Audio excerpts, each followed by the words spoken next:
Welcome to Revival of Wisdom. Today we're going to be breaking down Saturn worship and how the occult are linked in with Saturn. Okay, so first of all, let's start with the celebrities. All these celebrities are doing 666. Okay, covering the one eye, which also symbolizes the all-seeing eye, which is another occult symbol. But we're focusing on the 666, the 6 with the 3 fingers.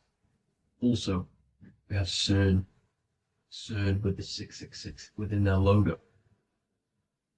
Also Disney, okay, as you can see here, 666 within their logo. Pepsi, Coca-Cola, and even Cadbury's. Monster Energy with the 666 in Hebrew numerals. Unleash the beast. So what is 666 to do with Saturn? Because on Saturn, on the north pole of Saturn, there is a 6-sided hexagon, okay? So Saturday is named after Saturn Day, the 6th planet. It is also the 6th day of the week and has a 6-sided polygon on its north pole, 666.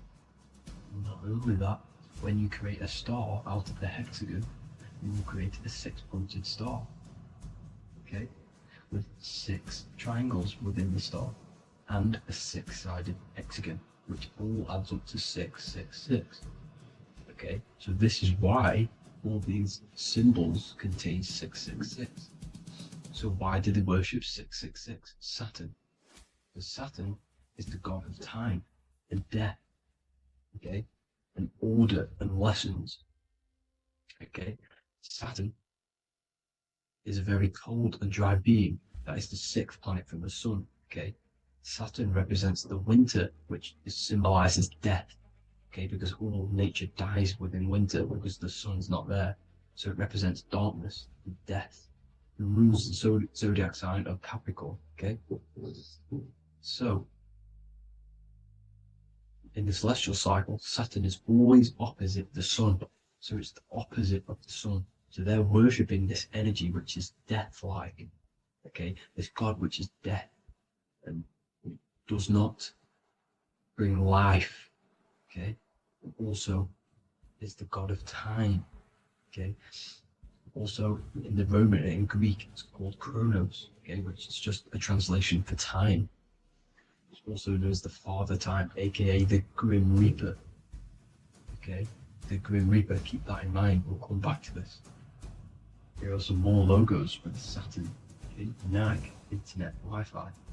Okay, all these occult logos all worship Saturn. They are a satanic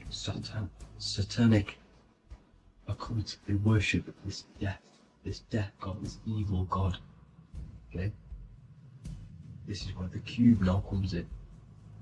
Okay, because what color is associated with Saturn? Okay, black, because it's the absence of light. It's opposite the sun.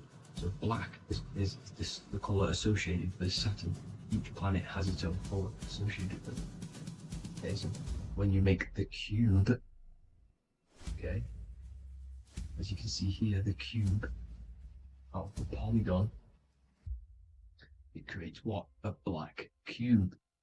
Okay, and the Kabbalah, okay, Kabbalah means cube, Allah means the god, the cube god. These religions are secretly worshipping this cube god, the god of death, Saturn, Satan. It's the same entity behind it all. Okay, so also we have these black cubes in Australia, Denmark, all around the world, these black cubes, because this occult is worldwide. It's Saturn, Satan taking over this realm. Okay, also with this black cube, they walk around it like the rings of Saturn.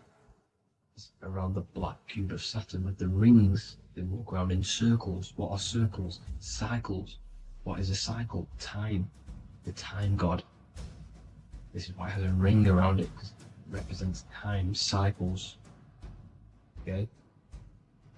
And this is another depiction of Saturn, always depicted with this Reaper staff. Okay? Keep in mind this staff, just like just like we associated him, aka the Grim Reaper. The Grim Reaper also wears a black robe, representing Saturn with the same staff. Can you see it? This is where it comes in. Okay? The same thing, look, the same staff with the black robe. Black representing Saturn, the god of death. Okay, the Grim Reaper, Satan. Okay. Also, when you graduate from university, what do? You wear a cube on your head, a black cube with a black robe. This is Saturn worship. See, this is how Satan has tricked the world into worshipping him, not God, the sun, which represents God. So what is a corona? Because a corona is a crown, a circle, okay? A set of concentric circles of light seen around a luminous body. So Saturn. So this is why they used to worship Saturn by wearing crowns in ancient days. And we still do to this day. The king or queen has a crown, a corona. Also, corona, the drink. Corona adds up to 666, just like Saturn is 666. But like you see in the corona, you see the staff. You see this staff, just like the staff of Saturn, the Saturn god, like the Grim Reaper, with the black robe and the staff, just like the Saturn god. What is the Grim Reaper? It's a killer, it represents death, just like Saturn, the god of death and time. So all these occults and secret societies all worship the 666 god, which is Saturn, Satan. All of our energy is being put into Saturn. Okay, and Saturn, Satan, is harnessing all of this energy. So gradually, this is what the mark of the beast is. Like it says in the Bible, the mark of the beast, or the name of the beast. Here is wisdom. Let it know that you have to understand and count the number of the beast, for it is 6. It is the number 6 of a man, and is 600, 3 score is 6, 666. So this is what the mark of the beast is. They are going to eventually put green chips, just like Neuralink, which is what Elon Musk is pushing. Okay, so this chip is the mark of the beast, and it's going to be implanted to our hands or brains. Okay, and they will manipulate our consciousness, and it will manipulate our DNA, and it will directly connect us to AI, and AI is linked in with Satan, as the demons and the people who rule this world are in love with AI. They want to connect humans to AI. And this will control our consciousness completely and give all of our energy back to Satan, this deity that they all worship. Just like when you get married, you wear a wedding ring, the rings of Saturn, over the finger, which represents the sun.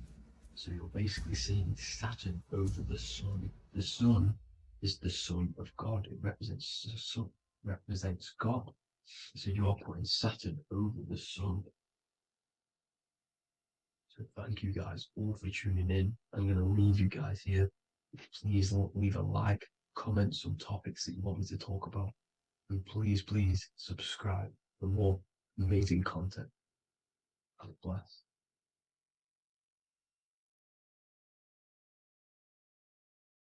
Welcome to Revival of Wisdom. Welcome people, we're back with another video. Please make sure to hit the like, the subscribe button, and turn on notifications to never miss a video. The Vatican is a giant key from a bird's eye view, and it also contains an 8-pointed star. The Anunnaki Sumerian gods also depicted this 8-pointed star. The sky god Anu from the Anunnaki also uses the 8-pointed star for his symbol. And even Freemasons depict an 8-pointed luminary with a ladder and a key. This is symbolizing the key to ascension up to the 8-pointed star, which is Polaris. Polaris is always depicted as an 8-pointed star. Polaris is the standstill star at the very center of our realm, which is perfectly aligned with the North Pole. The Earth is a giant torus field, and at the center is where the most electromagnetic energy is stored. This is why all compasses point to the north. Hence why a compass is an 8-pointed star, because it points you to Polaris, which is the North Pole, the center of this realm. The 8 points of the 8-pointed star symbolize the 8 points in space and time. So yes, Polaris is the portal which you ascend through if you outgrow this consciousness by aligning your chakras. Our earthly realm is a macrocosmic reflection of us, and we as humans are the micro reflection, with the earth containing its 7 chakras as well as us. The North Pole is the 7th chakra, which is the crown chakra. So the key to ascension is held by the Vatican, hence why it's a giant key, because they mislead the masses through their religions, which teaches the masses to look outside of themselves. As stated in the 20,000-year-old emerald tablets, written by the Egyptian god Thoth. On Earth, man is in bondage, bound by space and time to the Earth plane. Encircling each planet, a wave of vibration binds him to his plane of unfoldment. Yet within man is the key to releasement. Within man may freedom be found. So the 7 planets are associated with each 7 chakras. The lowest chakra being the root chakra, which is associated with Saturn. This is why the elites love Saturn and reflect it in all of their symbols, because the chakras are an ascension of spiritual principles, starting from the material and ascending up to the spiritual, the crown chakra. However, evil love bondage, and they are trapping souls in the physical realm by stopping and provoking the ascension process. They do this by abusing the energy of Saturn, and Saturn is associated with the lowest chakra. The lower 3 chakras are associated with survival mode, which keeps the consciousness in a constant state of fear and only aware of its surroundings. Once you start to ascend up your chakras, you become more consciously aware of spiritual deeds. And this is the process of returning back to your true spiritual form. Going back to Polaris and its connection to ascension, Kanye West symbolizes this on his music video 24. As you see him rise up into the sky, you see an 8-pointed shape around him, which symbolizes the 8-pointed star, as you see the beam of light. And even NASA symbolize this in their Space Delta logos, a bear holding a key with an arrow up to Polaris, the 8-pointed star. Here's another NASA logo of an arrow from the Earth to Polaris. The series Lock and Key on Netflix is all about portals and doorways, and they have the Kundalini energy as one of their keys. Kundalini energy is the energy which rises up the spine, the 33 vertebrae, and activates the third eye. The third eye is the spiritual gland which connects humans to other spiritual realms. We are not the body. Our spirit, our soul inhabits the body. We exist physically, spiritually, and mentally. Therefore, we are multidimensional. The intellectual and spiritual inhabit the body. Therefore, this is just an avatar within this timeline. However, within each and every one of us, we all have the key to releasement, as says in the Emerald tablets. This releasement is ascension up until higher states of consciousness. As stated in the Emerald tablets, man is in process of changing to forms that are not of this world. Grows he in time to the formless, a plane on a cycle above, and another one saying, man is a flame bound to a mountain, but we in our cycle shall ever be free. Know ye, O man, that when ye have progressed into the cycle that lengthen above, life itself will pass to the darkness, and only the essence of the soul shall remain. That's it for this video. I hope you all enjoyed. Please feel free to leave a like, subscribe, and comment any subjects you want me to talk about. God bless you all.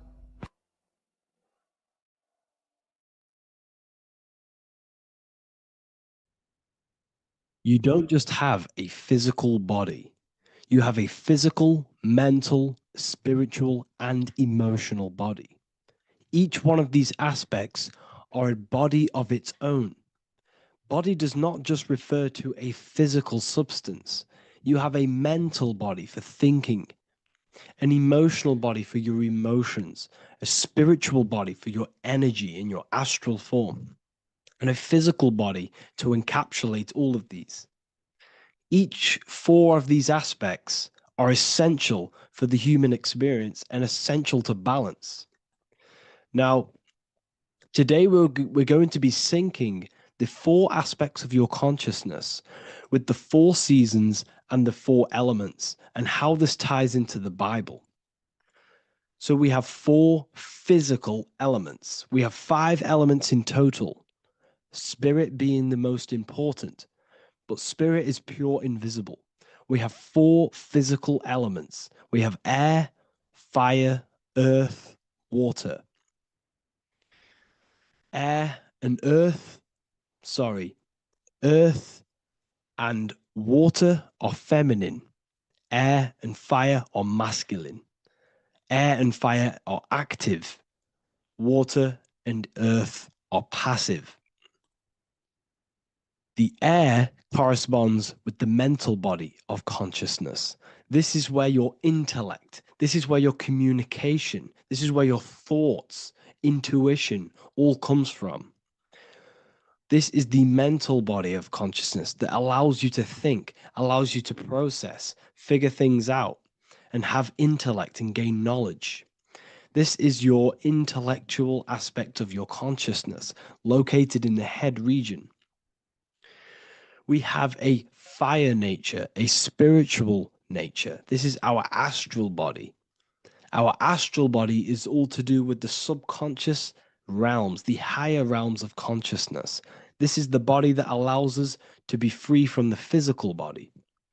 Our spirit is more of our energy. Water is our emotional body. This is what allows us to feel things, that allows us to gain intuitive feelings of conscience. So emotion allows us to understand what is right and what is wrong. When we feel something bad, we know that this is wrong. When we feel something good, we know that we are doing good. Emotions are a creational force that allows us to feel certain things to bring them into existence. Our emotional body is a creational force and should not be reactive, and they should be controlled. Most actions are stemmed from emotions. Actions bring thought into physical existence. Emotions are the driving power. They are what drives your actions. The thought, then the emotion, then the action. Earth is your physical body.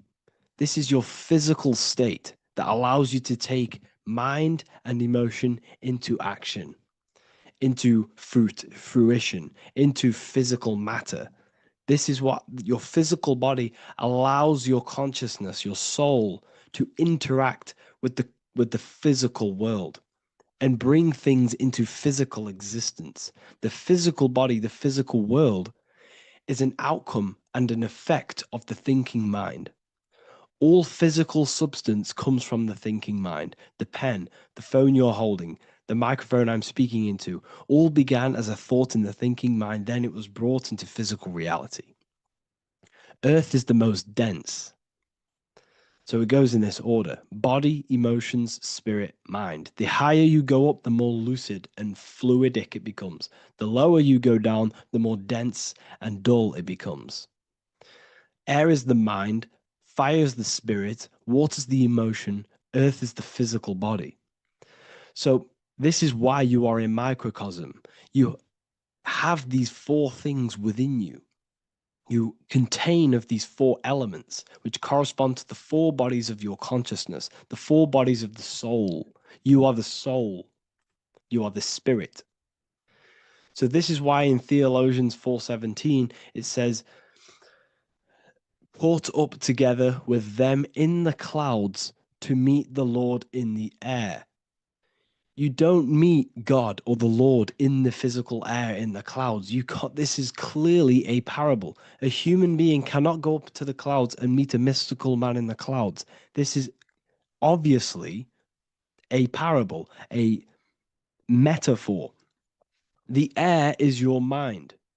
You must raise your consciousness beyond the body, beyond the emotions, beyond the spirit, and enter in the mind during meditation, turning the mind inward to connect with the Lord. The Lord is the highest aspect of your consciousness, the one that exists beyond the physical body, beyond your emotions, beyond the thought.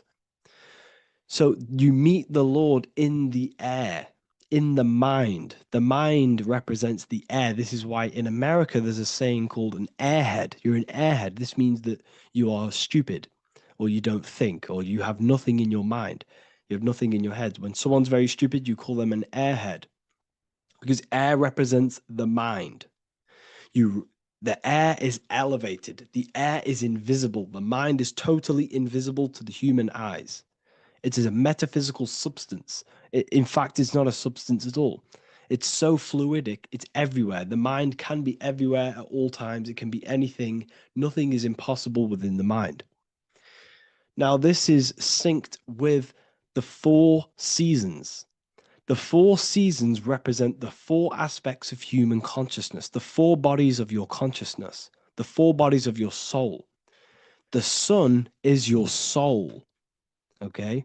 And the sun travels around four seasons. Summer, when the sun is the most hottest point.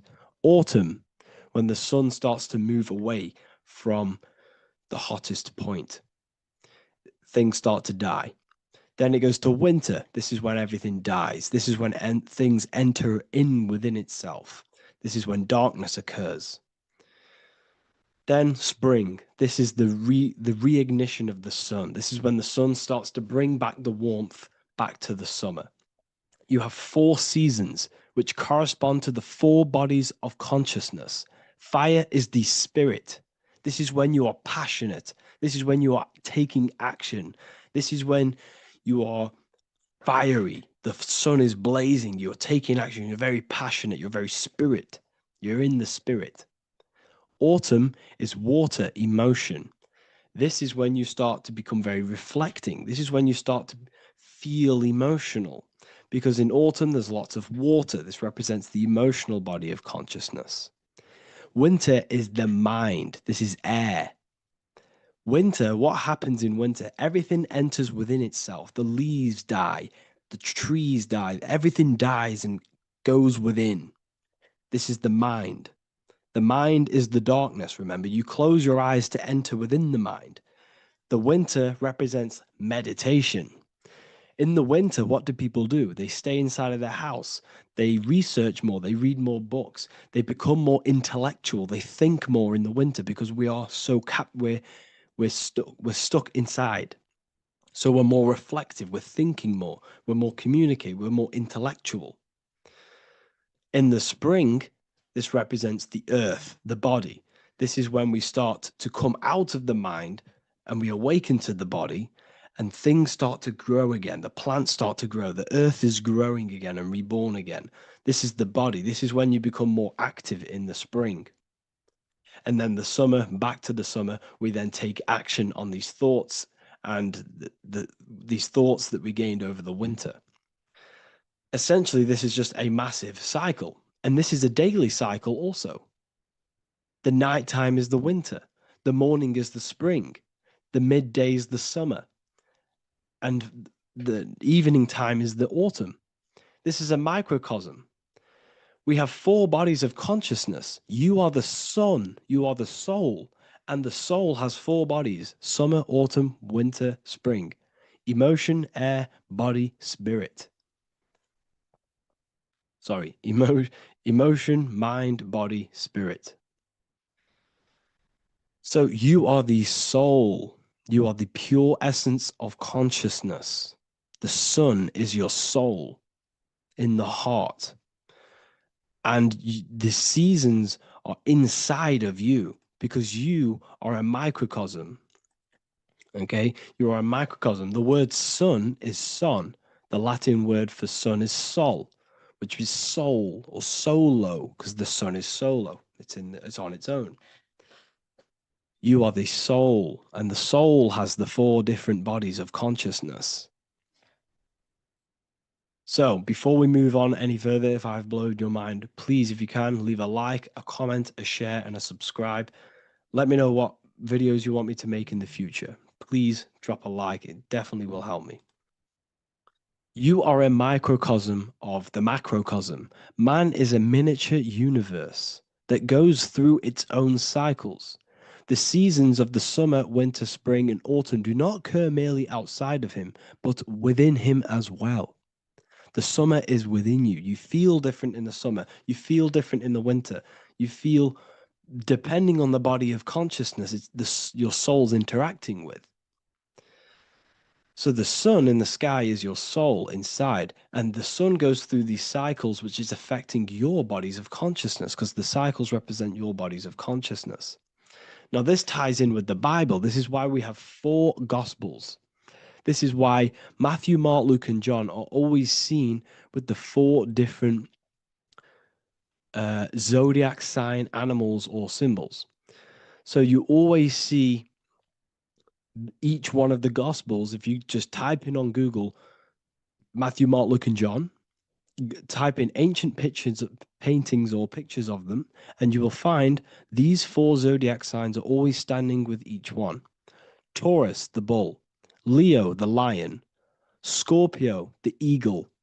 An old symbol for Scorpio was the eagle, and a man for Aquarius. Here you see very, very ancient paintings and artwork. Here we see Matthew, the man, Aquarius. Here we see John, the Scorpio. The same here. We also see it on the tarot cards, on the world card. We see the 4 fixed zodiac signs. Here we see it as well. These are called the 4 fixed zodiac signs. Now, when we look at the zodiac, we're no longer looking at the sky, because what you must understand is as above, so below. What is above you is inside of you. What is above is what is below. What is outside of you is within you. The zodiac is inside of you. The zodiac revolves around the sun. The sun is your soul. These are different energies of your soul. Like I said earlier, the 4 seasons are the 4 bodies of your consciousness. And in each body of consciousness, you have these different energetic energies that you can work with. Okay, so this is the true astrology. This is the true astrology, the internal esoteric astrology. You can't find much information on this at all. Very hard to find. So what we're looking at are the 4 bodies of consciousness. Obviously, when you look in the middle of each when we look in the middle of each season, spring, the middle of spring is Taurus. The middle of winter is Aquarius. The middle of autumn is Scorpio. The middle of summer is Leo. These 4 signs are known as the 4 fixed signs. Okay, Scorpio is fixed. It's the middle of autumn. Scorpio is a water sign, emotion. Aquarius is the air sign, the mind. Taurus is an earth sign, the body. Leo is a fire sign, the spirit. This is why we see Matthew, Mark, Luke, and John with the 4 fixed signs of the zodiac, which represent the 4 bodies of consciousness. Leo, the spirit, fire. Luke, Taurus, earth, body. Matthew, Aquarius, air, mind. John, Scorpio, water, emotion. Each gospel is depicting Jesus and showing Jesus in each gospel. Each one of these gospels is showing and depicting Jesus according to the different body of consciousness. In John, this is when Jesus starts to turn water into wine. Water is emotion. Wine is transmuted emotion. This is when he does miracles with his emotions, water into wine.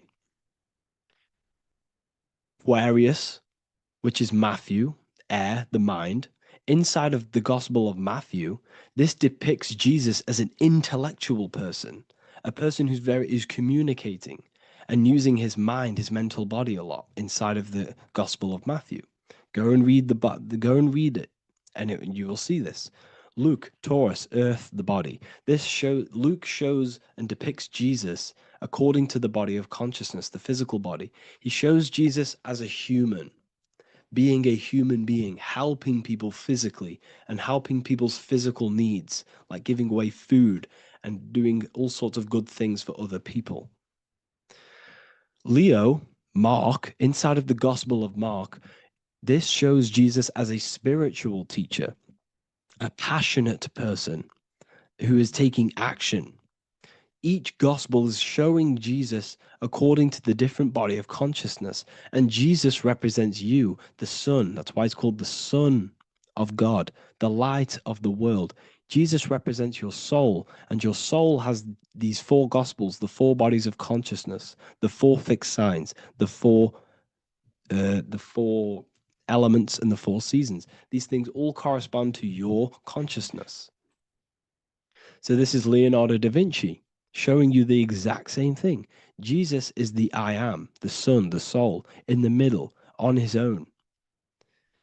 Luke, spring, earth, body. There are 3 people in each group. There are 4 groups, and there are 3 people in each group.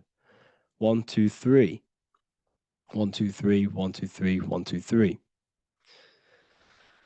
Fall, winter, summer, spring. These are according to the 4 bodies of consciousness. Here we see Aries, which rules the head region. He's on the head of the table. Gemini, he's holding up the 2 hands because Gemini rules the 2 hands, the 2 arms. Gemini is the 2 twins, which is the 2 arms and 2 hands, and the 2 lungs.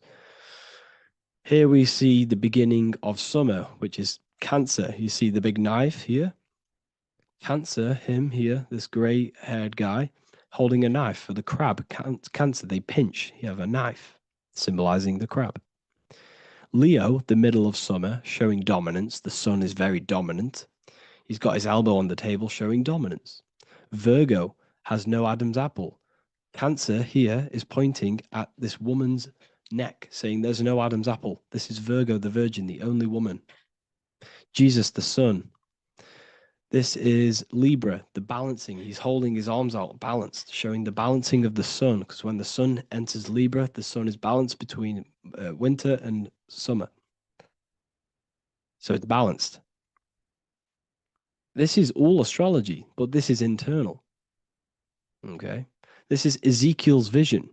Ezekiel had a vision in the Bible, and he saw the face of a man, the face of a lion, the face of an ox, and the face of an eagle. the eagle Scorpio, the ox is Taurus, the lion is Leo, and the man is Aquarius. He saw the throne of God. And he saw the different bodies of consciousness. This is all symbolic for the different bodies of your soul. So when we look at the zodiac, we are actually looking at a map and the energies of our soul and the energies of our bodies and the energies of our consciousness. This is what we are looking at. Each zodiac is an aspect of our consciousness and an energy that we can work with and that we must purify. Balance and purification is essential. Imagine playing a brand new video game. Let's say a brand new video game came out and you had to play it. What happens when you play that game? You don't know the controls. You cause chaos in that game. You can't really run properly. You can't do anything properly. You're getting destroyed by other people who are playing that game. It's the same with your physical body. When you are born, you must learn how to play the game. You must learn how to balance the mind, learn how to balance the spirit, the emotions, and the physical body. We must balance and purify each body of our consciousness, which we must look after our physical body with our physical health by eating physical, electrical food like fruits and veg. We must look after our minds by being conscious of what enters our eyes, enters our ears, enters everything. Whatever enters our five senses is affecting our mind, our mental health, our environment, mental. We need to look after our thoughts, control our thoughts by purifying our thoughts, only positive thoughts. Then we must purify our emotions, feeling only gratitude and love and not feeling these negative, dull emotions. Then we must look after our spiritual body through meditation and looking after our spirit. But remember, when we look after our mind, it all begins in the mind. Each body of consciousness is interlocked with the other. If you have an unhealthy body, you have an unhealthy mind, spirit, and emotions. If you have an unhealthy mind, you have an unhealthy body, spirit, and emotions. If you have an unhealthy emotions, you have an unhealthy spirit, mind, and physical body. They're all interlocked. You must balance each one of them. Look after your physical body, look after your thoughts, look after your emotions, look after your spirit. But remember, the mind is the most powerful one. It's mind over matter. Once we look after the mind, once we start to control our minds and control every thought we think, this will then turn into discipline in our physical body. Because once we learn how to discipline the mind, we learn how to discipline what we eat, we learn how to discipline what we feel, we learn how to discipline our spirit. This is all interlocked, but work on the mind first. Work on the mind first. All of this knowledge is inside of the brand new Book of Wisdom, Volume 2. This is a revolution of human consciousness. If you've read it, please leave a review down below. If you've read Volume 1, leave a review down below. This is the next revolution. I don't see this information anywhere. This is the next revolution of human consciousness. And of course, if you are serious about this and you truly want to gain enlightenment and join an amazing community where you can connect with me on live calls, lectures, the Manifestation Mastery course, you can gain access to my library with over 45 PDFs plus my books. And if you do join the university, you can order a Volume 2 free of charge. All you have to do is to pay for shipping. If you truly take your knowledge serious and you want to take advantage of life, join the university. This is where truth seekers belong. Just want to say thank you all. Please leave a comment. Please leave a like. It's going to help me a lot spread this knowledge to the world. And yeah, share this with a friend and subscribe. Thank you all. Welcome to Revival of Wisdom. What is good, people? Is Revival of Wisdom. We're back with another video. Today we're going to be talking about the importance of Saturn and the occult. Let's jump straight into this. So Saturn is the god of the earth, right? It's the time of God, change, destruction, physical matter. He creates and destroys, because the energy of Saturn is the key to crystallization. It wraps things in physical matter, right? He creates everything, all life forms, and he takes things back, because the day that you're born, that's the day that your expiry date is coming. The time is ticking until Saturn takes your life. This is why he's known as the Reaper. Okay? As he's personified as eating his child here in this ancient Roman painting. As you can see, he's eating the child. We are all children of Saturn, right? He creates physical matter, our physical bodies, right? He's the god of time because he's the slowest moving celestial body. He's the Lord of the Rings, as you can see here. He's the last one on the ring. He's the slowest one moving, okay? So he is the Lord of time, destruction and creation, okay? This is why his name is Satan. He's the devil, okay? But I'm not saying Saturn's evil, guys. It's a part of life. Everything lives and dies, right? He's the key to crystallization. Now, as we have the clock here, our god Saturn, or Chronos in Greek, just means time. He's also the god of time, as I've already said. 60 seconds in a minute, 60 minutes in an hour, 24 hours in a day. Add 2 plus 4 equals 6. 60 seconds, 60 minutes, 2 plus 4 equals 6. That's 666. Okay? And as you see on the clock, 6 take away 12 equals 6. 7 take away 1 equals 6. 9 take away 3 equals 6. 6 is the number of Saturn. It's associated with Saturn, right? He's the god of time, of justice. Everything goes back to the Reaper in the end. Everything lives and dies.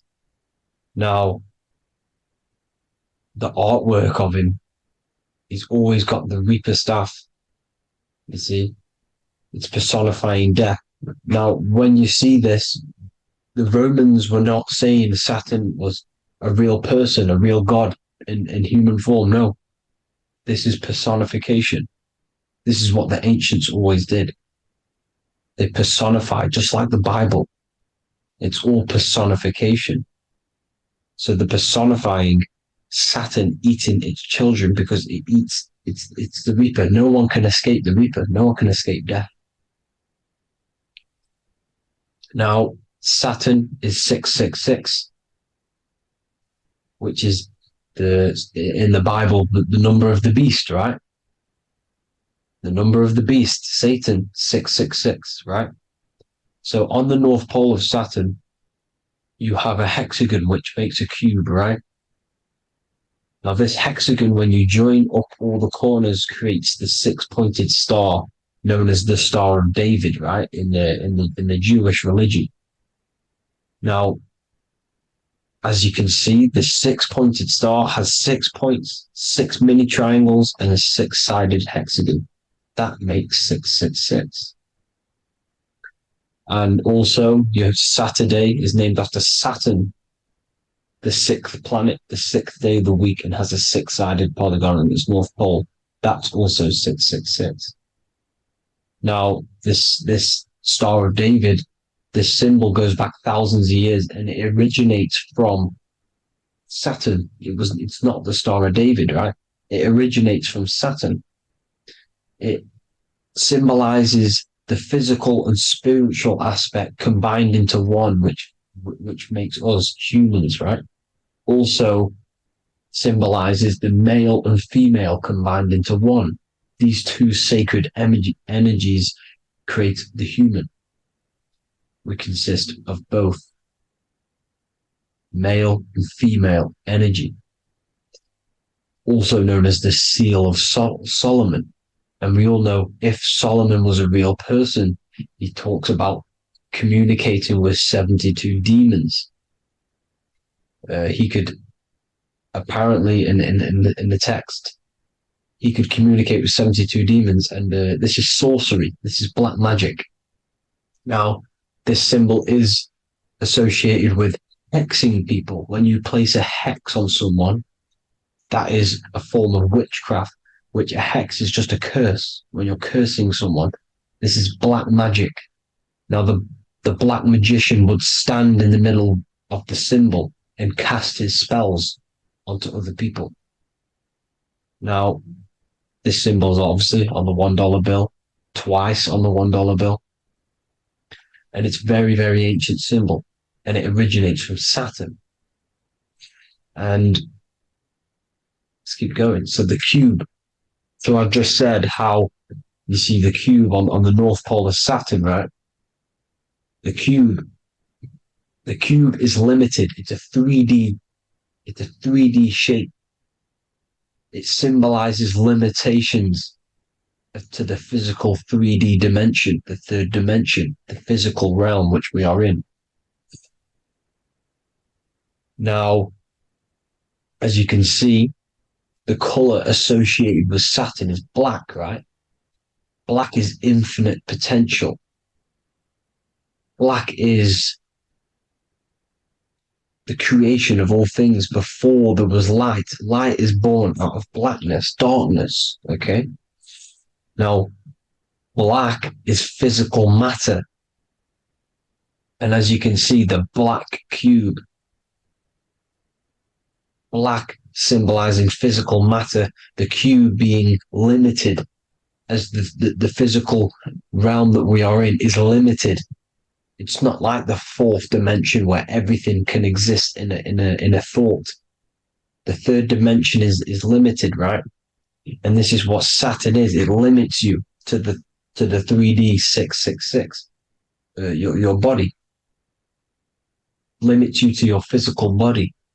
Now, these black cubes are placed everywhere. As you can see, Australia, Denmark, Manhattan.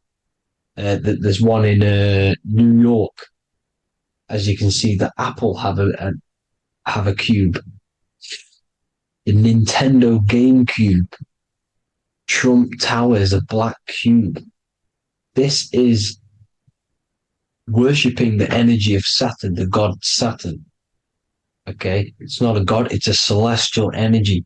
However, it rules over Earth because it pretty much created the physical realm. Now, as you see, when you go to a funeral, you wear black, a black suit symbolizing Saturn, which is the color associated, black. And as you see in Mecca, they walk around the black cube in rings. As you can see here, they're stood around in rings, like the Saturn, the rings of Saturn. The Mercedes symbol. You probably wouldn't notice that, but yes, it's Saturn. And when you graduate from university, you wear a black cube on your head. This is all symbolizing Saturn. Okay.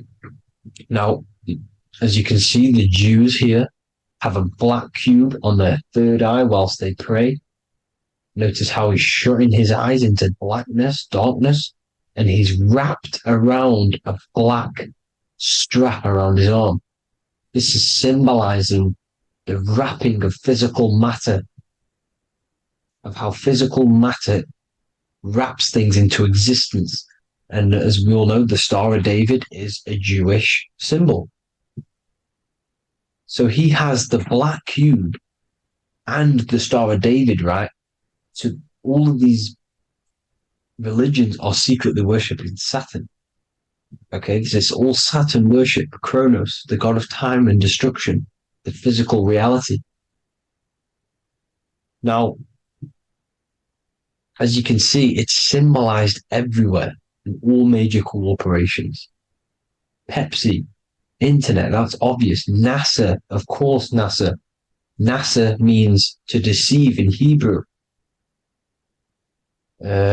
Universal, Walkers, that one's so obvious. Nike, Toyota. So many different ways they symbolize it. You either see the rings of Saturn or the black cube, as I just showed you here, the Nintendo and the Mercedes, right? It's absolutely everywhere.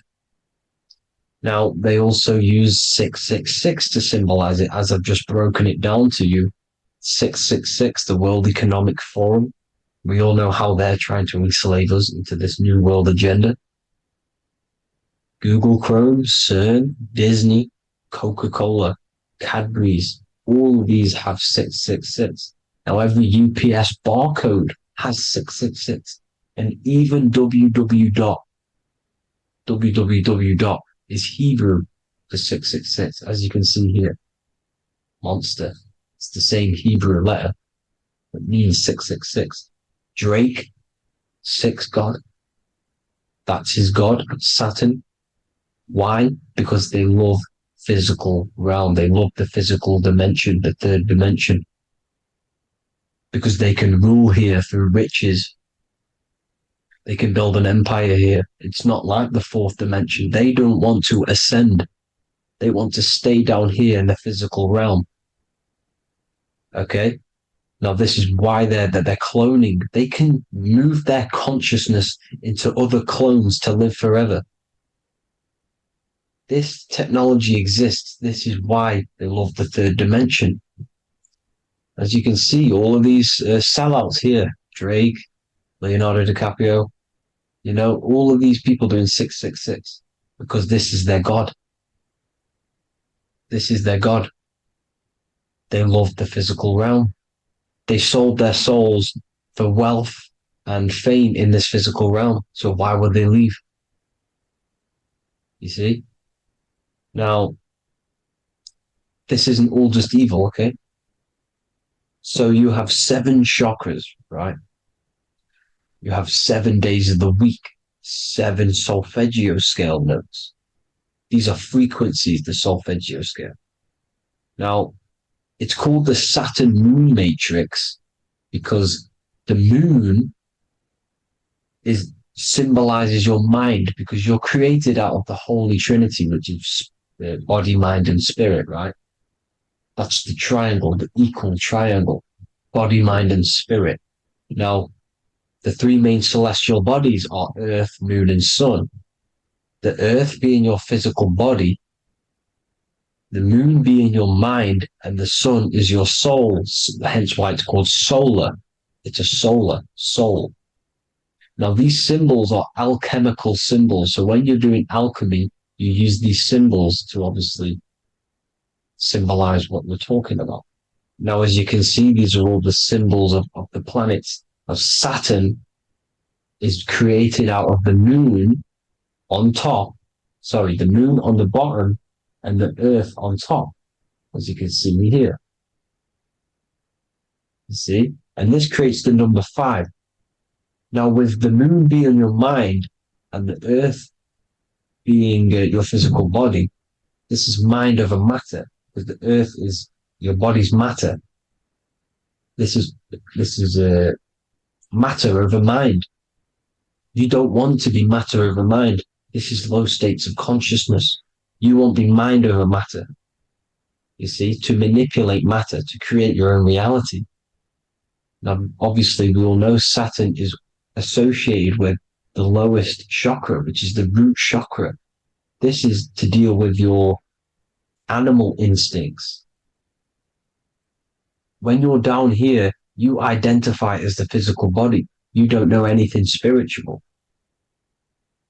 You're pure a physical, you have a pure physical mind. You don't believe in anything spiritual. This is survival mode, consumption. They want you trapped down here, which is matter over mind. They don't want you to create your own reality, which is mind over matter. You see? Now, that's what Jupiter is. Saturn is the moon on the bottom and the earth on top. But Jupiter is the moon on top with the earth on the bottom. That's mind over matter, you see? So these chakras are an ascension process from spiritual, from matter, physical matter to spiritual. This is the ascension. This is the stairway to heaven. This is Jacob's ladder. You see?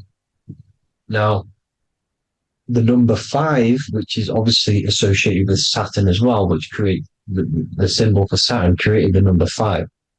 You have 5 senses, 5 elements, 5 physical elements.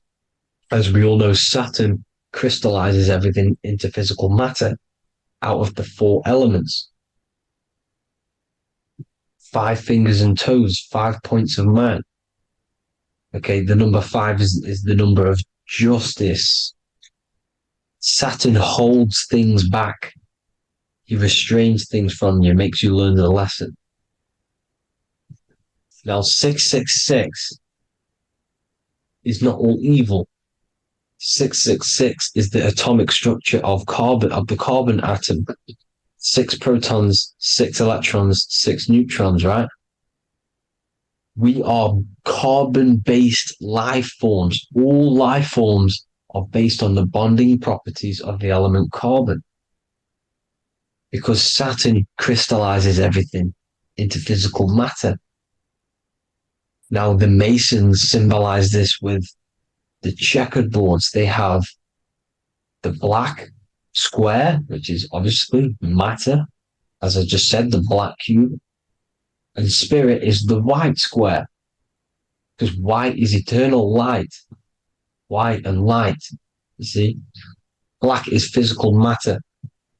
Now, this is what we are. The point of our soul is to transmute from matter to spirit, but these are interchangeable. This is the constant cycle between spirit and matter, spirit and matter. High vibrational matter turns into spirit. Low vibrational spirit turns into physical matter. You see? Now, we are carbon-based life forms. This is what 666 is, the number of the beast. When I say we, the physical body is the beast. It's the animal. It's the carbon suit to operate in this physical dimension, in this physical realm. See, it's the vehicle used to operate in this physical realm, but your mind isn't from this physical realm. You see, the brain is the physical manifestation of the soul. Okay, so as you can see here, the spine is an extension of the brain. Everything goes back to the brain. This is literally what your physical body is. You see, this is the nervous system, and everything reports back to the brain, and everything's controlled from this control center.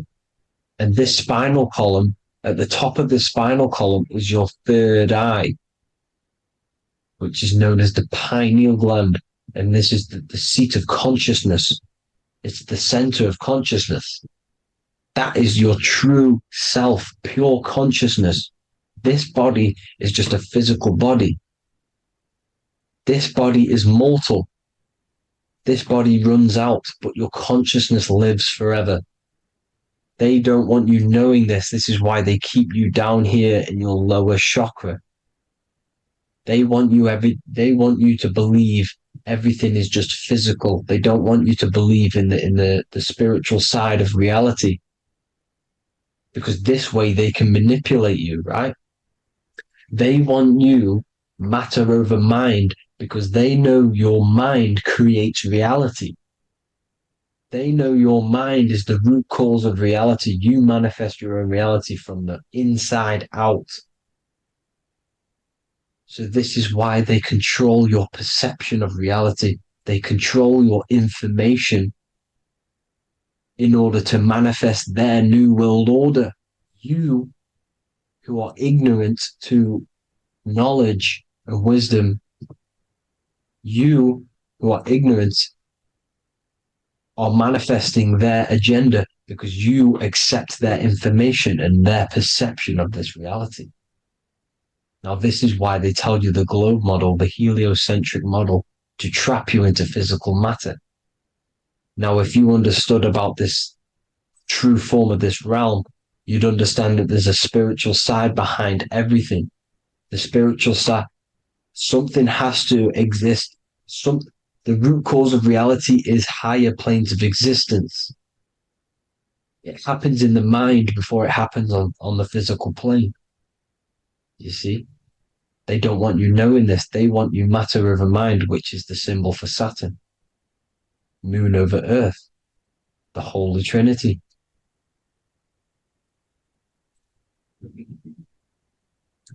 Now, as you can see, the cube also makes IXXI. This is Roman numerals. This is Roman numerals, and when it's translated from 9/11. Yes, 9/11. This is the secret code of the One World Order. The two twin towers, when the two become one. Okay, when the two become one, this is how you reach the higher states of consciousness, the physical and spiritual. Now, as you can see, the 9/11 memorial are two black cubes. It's two black cubes. This is all Saturn worship. Now, I'm not saying that Saturn is an evil celestial body, right? No, everything has a good side and a bad side, right? It's duality.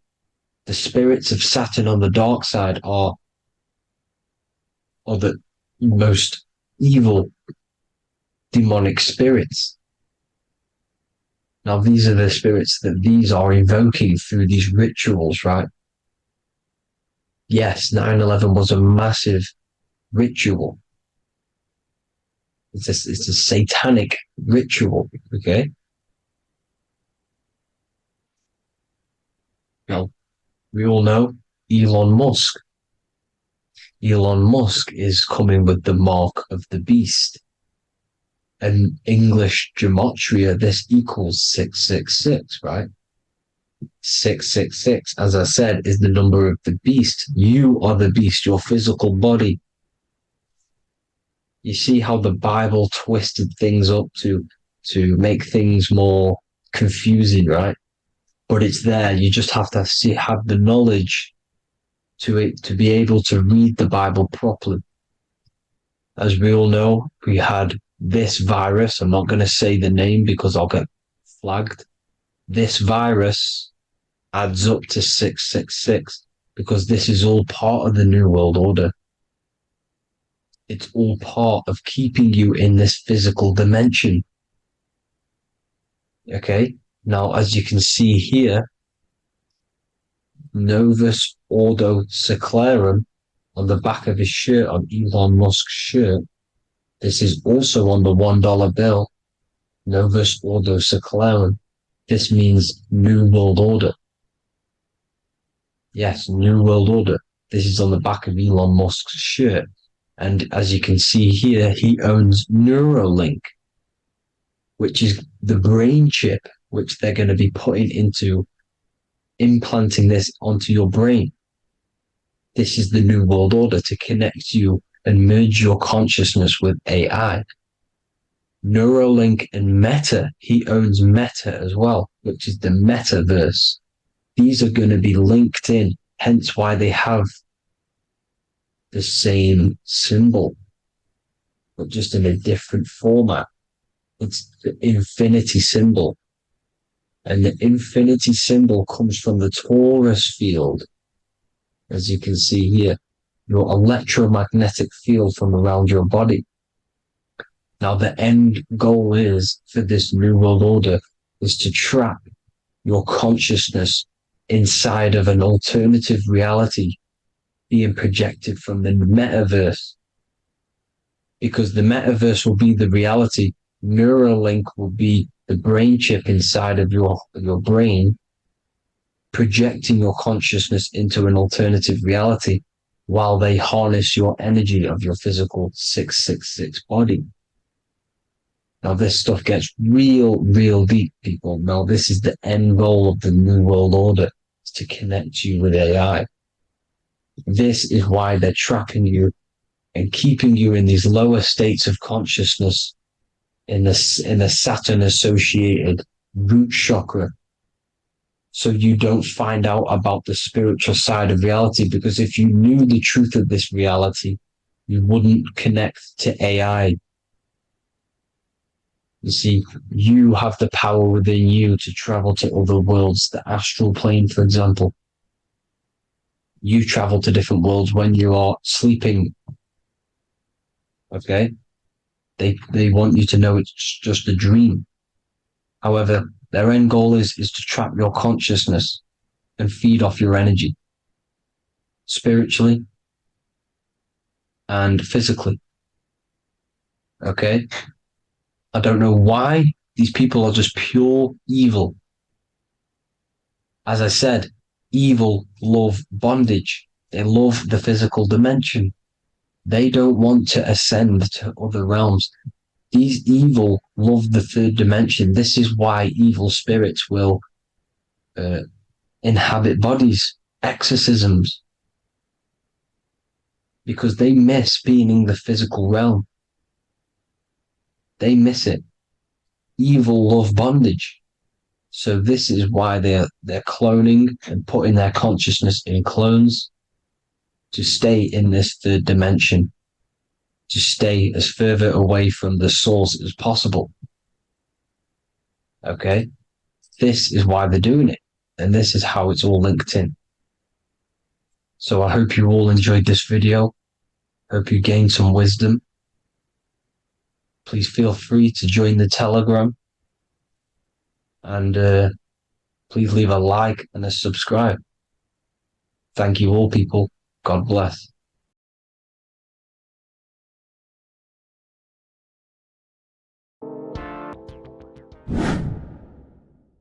The earth has become a realm in order to trap souls within so that they can harness our electricity, our energy. Even the Bible is talking about how this realm is controlled by the wicked one in John 5:19. We know that we are the children of God and that the whole world is under the control of the evil one. Ephesians 6:12.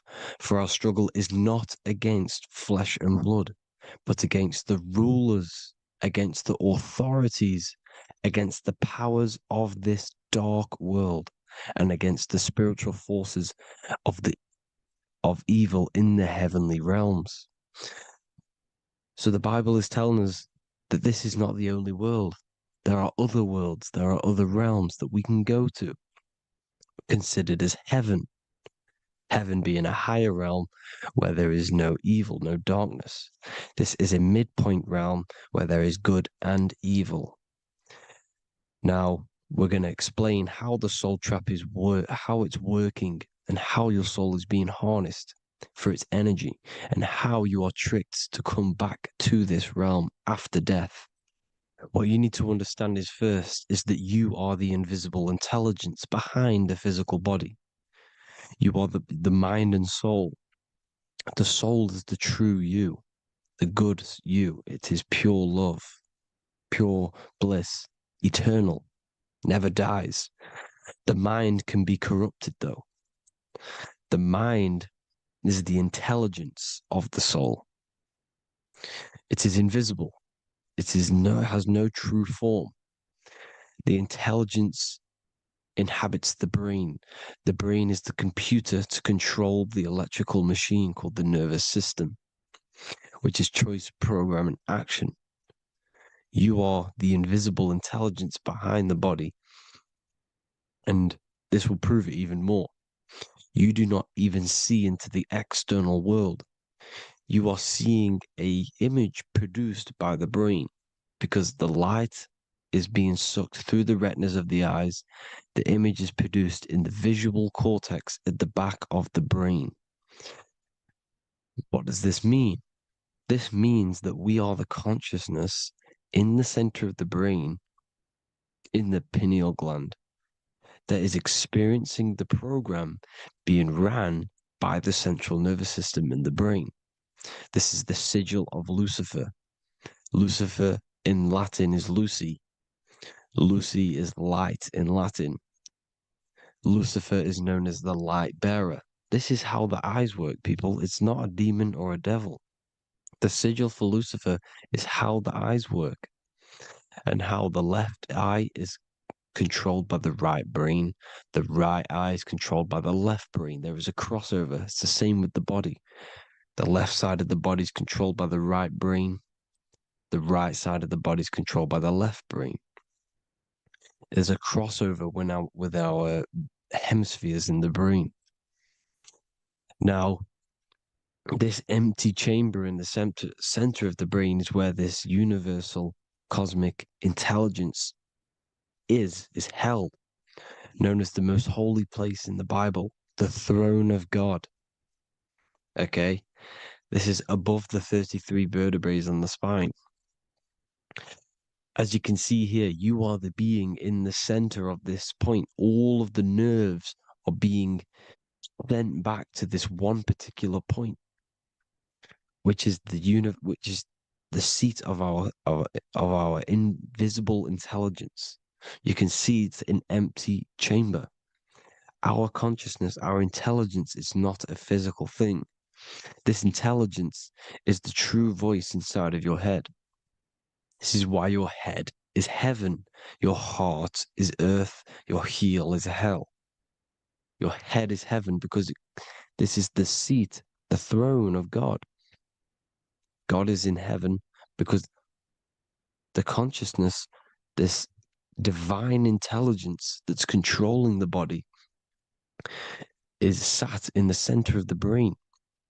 The brain is taking commands of this invisible intelligence. When you close your eyes, you can feel your awareness, your consciousness, your intelligence is all in the brain. Your awareness is not in the feet, the heart, the legs, the arms. It's all in the center of the brain. Now, if you meditate deeply, you will find that you are beyond the mind. You are the being observing the thoughts. You are the soul observing the thoughts. Now, with this being said, you are the consciousness experiencing the program being ran by the central nervous system in the brain, because you're not seeing into the external world. It's an image, it's a simulated image produced by the brain and the central nervous system. You do not experience the external world. You do not feel the external world. You feel electrical impulses on your nervous system. Your nervous system is decoding what you are feeling. So the only thing that you truly feel is the electrical impulses on your nervous system. This is why the nervous system is the tree of knowledge of good and evil, because it gives your invisible intelligence, your mind, the knowledge of good and evil. It can detect good things, it can detect bad things. If it's hot, if it's warm, if I need to go, the nervous system is doing this. It is the tree of knowledge of good and evil. Okay? Now this universal intelligence is symbolized as the single eye. Okay? Matthew 18:9. It is better for you to enter life with one eye than to have two eyes and to be thrown into the fire of hell. What does this mean? It's symbolic, it's metaphorical, people. It is metaphoric. Your universal intelligence is the single eye, the one eye. It's the balance between the two poles, between the left and the right, the good and the evil. It knows the right thing to do all the time. This is our inner guide. The inner self is the inner guide. And when you are operating your life off duality, using your two eyes, you'll be thrown into the fire of hell, lower states of consciousness. Because you're split. You need to live in oneness, even, balance. Matthew 6:22, the light of the body is the eye. The light of the whole body is the eye. You are a light being. Human. Hue means an attribute of a color. Man is the word manifested. We are light manifested into physical form.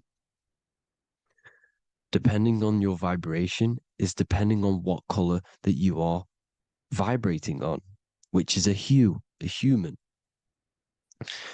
If therefore thine eye be single, thy whole body should be full of light. Again, it's talking about the single eye, oneness, completeness. when you balance the hemispheres of the brain, we'll go over that later. But anyways, the body is the earth. This is what we need to understand, people. The body is running the simulation, the program that our consciousness is experiencing. So when we leave the body during death and astral projection, we leave the earth. This is how it works. The body is the vehicle for the earth, for this realm. Everything exists within our mind. You have the soul, mind, and body. The soul is the observer, the watcher, the true being. This is why she has many different heads, because the soul inhabits different bodies. This is the serpent, which means knowledge, which is the mind, wisdom. And this is the body, soul, mind, and body, Brahma, Vishnu, Shiva. The mind is the bridge between the soul and the body. So what do I mean? When you astral project, you are using your mind to project your awareness, your observing consciousness outside of the physical body. The mind is the projector, projecting consciousness. By using your mind, you can project your consciousness outside of the body, which is known as the astral realms, which is known as walking on water. Jesus was never walking on physical water, people. It's metaphorical. Believing the physical body. The water is the ether, which is the veil between the physical and the astral realm. It's a fluid substance. It's on either side. It's physical and astral. The ether is the fifth element that they hide from us. Why? Because they're trapping you in the physical. They are hiding all of these realms. Etheric, astral, and mental. People think their mind is their brain. It's two separate dimensions. These are completely different dimensions. The mind is way more intelligent. The mind is formless. There is no form to the mind. You can think anything you want. You can manifest anything you want within your mind. It is not a physical object. The physical realm is being controlled by the mind. Everything's being controlled by the mind. Everything exists within the mind. This is why the Egyptian says the universe is mental. So when we project our consciousness outside of the physical, we go to the astral. The ether is the water that Jesus is walking on. This is the veil between the physical and the astral world. The word together has ether within it because it joins the two worlds together, together, the astral and the physical.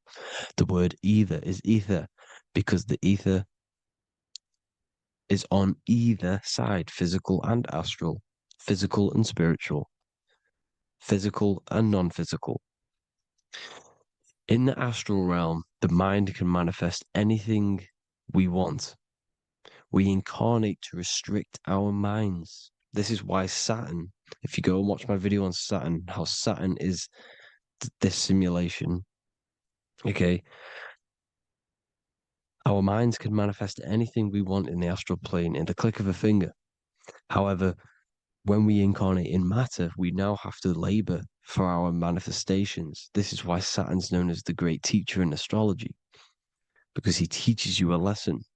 When your mind incarnates into matter, it's teaching your mind a lesson, the knowledge of good and evil. This is why the Bible says, you shall be gods and know the knowledge of good and evil.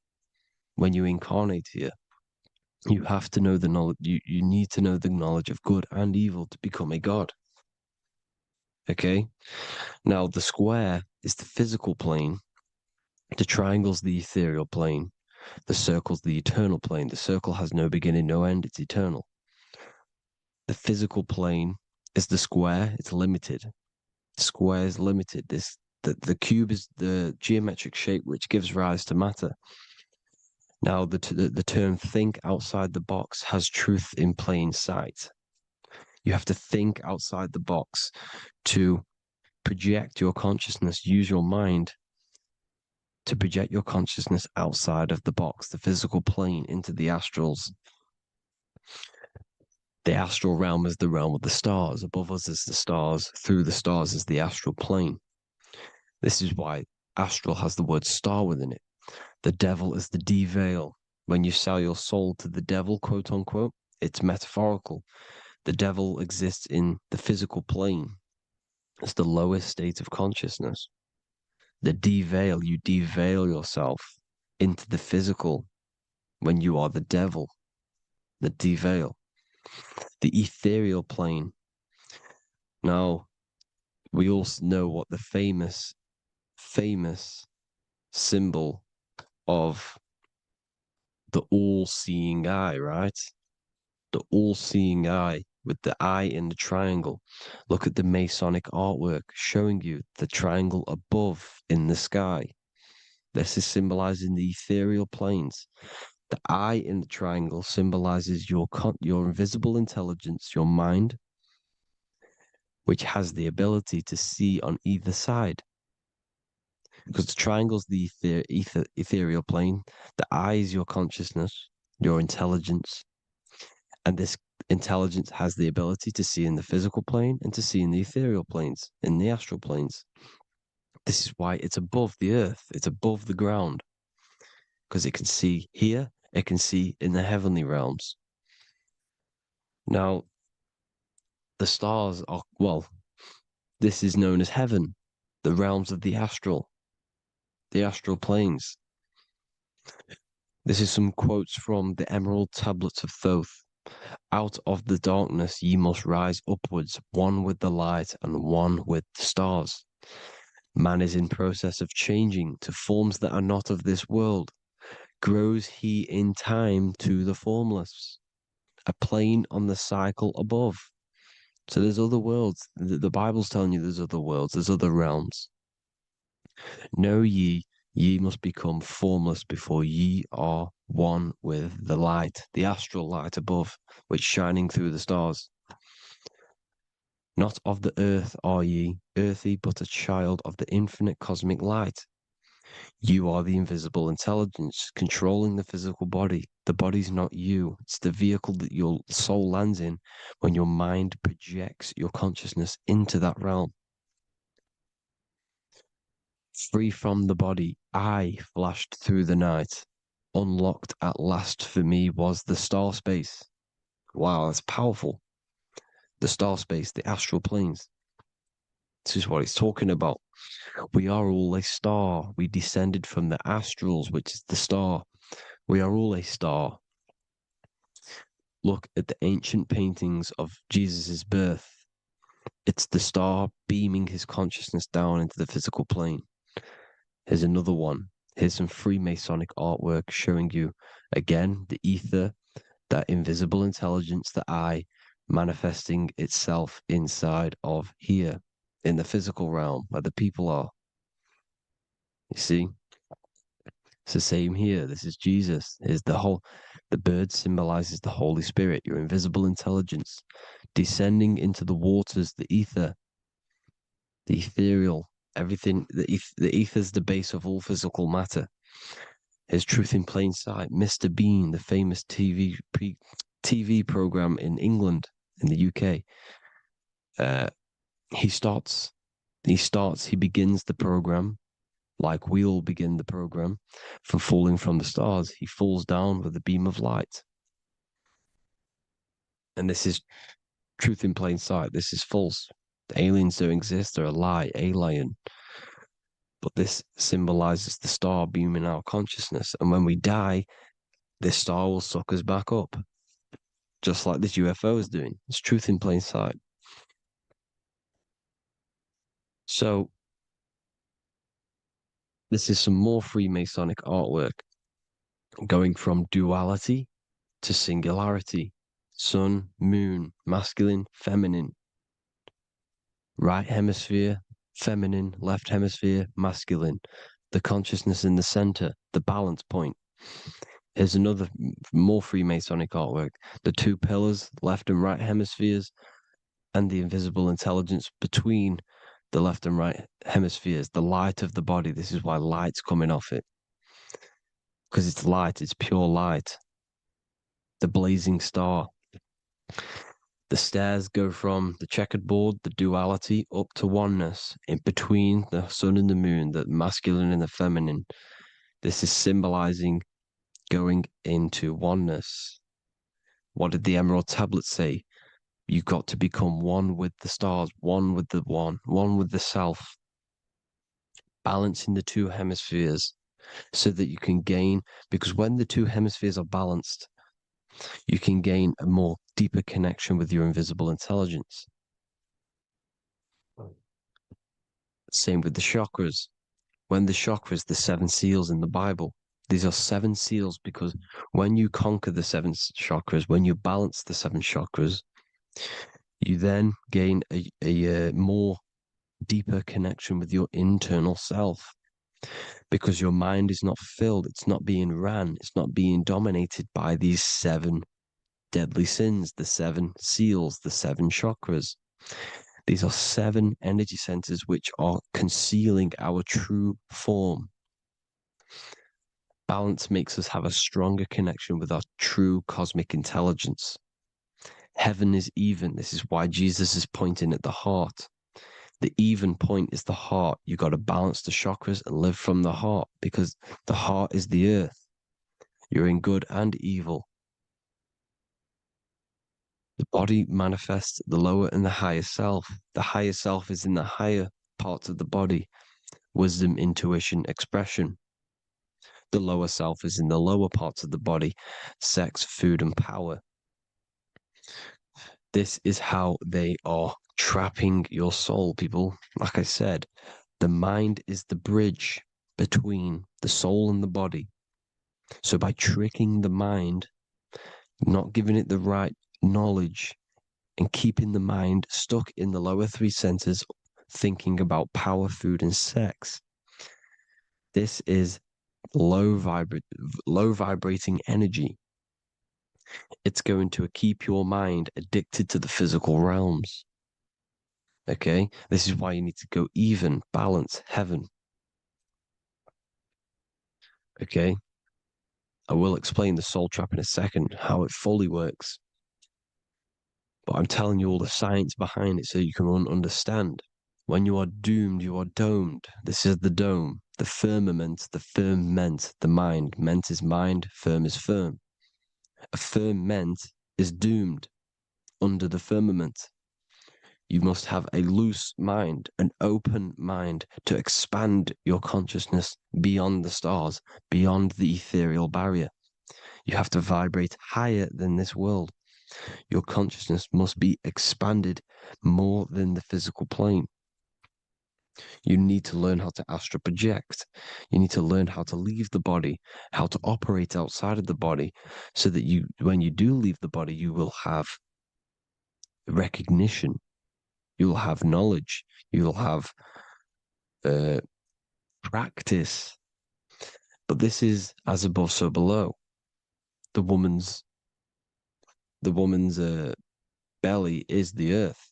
It's as above, so below. It's a microcosm of the macrocosm. We are the children in the womb. We are the people in the earth being ready to be born into the heavenly realms. As above, so below. It's a microcosm, macrocosm. Everything is in everything on a bigger and a smaller and a larger scale. Now, when the baby figures out that there is a world beyond its mother, what happens? The baby starts to move around and tries to get out of the mother. Because once it starts to hear the external world, starts to hear people, it's going to wonder, what's outside of why am I in here? What's outside? So the baby will force its way out of the mother. It's the same with our minds, as above, so below. When our minds figure out that there are other realms beyond this world, we will seek a way out. This is the womb, the mother earth, mother nature. It's the mother. We're in the womb. We can be born out of this world, which is being born again in the Bible. When you are doomed, you are domed under the dome, under the firmament, the firm mind.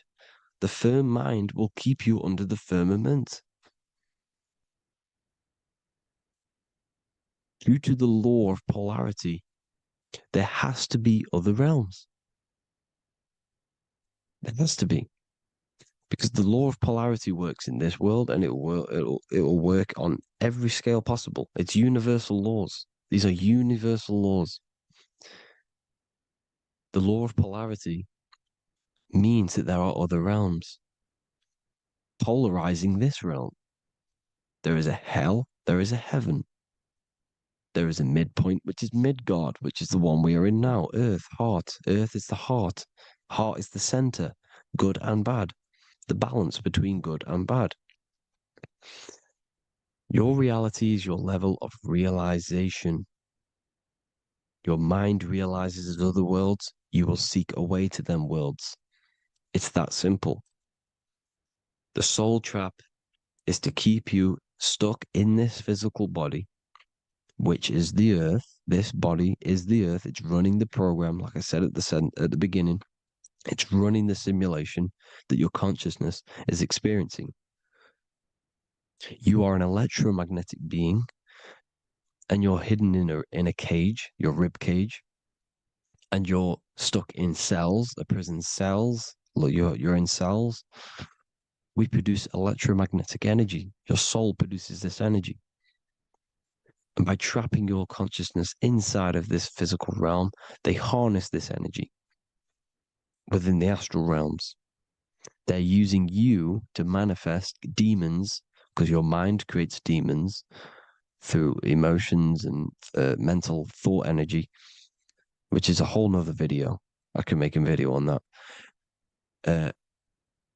You're manifesting everything for them because they're trying to create a hive mind. This is why they want everyone to believe in one belief system, one government, one belief system, one religion, because they're creating a hive mind. This hive mind will manifest and be summoned within the astral planes, because the mind manifests the astral plane. The astral plane is the realm of imagination. The mental plane is the realm of just thought alone. The etheric plane is the energy. The physical plane is the matter. So all of our minds together are manifesting these demons within these subconscious realms, the astral. Now, how are they keeping you stuck to this realm? Well, when you die and you're stuck in your lower three chakras, okay, when your mind and soul detaches from the body, which is the earth, when you leave the earth, you're still going to have these mental addictions to the food, the sex, the materialism, the phone, the cigarettes, everything. This is why they get you addicted to everything possible. The TikTok, the YouTube, they get you addicted to as many things possible. Because when your mind is addicted to these things, and when this mind leaves the physical body, you're still going to have these addictions. Okay? You're still going to have these thoughts. And you will be manifested into the lower astral realms because you're thinking materialistic, you're thinking negative, because your level of realization was your reality. You were manifesting hell on the earth. When you leave the body, you're going to manifest hell in the astral planes, which means you'll be vibrating on the very low, which will put you in the lower astral realms. So guess what? You're going to come back. You're going to come back into materialism. You're going to reincarnate. Because you haven't prepared for life after death. You must detach from the external world. Okay? Moon is mind. The sun is the soul. The earth is the body. The moon is the mind. This is why we say lunatic. In your mind, you have a specific mood. Moon. Money, M-O-N, is the moon. Money exists in the mind. They get you addicted to the money. The Bible's telling you this. Do not conform to the pattern of this world. but be transformed by the renewing of your mind. It's telling you, of this world, but be transformed by the renewing of your mind. Who knew that the Bible was this deep? Matthew 16:26, what good will it be for someone to gain the whole world yet forfeit their soul? James 4:4, don't you know that friendship with this world means enmity against God? Therefore, anyone who chooses to be a friend of this world, of the world, becomes an enemy of God. John 4:4, dear children, are from God and have overcome them, because the one who is in you is greater than the one who is in the world. It's talking about the invisible intelligence. It's greater than the physical world.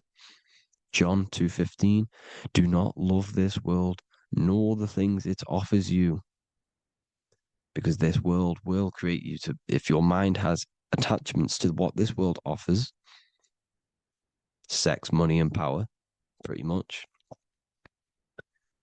you will reincarnate here. You will come back here, because when you leave the body, your mind will still have these addictions. Do not love the world, nor the things it has to offer you. All of this is in my newly published book. The paperback versions are now available. Finally, for all the people who have been waiting, the Book of Wisdom. All of this knowledge is inside of the Book of Wisdom. The paperbacks are available. There's worldwide shipping. You can get it anywhere, pretty much, any country.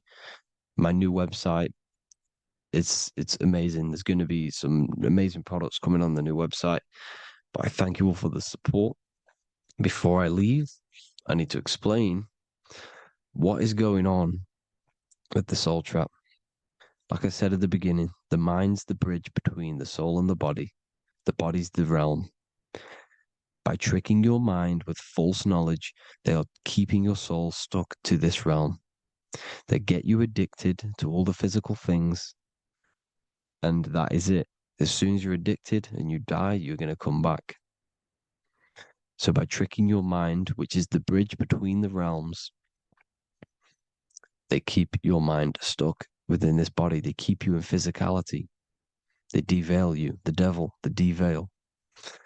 Thank you all for the support, people. If you do want to join the Academy, all the links will be posted below this video for the book, The Academy. Thank you all for the support. Coding the symbol of the double-faced eagle, which is found on the Rothschild's family coat of arms. We see it in the Roman Empire, and we also see it in the 33rd degree of Scottish Rite Freemasonry. So let's get straight into this symbol and decode what this means. Freemasonry is considered a craft, and this craft is about reconstructing yourself. In fact, the word mason means builder, because every day we are building our mind's prison or our mind's freedom. Plus, you are a creator of reality. You are contributing towards the building project on the earth. You are a builder of yourself and reality, a creator. In Freemasonry, they use the allegory to teach the initiate a process of self-mastery. In Freemasonry, the allegory is that the Temple of Solomon is broken, and this broken Temple of Solomon needs to be reconstructed. But this is symbolic. The Temple of Solomon is yourself. You as an individual are the broken temple, as you have forgotten who you are, why you are here on this earth, and your mind has many limiting belief systems and restrictions on it. Therefore, we are the broken temple that needs to be rebuilt and reconstructed. The 33rd degree is the highest degree in the Scottish Rite system of Freemasonry. Therefore, this logo represents the state of consciousness the 33rd degree Mason is operating at. It is symbolic of their level of mind, their level of self-mastery, their level of awareness. This symbol is a very powerful symbol that you can use to also find your personal power. Now, of course, this is my interpretation based off my years of studying symbolism and connecting the dots. If you feel like I miss anything, please leave a comment in the comment section to maybe add to my points. The first of all thing that I see in this symbol that reveals a great power of mind is the eagle. The eagle itself is a bird. and a bird can go on the ground and in the sky. In a symbolic sense, this represents the body and the spirit, the ability to transform from this earth body and then also access astral projection and the spirit. The bird sees things from a higher perspective while it's flying in the sky. If you're only in the physical body, your perception of reality is limited to the ground. We do not see much from the ground. This is all symbolic to a level of mind. The bird can see things from above. It sees the earth from a top-down view and sees the whole, sees things from a higher perspective, symbolic of the mind of a 33rd degree Mason who understands who they are, what reality is, what consciousness is, and the human psyche. Their level of intelligence allows them to see reality from a higher perspective, and they also have the mindset of seeing things as a whole, which is a great truth. We are all part of a greater whole, the unfolding of creation that is taking place in the present moment. We are all unfolding creation as a collective consciousness, and we are part of a greater whole building project. So this bird, or the eagle,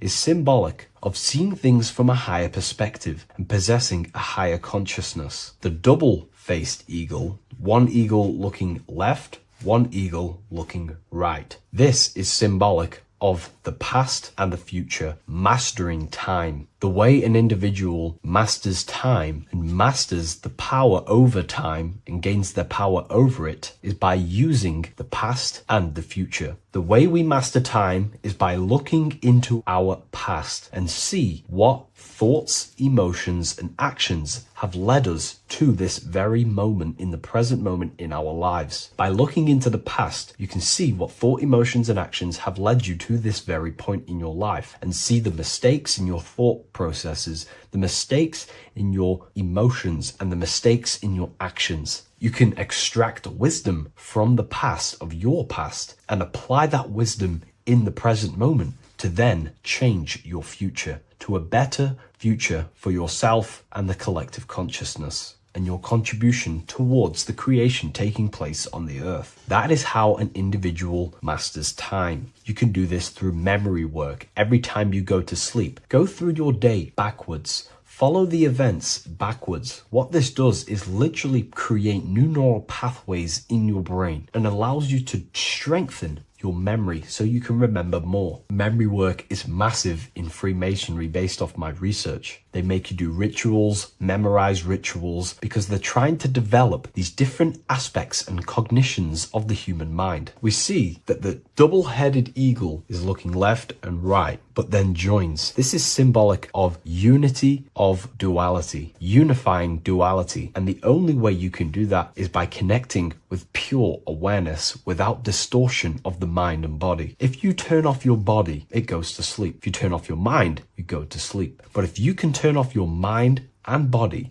then who are you truly? When you turn off your mind, you're no longer your belief systems, your name, your job, your reputation, your status. You are this pure awareness who's observing the mind. So in meditation, you realize you are not the mind. You are the awareness, and the awareness is singular, and the mind thinks in dualism. So this is symbolic of unifying and seeing things through the lens of the awareness and not the mind, because the mind can produce illusions. So this is symbolic of a state of consciousness of the 33rd degree who sees everything as oneness. We are all one witnessing consciousness experiencing itself. However, this witnessing consciousness is molded differently through the mind. My mind has gone through memories, traumas, events, and belief systems, which makes my mind unique to you. But when we all turn off the mind and connect with pure consciousness, the pure awareness, then we are all, on the deepest level, actually one. The universe is one.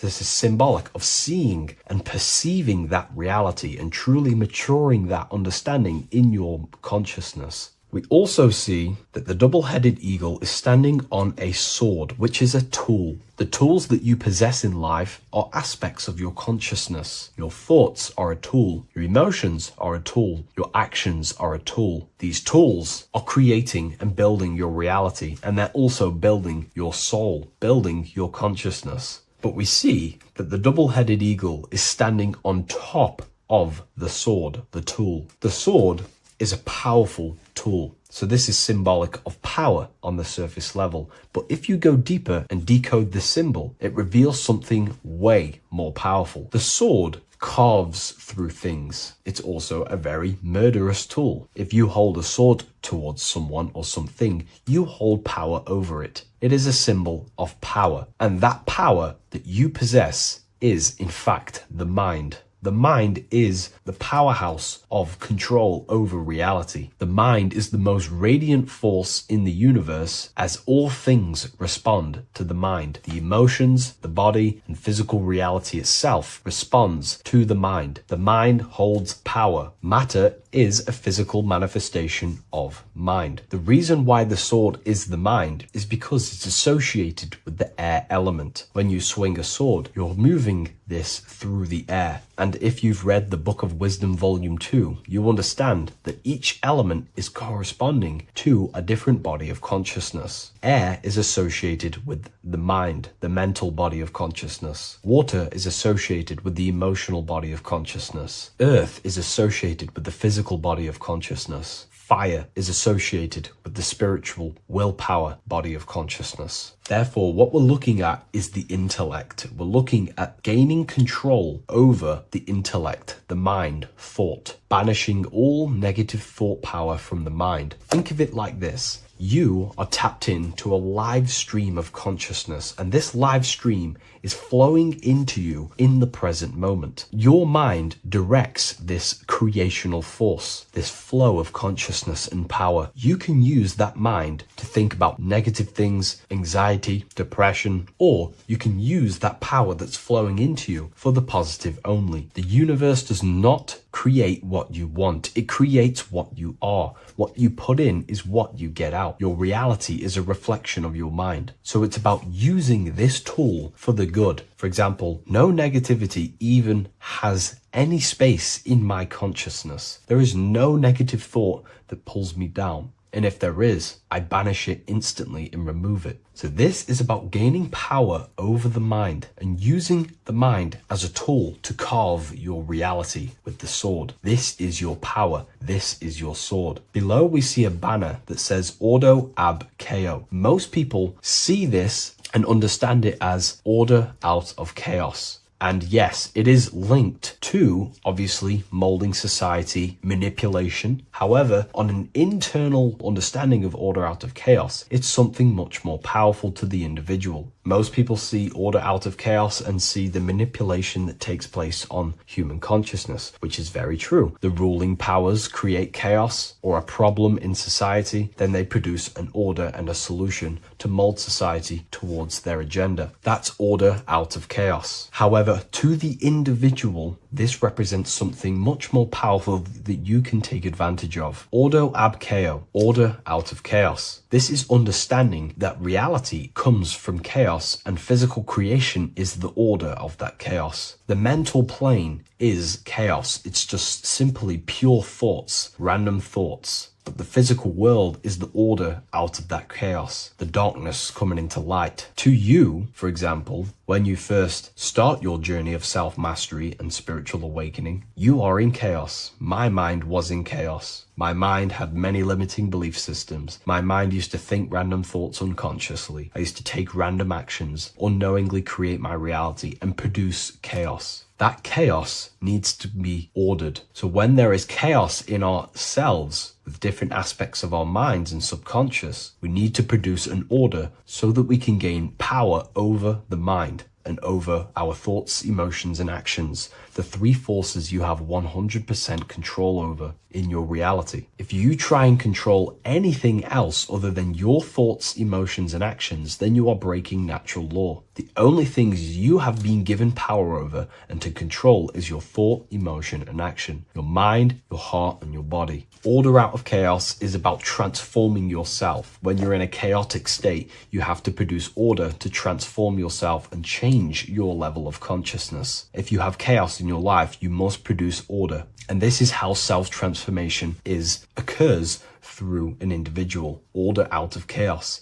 Now, yes, it is also linked to human manipulation, as this applies to everything as above, so below. Above, we see a triangle with the number 33 and light emanating around it. This triangle is highly symbolic of the element of fire. The upright triangle is fire. The downright facing triangle, the opposite to this triangle, is associated with the element of water. The reason why this is an upright facing triangle with the number 33 in it is because fire is associated with dissolving. If I place this pencil in fire, it will burn this material into its raw form. Fire is about removing the illusions in our mind to gain power over it. It's about dissolving all the illusions in ourself, the false belief systems, the negative subconscious programs and thought patterns. This is about destroying them and producing order out of them. It's about removing the veils of consciousness so you can figure out who you truly are. If I burn this down, it will reveal its raw essence. It's the same with consciousness. If you want to figure out who you truly are beyond your mind, emotions, body, then you have to remove the veils of consciousness. You have to dissolve the mind by meditation and stillness. You have to dissolve the nervous system by keeping very, very still. And you will connect with pure awareness and can connect with lucid dreams and out-of-body experiences. It's like finding a needle in a haystack. If you want to find a needle in a haystack, you don't go looking through the haystack to find the needle. You burn the haystack and the needle reveals itself. That's how you truly connect with who you truly are. And this is why it's associated with the number 33 also, because the number 33 is the symbol of rebirth. Jesus dies at 33 and ascends to heaven. The human mind is fully developed at the age 33. Ice melts into water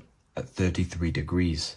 It's symbolic of transforming states from death to rebirth, rebirthing the self. And this is how you rebirth yourself, by figuring out who you truly are. Because when you actually figure out and have an out-of-body experience, or you figure out who you truly are, you go through a mental rebirth. Everything you thought once was true has been completely burnt away, and now you are reborn into a new mind and a new perception of self and reality. So it's about being reborn again. At the 33rd degree, you are reborn again by the understandings and experiences that you've had with yourself. And the crown is a symbol of mastery. People in position of power wear crowns. It is a symbol of power over something. This whole symbol reveals your own personal power, the level of power that the 33rd degree Mason has over themselves, not over other people, but themselves. But of course, once you gain your personal power, you understand how the mind works. You can use that against people. It's how you use the knowledge that determines whether you are bad or good. Again, if you think I've missed anything, leave a comment in the comment section. Please like, comment, and share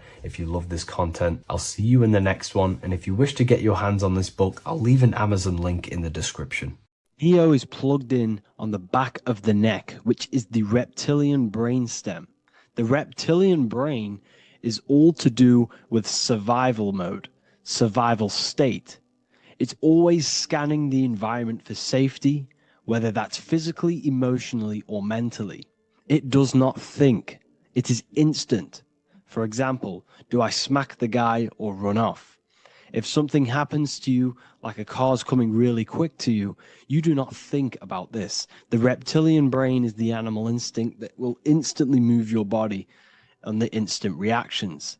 Hence why it's the closest brain to the rest of the body. It has instant access to the electrical nervous system to control the body at instant reactions. Now, Neo is plugged in on the back of the neck, which is the reptilian brain. Therefore, the matrix is the body itself. It is the lowest state of consciousness. This is what it represents. The word matrix means womb. It translates to womb because your body is a womb. Your body is a vessel for universal consciousness, for God consciousness. And the body is also a womb where you can be born again outside of this body by raising your consciousness, by awakening the neocortex. This is why Neo is called Neo, because it represents the neocortex. This is the higher aspect of our brain. This is all to do with new things, higher reasoning, higher thinking, new learning. You see, the brain is a receiver for universal consciousness. Now, what do I mean?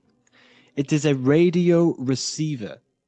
Think of it like this. You have a radio tower which emits frequencies, and each little frequency, 00.1, 00.2, 00.3, each 00 point is a different person. We are all the same universal consciousness encapsulated inside of a different vessel. This is why our body is the temple of God inside of the Bible.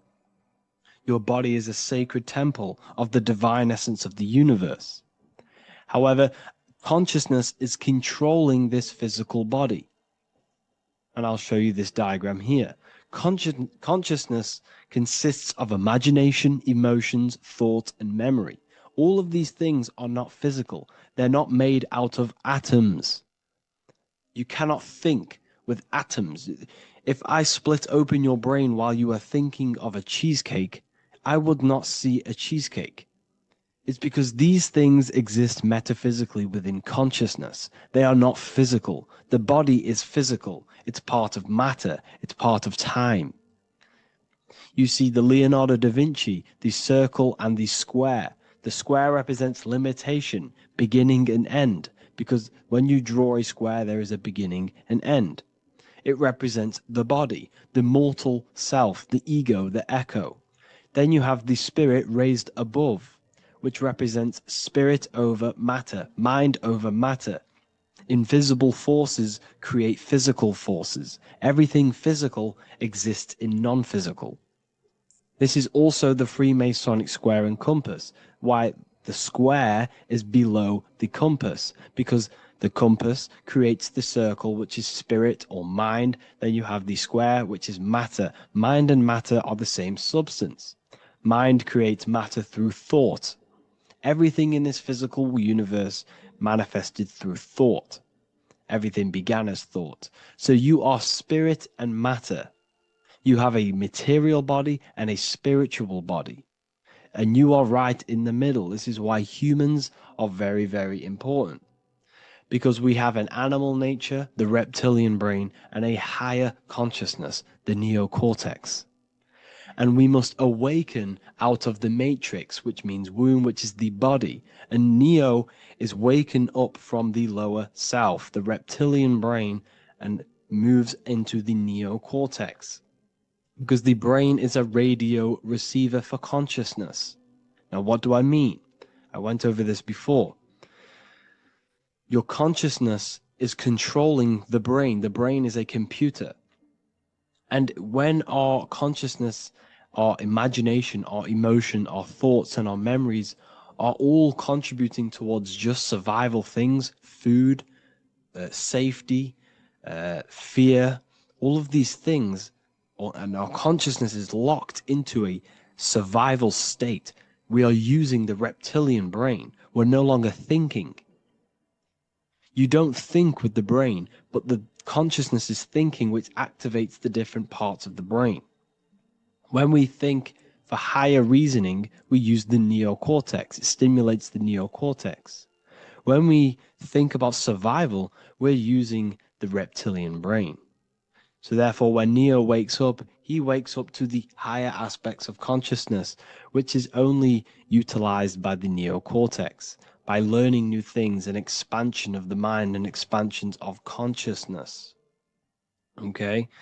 So the whole matrix is to keep you designed, well, the whole matrix is designed to keep you in a survival state, in the three-dimensional awareness.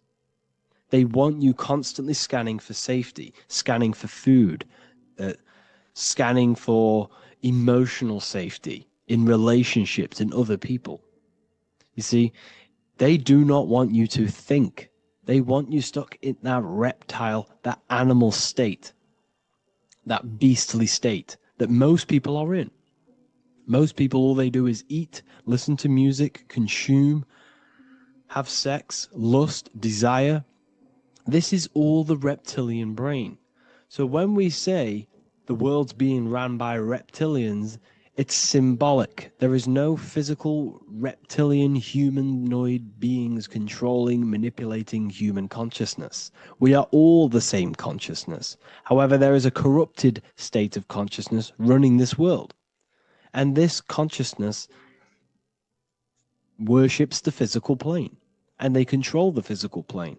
So by doing that, they keep you stuck in a reptilian way of thinking, the animal state, to keep you stuck in the lowest state of consciousness. Now, this is the god Osiris, which represents the reptilian brain. None of the Egyptian gods ever existed. They are all symbolic for the brain and anatomy of the human body. Osiris represents the reptilian brain. As you can see, this anatomy compare to the brain stem and Osiris statue found in Egypt. And we also see an ancient artwork of Osiris with green skin and two reptile crocodile alligators next to him, which also symbolizes the reptilian survival state of human consciousness and the activation of the reptilian brain. This is what it symbolizes. Now, this is what the Matrix is all talking about. It's talking about the awakening, the expansion of consciousness. The word divine is dive in because you connect with the divine by diving inward. There is no man in the sky going to save you. You must connect with the self. Know thyself. Truth comes from within. All of these things I'm telling you comes from within you. I'm just pointing it out. All of this is self-realization. A lot of people say, well, what are my sources? My sources is knowing thyself, observing thyself, using the neocortex of critically thinking, sitting down and thinking about yourself and having deep realization of yourself. You can realize that your thoughts are not of this physical world. It's quite simple. The brain does not think. The brain does not imagine. The brain does not hold memory. All of these things exist in consciousness, the one consciousness, but we are all fractal, infinite parts of. This is the eye on the triangle, consciousness being given down to the rest. This is separate. Consciousness is separate from the rest of the pyramid. The pyramid is your body. Neo is the one consciousness. This is the Egyptians symbolizing the one consciousness giving Ankh, which is life, to all the different life forms. However, you can see that the central sphere is giving a big Ankh to the humans, because humans, like I said, possess the advanced consciousness, an advanced brain that allows us to turn above our reptilian animal self. For example, we can go against our reptilian lower animal nature and turn to our godly nature. Animals cannot do that. They are stuck in instinct. They are stuck in a reptilian animal way of thinking and operating. Everything they create is to survive. We can turn against our lower nature and create for amazing things like buildings, architecture, technology. We can use our creative consciousness for anything we wish, not just survival needs. And it's the same with your spiritual journey. You can raise your consciousness beyond this animal state that they try to keep you in through fear, consumption, food, and the reptilian brain. We must awaken, start to think critically, and awaken to our divinity, because the mind, the consciousness within you has infinite potential to expand. There are infinite fields of knowledge that you can explore. The mind can never be filled.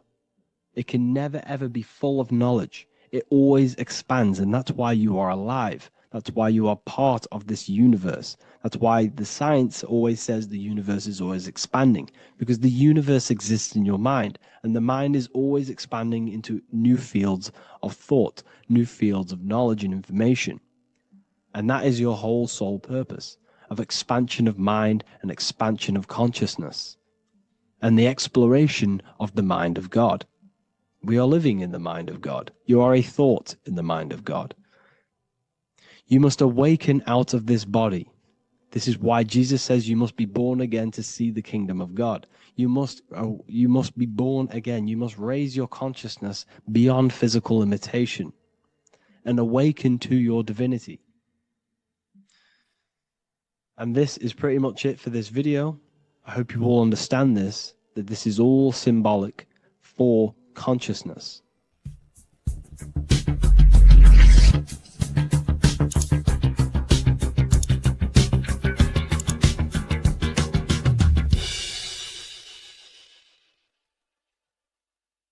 So depression doesn't actually exist, and in this video I'm going to show you how depression is actually a choice. And I'm going to give you some solutions on how to deal with it. And this is probably going to change your life forever just by doing this alone. Okay, so the first thing you need to understand about depression is that it exists in your conscious mind. It exists in your thinking mind. So what is inside your thinking mind? You have your body, your name, your reputation, your trauma, your memories, your family, your worries, your interests, your bills, your passion, dislikes, goals, right? Most people identify their lives with this. They identify their lives with their thinking mind. They think they're their name, their job, their reputation, their memories. But this is not who you actually are. Who you actually are is the observer of that. What happens if you stop thinking? What is left? You're left with unconditioned consciousness. You're left with the self, which is what we refer to as I. We are the consciousness, not the thinking consciousness. You are not these labels. You are not your thoughts. You are not your job, your name, your reputation. Okay? And the reason why I'm telling you this is because it's very important, is that we are something beyond this body, beyond this name, beyond our thoughts. We are the consciousness. So depression exists inside of the thinking mind, the conscious mind. Okay? So if you want to get rid of depression, you must learn how to escape the thinking mind. And not only just escape, but that's step one. In meditation, you do meditations, right? We sit still and we have to learn how to control the mind and turn off the thoughts. And when we turn off the thoughts, depression goes out the window because there's no thought present in your mental field of consciousness to be depressed. Okay? You must understand, who is the one suffering from the negative thoughts? Who is the one suffering? Your mind is not suffering because the mind is producing the thoughts. Your body's not suffering from the negative thoughts. You are suffering. And who is you? You are a soul. You are that feeling. You are that person beyond the thoughts, beyond the feelings, beyond that. You are the one experiencing. You are that. Meditation gives us the ability to turn off the thinking mind. This allows us to escape our thoughts. Okay? And it gives us, over a long period of time after meditation, you'll be able to turn this switch. And this switch will be able to turn off your thoughts. And by doing this, we will be able to control our conscious mind directly by the hand. So when you notice yourself gaining them negative thoughts, we can then turn off the switch of turning off the conscious mind and rising to our authentic self and knowing the thoughts are just illusions. Now, let me tell you something that's very powerful. Most of your thoughts are coming from beliefs. Most of your feelings are coming from beliefs. So if you have a feeling of lack, this is coming from a belief that you don't have much. If you are feeling alone, this is coming from a belief that you are alone. So what we must do is restructure ourselves. We must restructure the subconscious mind. And we do this in many different ways. We can do this with meditation. We can do this with visualization, visualizing our desired reality as if we are living it. We can do this with affirmation. Now, a lot of people think, oh, I'm trying to speak something into existence with affirmation. No, you're not using vibration to try and change reality with what a lot of these new age people will teach you. Vibration, your words will not have much an impact on reality. That's the truth. But what they do have an impact on is reprogramming and recrafting and refining your mind. If you repeat, I am wealthy all day long. Your subconscious mind, that word will be lingering inside your subconscious, and you will start to mold that into your conscious. You'll start to be consciously thinking about this. Most of your thoughts are coming from your subconscious. So if you want to get rid of depression, you got to figure out the trigger. What are you depressed about? What are you feeling? What are the beliefs that are making you feeling and thinking this way? And that's what you must restructure. You must restructure your subconscious mind through visualization, meditation, and affirmation. You do these all the time. You do these every single day, and you will slowly, if not surely, restructure your subconscious mind. While by doing the practice of meditation, you'll gain the off switch as well. Sometimes depression comes from not living in your authentic self. You're not doing the things that your soul is telling you to do. We all know what we should be doing at all times. I don't care what you have on. We all know we should be doing something. We all know that we have there's a higher aspect of our mind that tells us, oh, we need to be doing this, but I'm actually sat here on my phone. Oh, I shouldn't be eating this, but I'm doing it anyway. There's always that higher voice. And that is the voice that has to be connected to. And when your body's not acting out the voice of the soul, then the soul becomes sadder, sadder, and suffers more and more and more. There has to be a connection between the soul, the mind, and the body. They have to work in unity. Okay? So I hope this video helps with depression, with whatever you're going through mentally. In this video, we're going to be talking about the evolution of consciousness. You are born human, however, you possess consciousness, which is the awareness behind your being, the awareness behind your thoughts, the experiencer behind your five senses, the experiencer, the observer behind your thought, emotions, and senses. You are an eye, an invisible consciousness looking through a lens, which is your body. Your body produces this physical world that you experience. Your brain produces this world. Your brain and body is a technological computer. However, you are an infinite, ever-expanding consciousness behind this physical body. And there is an evolution of consciousness, a cosmic journey of expansion. And this is why we see so much pyramid symbolism in the occult and esoteric world, and especially within Freemasonry. Because the pyramid represents climbing, an evolution, a raising state of consciousness, a journey. Steps symbolize a journey upwards. This is the raising and the evolution of consciousness, our inner world. The transmutation of our inner selves, of our souls and consciousness and our minds. So when we see this pyramid, we're seeing a evolution, a way up to source consciousness. And the eye in the pyramid represents your source consciousness. It represents illumination. It represents divine guidance through this evolution of consciousness. This is why we see the ladder. Consciousness is ever expanding on an infinite journey of evolution. Each individual is a part of this cosmic process, contributing towards the ongoing expansion of both mind and awareness. As we evolve, we collectively explore deeper levels of existence, expanding the boundaries of thought and consciousness. The mind has the ability to expand infinitely into new realms of thought, into new dimensions of mind. The mind cannot be filled up. It is not a physical substance. The body can be filled up because it is a physical thing, but you cannot fill the mind. Therefore, the mind is constantly expanding, ever expanding into new fields of thought.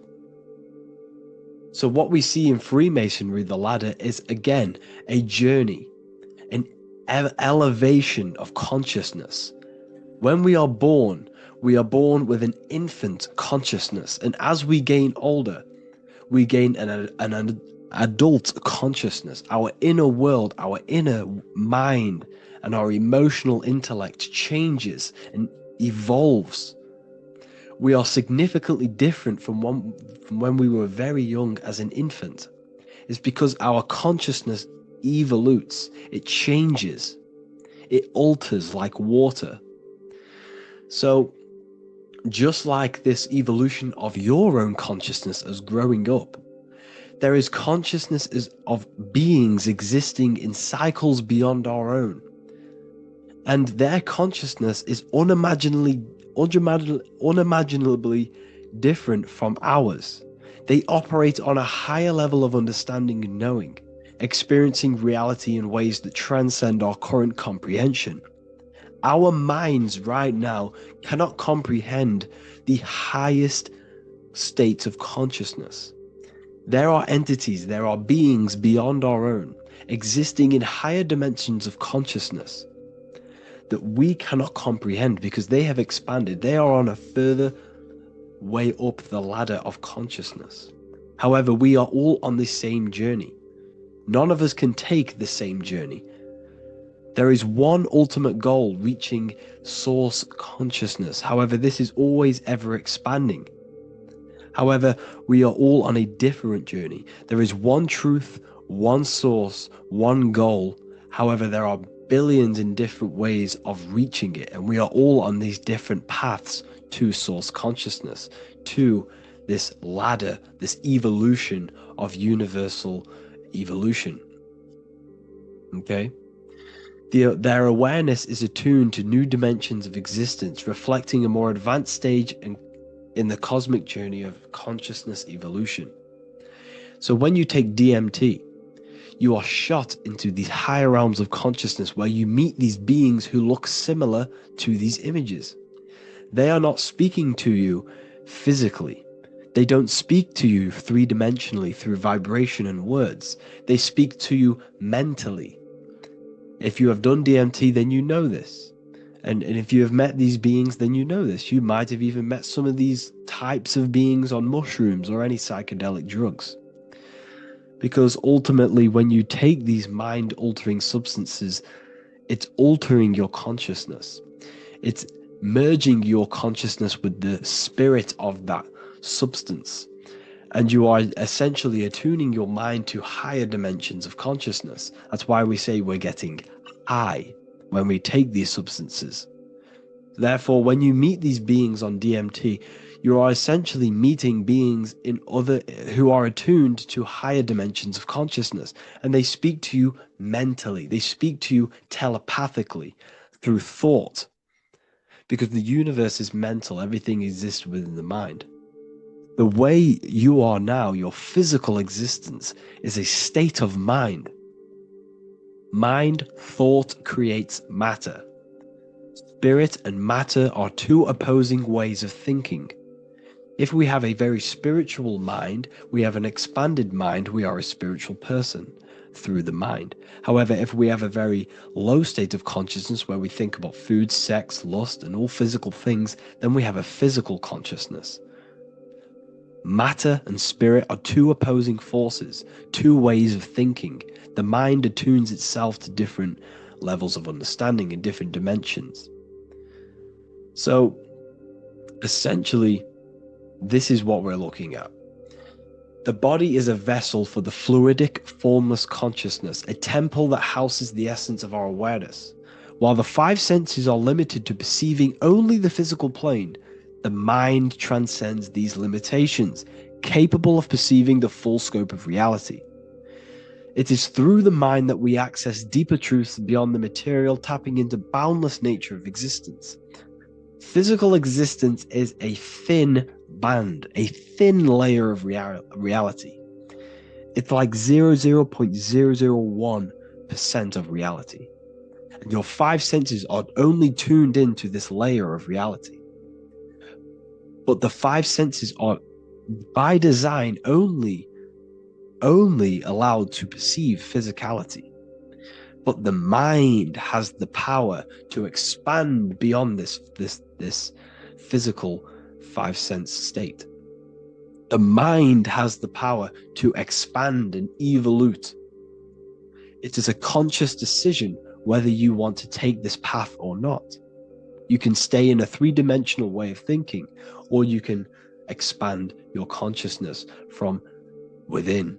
It's not an external journey. There is no God going to save you. You must save yourself. Therefore, behind every single one of these eyes is the same source consciousness. However, we are all different cells in a different journey. The organs in your body, the cells in your body are all alive. They all possess same consciousness, universal consciousness. However, we are all on a different journey of evolution. As above, so below. As the baby is in the mother's womb, when the baby becomes conscious, there is a world outside of its mother. What does it do? It presses and seeks a way out to be born in the other world outside of its mother. It is the same with your consciousness, your mind. When your mind becomes aware that there is realities beyond the immediate surroundings, it seeks a way out. And this is exactly what I'm doing to you now. I am now expanding your mind and telling you there is other ways of reality. There is other dimensions of consciousness which you can access through inner transmutation, through different ways of thinking, spiritualism, and meditating and connecting with yourself and detaching from external things. We can upgrade our consciousness. Your body is a womb. Why Jesus says you must be born again to see the kingdom of God, because you are born physically and then you must be born again spiritually, awakening your inner consciousness. So like I said, as the baby is in the womb, it's the same principle. As above, so below. You were a baby, you were in your mother's womb, and you figured out there is a world outside of your mother, so you seek to weigh out your mother to be born in another world. It's the same now. You must do this now. This is your spiritual evolution. This is the evolution of consciousness. It's ever expanding. When you die, this is a transition. You must learn to not fear death. This is another part of your spiritual journey. You must master death. Therefore, like I said before, the mind has limitless capacity to expand into new realms of thought, continuously exploring uncharted ideas and concepts without boundaries. The mind can ever expand. It can never be filled. It can never ever know everything. There is infinite fields of knowledge, infinite fields of thought. Your current state is just one stage on an infinite pathway. You won't remain human forever. The human experience is a crucial phase where we learn to balance polarities, master the fundamental laws of the cosmos. It is a period of growth and transformation, preparing us for the next stages in our cosmic evolution. The goal is to strive for perfection, yet the true perfection is unattainable. It's like a tunnel, and there is a light at the end of the tunnel. And as you walk through this tunnel, the light is ever moving backwards. You should forever seek to meet that light, but you will never meet that light because consciousness is ever expanding. You should strive for perfection, yet knowing that perfection is forever unattainable. The journey is endless, with each step revealing deeper layers of understanding and experience. The pursuit of growth and expansion is itself the essence of our evolution. You can find all of this knowledge in the amazing book that I have read for years. I have read this book, The Emerald Tablets of Thoth, the Atlantean, by M. Dorial, translated by M. Dorial. I'm telling you now, this book, now that I've told you this, you have some context on the book. The whole book is about evolution of consciousness. He's talking about higher dimensions beings. He's talking about how you can transcend this physical plane.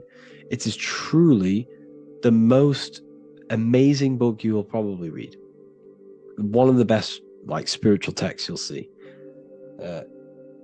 It's hard to understand, so you must read it over and over again.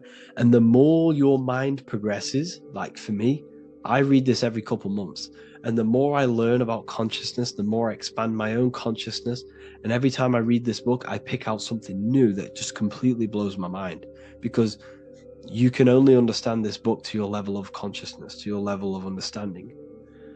So now that I've told you all this information, go and read this book and it will absolutely blow your mind. and so will the Book of Wisdom Volume 2, which is now available. I released it the other day.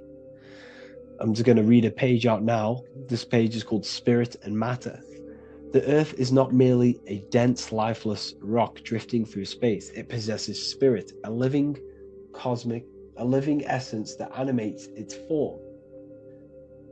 But what do we mean by spirit? Spirit in esoteric terms refers to the energy, the life force, animating the principles infused in matter.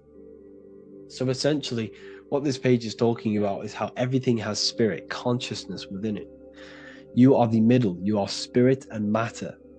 You have the ability to expand your mind to the God self and raise above our animal instinct, our material self, and know the divine and expand. Animals cannot do this. Animals are not self-aware. Humans possess self-awareness. We can observe our consciousness. We can say, why do I exist? We can look in the mirror and know that we need growth. And this is what Anunnaki means. Anu means above. Anu was the supreme god of the sky, which is a metaphor. He represents spirit above, heaven. Anu came down to earth and married Ki, the goddess of the earth, which represents matter. It's a myth, it's an allegory. Anu married Ki and gave birth to the Anunnaki. Spirit came down and infused with matter and gave birth to the human, which is you. You are spirit infused in matter, Anu and Ki, Anunnaki. You are the Anunnaki. And this is just one of the teachings in my book. Honestly, this book is absolutely amazing. If you truly, truly want to expand your consciousness, give this book a read. And obviously, if you're inside the university, I give you this book for free. A paperback version. If you join the university, follow the steps inside of the general chat, you'll be able to download this book. Sorry, not download it. Order a paperback for free. All you have to do is pay for the shipping. You'll also gain amazing knowledge inside of my library, where your mind will just be overblown with the amount of esoteric books. There's over 45 rare occult books, plus you get a PDF of the Volume 1 and Human Health Guide. You get reoccurring updates where I expand on symbolism, occultism, where you will just feel absolutely amazing once you understand esotericism in yourself. You'll also learn how to create the dream reality that you want with the Manifestation Mastery course, where I teach you how your consciousness creates reality. You'll have a real lectures where I post lectures on symbolism, occultism, esotericism. There's a conscious community and live calls and Q&A where you can ask me questions and I'll answer your questions. I just want to say thank you to everyone who has joined the university. Thank you for even liking and watching this video. Any support I just appreciate every single one of you. Please, if you can, leave a comment and a like on this video and let me know any videos you want me to make in the future. And I will start uploading a lot more to the YouTube. So yeah, thank you all for tuning in today. Have an amazing day. Welcome to Revival of Wisdom. This video is going to be about the flat earth and the breakdown of the whole cosmology. I'm going to be digging very deep. I've got a lot of pictures and images to show you and a lot of dots to connect. So let's start with the Freemasonry art. So this artwork we have here is the Freemasonic cosmology as they know and believe. So what is it symbolizing? We obviously have to start off with the 4 pillars representing the 4 corners of the earth. The 4 corners with duality. You see, there's everything on earth. There's good and evil. Good, evil, positive, negative. Good, bad. This is the checkerboard. This is what it symbolizes. Okay. Obviously, we have the sun, the moon. The sun gives you energy. It's the anode. The moon is the cathode. It's the opposite. It takes your energy. So therefore, you become sleepy when the moon comes out. You see, everything on earth, everything in the universe is balanced. There's complete balance. symbolized by duality. There's always two opposites. We have the all-seeing eye, and obviously 7 stars representing the 7 planets, but not planets as in we know planets. They're not physical spinning balls of gas. They are energies, they are lights emitting from the realm above this realm. They are lights through the firmament, through the electromagnetic field. So let's go through that again. The 4 corners, duality, positive and negative, cold, dry. Everyone on Earth has an opposite. Everyone, there's 2. Okay, and then we have the sun, the moon, the 7 planets with a 5-pointed star. What's the 5-pointed star? Of course, it's the 5 elements: spirit, water, earth, fire, and air. Okay, that's what the 5-pointed stars symbolizing, the 5 elements of earth. And then most importantly, we have the compass. The compass is very, very important, hence why it's in the center. The compass is symbolizing many, many things. And one of the most important things, but we'll get into that after. We have a boat with water outside of the earth. So we have a boat on water, symbolizing the waters separated by the firmament, the waters above, separated by the firmament from the waters within the firmament, the earth. So this is what it's symbolizing. So the compass, what's the compass? This is where the compass comes from. The Polaris, the most important star there is, because it's in the center of Earth, the sun, the moon, and the black hole, black sun. Because all creation comes from center, the seed center. Okay, but we'll get into this after. But also, this is a very important Masonic symbol because they use this symbol a lot. This is one of their main symbols, hence why Neil Armstrong has the Masonic ring with the compass on it. The people who supposedly went to the moon, which obviously they faked to push this globe model, because the globe model is based upon fear. Because the globe model, if they can sell you the globe model, they can sell you anything then. You don't know where you actually are. The globe model is to push fear upon the masses, because the globe model means there's not enough resources. There's also risks of asteroids hitting the planet. There's also risks of space extraterrestrial invasions, global warming, asteroids. You see, this is all the fear that they can gain of selling you the globe model. Okay, because they don't want you to know that this is an intelligent design. And also, they're hiding God, the creator, the source. This is why they are satanic.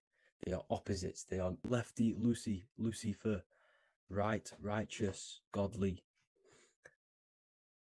Hence why they do the symbolism on their eyes. 666. This is another famous, famous astrologer, astronaut. This is another famous astronaut doing 666, showing that he's in the alliance of the occult. But even look at their 10th anniversary stamps. They have a Masonic compass on there. Also, the Order Out of Chaos. Order Out of Chaos, double-headed eagle. Okay, the Order Out of Chaos ring, which they wear. So all of these astronauts are in the occult. They are lying to you. They are in with this order, this Masonic New World Order, whatever you want to call it. So let's break this compass down a lot more. Because as I showed you here, the center, okay, This is what the compass is symbolizing. Let's go into the North Pole map. This is from 1595. This is a rough estimate of where this map came from. It's from around the 1500s to the 1600s, maybe 1400s. There's not an actual set date on this map because obviously our history has been tampered with. But let's break down this map and the symbolism that they use towards this map, because this map is the map of the North Pole.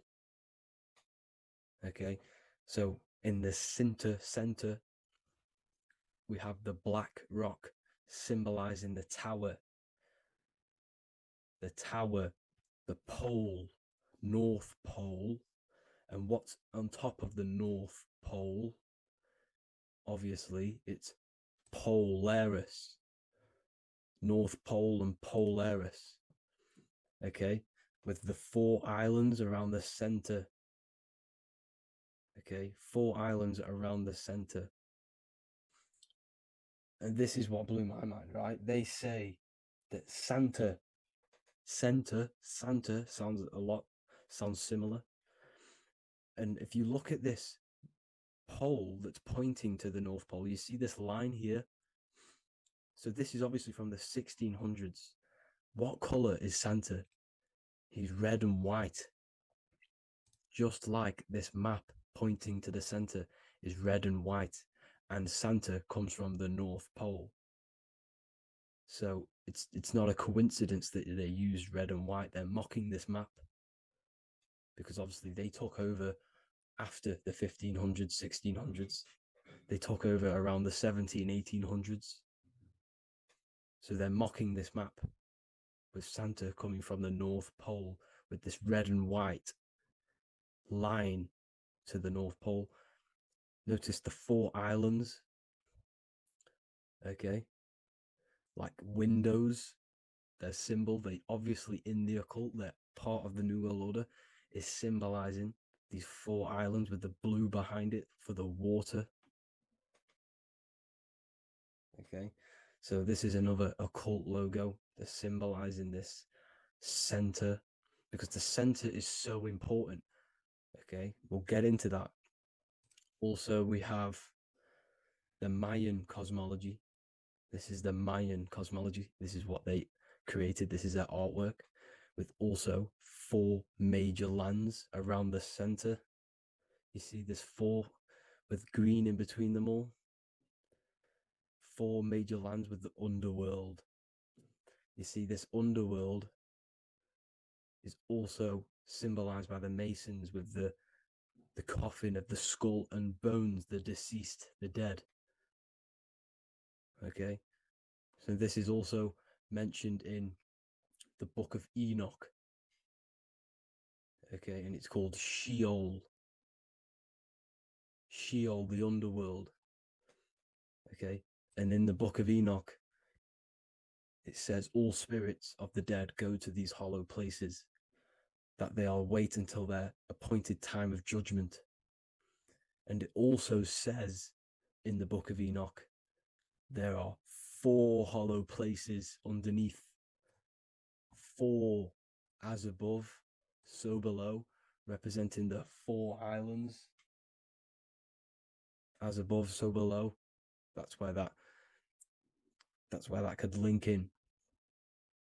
Okay. The Book of Enoch is very important because it was found in a cave thousands of years ago. And has a lot of truths about this realm and about this world we live in. So let's go back to the Mayan cosmology. So the ancient cosmology, they all must have had some sort of communication. They must all be in peace, at peace with each other, because all of their cosmologies linked together. See the Greek, Babylonian, Indian, Celtic. Okay, they're all linked in together. They all knew that they were in an enclosed system with an underworld and obviously a firmament. Okay, so this is what they all knew. They all must have had some sort of communication. They were a lot more advanced than us. They knew the center of the realm. Okay, and obviously The United Nations flag also symbolizes their center. You see how it has like a grid with a circle around the center. It's symbolizing that center of the realm, because that center of Earth is so important. The United Nations flag, they all have it. See, some different ones all have that circle around the center. Because the center is the seed. All things come from a center. So the torus field is so important because it is the spark of life. It's the building blocks of the universe, this creation. Because all things have a torus field. Just like an apple with what's in the center of an apple, a seed. Because the center is where the energies hold, is where the energies meet. And it creates that spark of life. Just like your heart is the center of your body. And it has an electromagnetic field. Because the center, all things come from the center. So this is why the North Pole is so important, because this is why it's so important, because this is where the creation sparked from, the center. This is where the most electromagnetic energy is stored. So this is why the northern lights come from the center. It's electromagnetic energy. This is what the northern lights are. It's being emitted from this black hole in the center. Okay? And obviously, what else is on the center? Polaris. Polaris is the center star. Okay? So the center star is what sits on top of this North Pole, Polaris, because it's a pole of electromagnetic energy, symbolized as a black rock, a black hole, pole. You see, because all creation comes from void. Light is born from darkness. Without light, darkness can't be born from light. You see, but light can be born from darkness. This is why darkness is so important. And this is why there's a black hole in the center of our realm, like the black sun. The black sun, the Polaris star, the North Star. You see, so this is this North Pole, Polaris. This is what they're talking about. And this is why compasses are an 8-pointed star, because Polaris is symbolized as an 8-pointed star. This is where a compass will point you to. It will point you to that center. So notice how a compass has this black hole in the middle. You see? And it will point you to this meeting point, the north, because in the center is the center of the torus field of the earth. This is where the most electromagnetic energy is. You see, everything gets sucked into the black hole. Okay, this whole reality is being projected from that center point, just like your eyes suck in light. It's a black hole. Your eyes suck in the light of this light being emitted from this center place, this electromagnetic energy at the center, which is the seed of everything, of everyone. You see, just like an apple has the seed in the center in darkness, because in the center of the apple, it's dark. It's black. It's pitch black. But that's where the seeds are. That's where the life is. But Polaris is so important because it's that center star which lines up.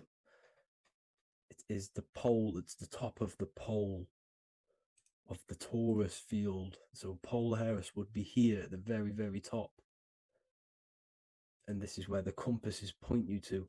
And this is why the Star of Ishtar, the 8-pointed star of the Sumerians, also talked about this 8-pointed star, and it's called the Star of Ishtar. Okay, and who is Ishtar? Ishtar is the goddess. Okay, so she's not a male, she's a female, because every creation is brought through a female, a womb. Every single human on earth is brought through the womb, the sacred feminine energy. And the womb is pure darkness. There's no light in a womb, just like the center of our realm. It's a black hole. Okay, and guess what? She's the god of vitality and sexuality. She is responsible for all life. Okay, so the Star of Ishtar is the Star of Polaris, which is symbolizing the responsibility for all life, the center of our realm, the black sun, the black hole. Okay, so this is what that god of Ishtar of the Sumerians is talking about, the goddess, the womb, the seed of creation. So this would be the portal, more than likely the portal in and out of our realm, because it's the top of the Taurus field. And what's above this realm is the heavens. So this is where you get sucked in from the heavens. Your soul gets sucked in and brought onto this plane of existence called Earth. These are some space NASA symbols. Look how much Polaris symbolism there is. And notice how it's at the center. You see this circle? This is like a half circle. And at the center is an 8-pointed star of Ishtar. It's the same thing. It's Polaris. It's at the center. And notice on some of these, look, this one is a bear holding the key and an arrow pointing to the Polaris star, so that they hold the key to Polaris. Another one with like a demon holding a key to the what? Polaris on top of him. Also an eagle, which is a Masonic symbol. The eagle holding a key on top of the center. You see, and notice how there's an arrow going up to the Polaris and an arrow down, as above, so below, to Earth. So you can go out of Earth and into Earth through Polaris, and the eagle holds the key. You see? The eagle holds the key, just like this. This demon dragon holds the key to Polaris. And look at this one, Earth, with an arrow up to Polaris, an 8-pointed star. So Polaris is more than likely that portal which the Anunnaki used, the Sumerian gods used, because the Anunnaki symbol is also an 8-pointed star. Okay, and like I said, that center is the seed of creation. The center is the black hole. Okay, just like your pineal gland is at the center of your brain. The pineal gland is at the center of your brain, and that's what connects you to that spirit realm, to the source. That's it for this video, guys. Thank you all for tuning in. I hope you all learned something today. Please leave a like, a comment, and please subscribe to the channel for more content. God bless you all.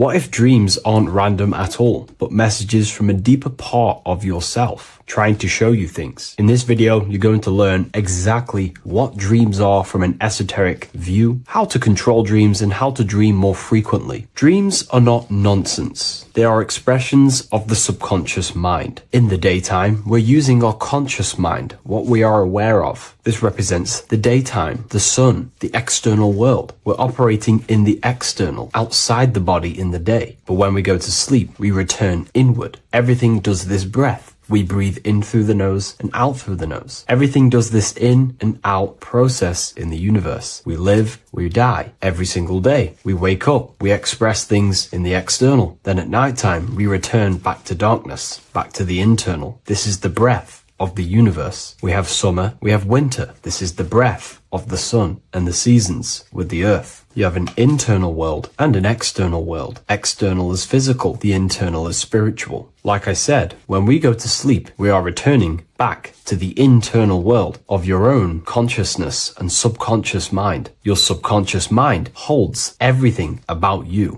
your memories, your traumas, everything you've ever learnt, your language, your name, your job. Everything you identify with is stored within this vast network of the subconscious mind. It is your own personal consciousness. Therefore, when we dream, we return back to the subconscious mind, and we are in fact thinking, but in a subconscious way. The subconscious does not speak the same language as the conscious mind. The conscious mind uses language, thoughts, and all things that are very logical and very easy to understand. The subconscious is the complete opposite. It is very indirect, metaphorical, and symbolic. The subconscious communicates and works in symbols. Ultimately, symbolism is the language of consciousness. This is why in occultism and esotericism, it is filled with occult symbols, because symbols are used to communicate directly with the consciousness within the subconscious mind, and the subconscious mind is ultimately connected to the collective consciousness. We are all connected and tapping into the mental plane, where we receive thoughts, ideas, depending on what we attune our mind to. That's why we call it a mindset. But getting back on topic, the subconscious mind is your own personal network. It is like a net, an interconnected web of your thoughts, memories, traumas, emotional blockages, and all the things you identify with and have experienced in your life is stored within this network. It can be seen as a web. One example of the subconscious mind using symbolism is this next story I can tell you. Let's say I was in a very traumatic car crash as a young child. I experienced a lot of emotional trauma in that car, and that deeply impressed my subconscious mind with that trauma of emotion that I felt. Therefore, every time I see a car in my external world, that car is now a symbol that represents the state of consciousness I was feeling in that particular time of the traumatic car crash. The car is a symbol for a state of consciousness within my subconscious mind. Just like when you see a word, that word triggers what you believe that word to be in your subconscious mind. Symbols are the language of the subconsciousness. Therefore, when we dream, we are basically seeing symbols of our own personal subconscious mind. Our higher mind, which is basically our subconscious, the higher version of you that exists beyond your human thinking mind, communicates using symbolism. The higher mind does not speak human thoughts, human language. It speaks the language of symbolism. Therefore, when we dream, every event, every person, everything that happens, and everything you see is your own personal subconscious mind materializing within the plane of the astral plane. This is a dimension that sits just above the physical world that everything is pulled out of. For example, look around you. Everything you see around you was thought, then imagined. Imagination is the astral plane, and this astral plane sits above the physical world. As above, so below.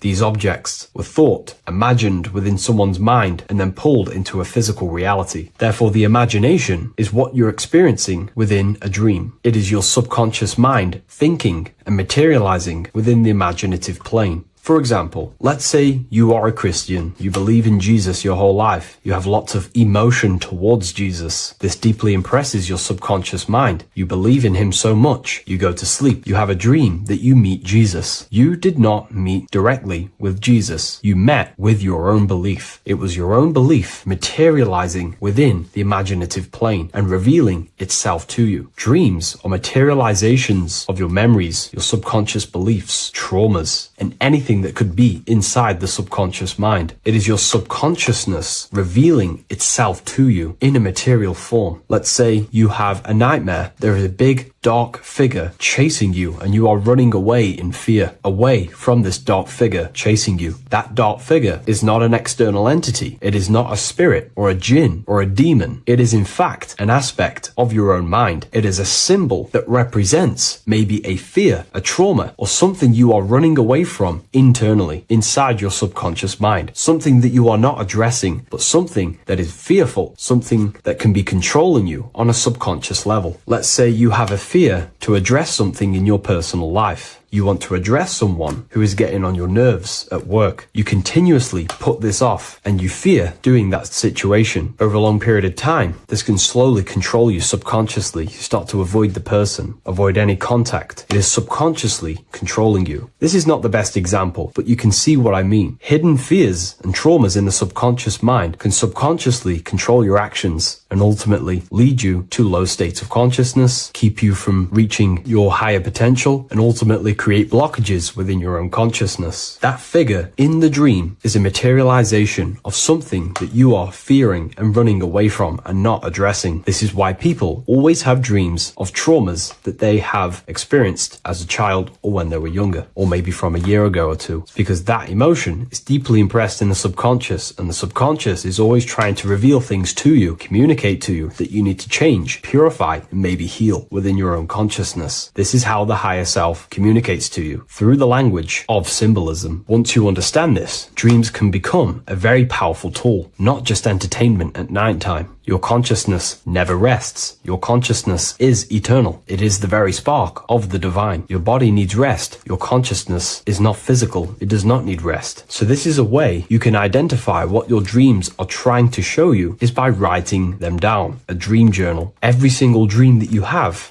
a book placed near your bed. Every time you wake up, first thing you should do is pick up the book and write every single detail that you can remember about the dream. The people that you met are all symbols or aspects of yourself. Maybe it is a friend you saw in your dream. That friend represents a state of consciousness that is within you and is trying to reveal something to you. It's about making the subconscious into the conscious, to become conscious of the unknown. Write down every detail, everything you saw, every event that played out, even the details of the clothes that they were wearing. Everything is symbolic within dreams. Write everything down and then analyze the dream. Don't analyze it from a logical mind. Analyze it with the right hemisphere of the brain, which allows you to see metaphors, read between the line. Try and gain the message that it's trying to show you. What does this overall mean to you? And what could this reveal about aspects of yourself that you need to heal or maybe take action in your life and world? Because your higher self is always guiding you towards awakening and fulfilling your mission in the manifested physical world. Dreams speak in symbols, not logic. Ask about your dreams. What is this trying to tell me? Don't take things literally. Look for an emotional tone and symbolic resonance. With practice, you'll begin to understand the personal language of your subconscious mind. Now that you understand that, again, please leave a like or a comment on this video. This is now a technique for lucid dreaming and dreaming more often. This is not going to happen overnight. This is not an easy method. It simply takes practice and dedication. Every morning, choose 3 time slots. For me, I choose 4:30, 5 a.m. and 6 a.m. 3 alarms that are going to go off at these 3 times, half an hour apart from each other. Each time you wake up, stay awake for 5 to 10 minutes. Turn off the alarm. Try and keep your conscious mind awake, but drift back into sleep. There's no other better way for me to explain that. It's very difficult, but try and keep the mind awake, but but the body falling back asleep. More than likely, you will drift off back to sleep. Then, the next alarm will go off half an hour after. This will wake you up again, guaranteed. You will probably drift back to sleep by repeating this process. After the 3 alarms go off, each one of them times, you're either going to have a dream or a lucid dream, but definitely you will have a dream. And if it doesn't work one time, keep trying it. I've been using this method for a very long time, and I can tell you 70-80% of the time it triggers a dream, and a very vivid dream. And it's ideal for lucid dreaming because keeping the conscious mind awake while letting the body fall asleep, you can become conscious within these subconscious realms of your mind. But when you are conscious inside the dream world, you can do what you want, but you also want to let the dream naturally unfold. If you try and take too much control, then you will wake back up. If you feel any fear in your dream, you will wake back up into the material world. Another tip to dream more often is to meditate before bed. Simply close your eyes and think about nothing for 5 to 30 minutes. Detach from everything outside you, your name, your job, work, the thoughts. Mentally detach from the world and the physical pleasures and become pure awareness before you try and go to sleep. This will help you become conscious while being within the self. If you wish to learn more about consciousness yourself, the Book of Wisdom Volume 2 can definitely help you. I'll leave a link in the description. Thank you for watching this video, and I'll see you in the next one.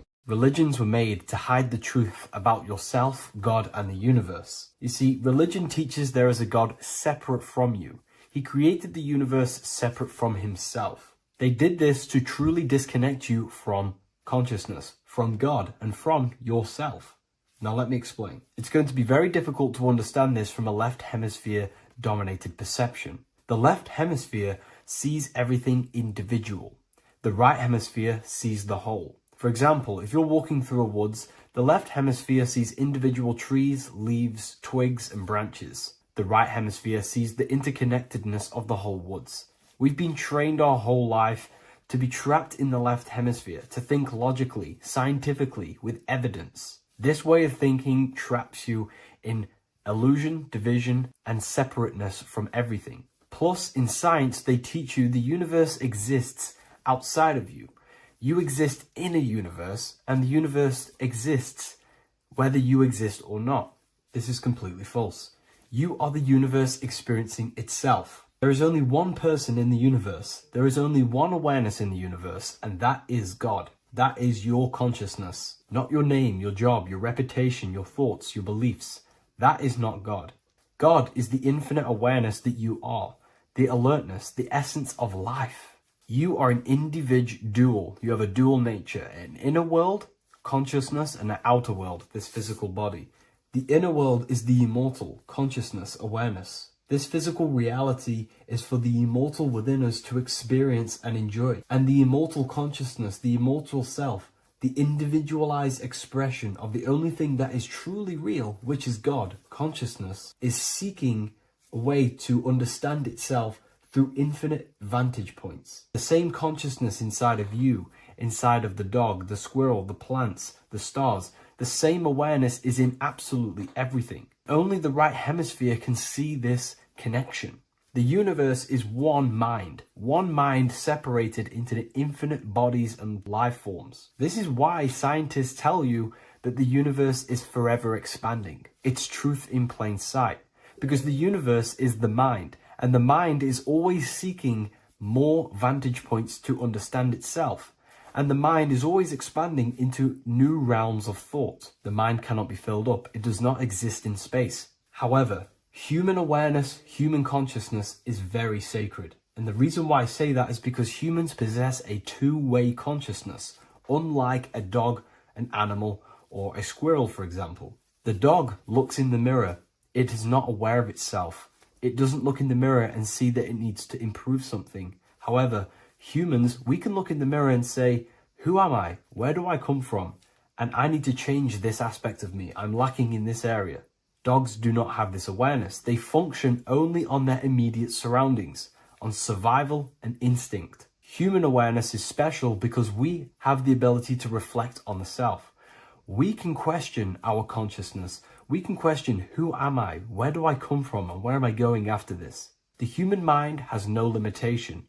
We can surpass our animal nature and rise to a godly nature. This is the whole purpose of reaching Christ consciousness. which is just an ideal consciousness where we have control over self and we know who we truly are. Humans have been given the tools to awaken. Our five senses are locked only to perceive the physical world, but the mind holds the gateway to understand the unseen aspects of reality. The mind holds the secrets to the universe and consciousness. We just have to study ourselves to understand God. We are all individualized aspects of consciousness. There is only one pure consciousness in the universe, but we're fractaled into infinite life forms, experiencing this consciousness in a different form, molding this consciousness into individual egos and individualized consciousness. Me and you are made of the same fabric.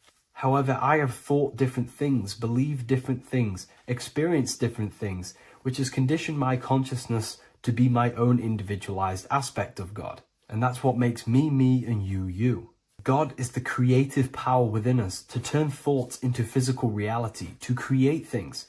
We are a creator. Each one of us is a miniature earth, creating and building in this physical 3D reality. Our consciousness holds power over the 3D reality. We can mold it and create anything we wish. However, we have been conditioned to live like an animal, living in our animal nature, eating, surviving, lusting, and these low-level desires keep us trapped from figuring out our creative power. This is why the ancients always depicted God inside of the brain. Even in ancient Christian artwork, William Blake, Anton Raphael, all depict God inside of the brain. Why is this? Because God is our creative power. The spinal column acts as a type of ladder of consciousness. If you just think about sex and act on sex, eating, consuming, and living in a survival animalistic state, then your consciousness is functioning on the lower end of the spinal column, where your reproductive organs are and your gut organs are to consume food. In order to activate the God within us and to us to truly know God, we have to be aligned with the God consciousness. We have to unlock the God within us so we can truly actually experience God and understand it. However, God exists beyond our personal consciousness, beyond our human identity. In secret societies, satanic rituals and satanic societies, they are seeking a way to escape the human identity through ritual work, meditation, and trance-like states. A trance-like state is like the state that you enter just before you fall asleep, where there is no thought present in your mind, because you are not the mind, you are the observer, you experience the thoughts. And when we escape the human identity through rituals, meditation, or trance-like states, we can actually experience beyond the veil of this material world. However, satanic rituals do this in a negative way. Satanic rituals include ways to make the human mind tap out by pushing the human minds to the limit through pain, suffering, and even torture, to allow the mind to pass out so you can temporarily pass on the veil of the physical world and escape the limitations of the human identity and the human thinking mind. Now, you do not have to do it this way. You can experience the divine and beyond your human identity through many different ways, such as deep, deep meditation, rising above your thoughts, and setting 3 alarms, one for 6 a.m., one for 6:30, and one for 7:30. And when you wake up at these times, what you need to do each time you wake up is allow your mind to stay awake but your body to fall asleep. And you will enter this trance-like state. And you can gain ideas, experience lucid dreams, and maybe even astral project. All of these rituals in secret societies and satanic societies is all about escaping the human identity and experiencing the divine planes beyond the physical. To wrap all of this up, this is all about consciousness. Consciousness is the infinite awareness of the universe, just fractaled into separate bodies. And this consciousness is seeking a way to understand itself in infinite angles and vantage points. And religion was made to cut off your connection to the divine planes beyond this world and beyond your self-identity. Therefore, if you want to know God, you have to study the attributes and qualities of God, such as geometry, numbers, consciousness, the mind, the subconscious, human anatomy. All of these things are aspects of God. We have to study ourselves and study nature so we can see God. God is the infinite awareness of the universe. If you love this video, please leave a like and share it with a friend. I'll leave a link in the description for the Book of Wisdom, Volume 2. How are we all doing today, people? It's Revival of Wisdom, and today we're going to get real deep. This video is going to get real deep. A lot of people are not going to be ready for this sort of knowledge. Okay, you really have to do is to really deprogram the mind, because everything we've been taught is a complete lie, is to keep us trapped. Okay, this is really advanced knowledge. Now, let's get straight into this. All of the ancients depicted other worlds, and they called this place Midgard. Midgard is the mid garden, the middle garden. This is why the Masonic symbolism on the floor is always a black and white checkered board, symbolizing the polarity here, the good and bad, because we're in the middle garden, the heart. Earth rearranged spells heart, because we're in the heart of this system, or whatever it is, a super quantum computer, whatever you want to call it, simulation. Now, in the Quran, it talks about the 7 layers of heaven. All of these ancient artworks are depicting these different layers of reality. Okay, and look at the Egyptians here with the boat outside of the firmament. Boats travel on water, and this is exactly what the Masons are doing. So they're still using the same symbols. Why? Because it's the same knowledge, just hidden. The Egyptians have the same knowledge as the Freemasons. It's just hidden. Now, this cosmology that they're showing here, which is probably made maybe 100 years ago, this painting or artwork, is the exact same as the one we see here, with the arch, the boat. You know, it's similar, because the boat is symbolizing traveling these other worlds, because the ether is also symbolized as water, because if you look up at the stars through a telescope, it looks like it's water. It's shining through water, because this ether, whatever this substance is outside of this world, was symbolized as water. Okay, and look at all these ancient depictions showing these different layers of reality. Now, we are being trapped within this 3D dimensional world, which is the cube, the Saturn cube, because there are 6 sides to everything in this world: front, back, left, right, up and down. 6, which is the cube, because we're in the Saturn, Saturn's world. Okay, now, always been depicted as a tree of life, the tree of the universe has always been depicted as this tree. Because let's get a bit deeper. Now, the cosmology of this reality is the sun, the moon, and Polaris, always in the Masonic art. The sun, the moon, and Polaris, the all-seeing eye. If you go inside of the temples, of the Masonic temples, they always have this star in the middle, shining light beams. Okay, look here. The light beams coming from the big star in the middle, which is Polaris. This eye is God. It's God's light shining down from his abundance.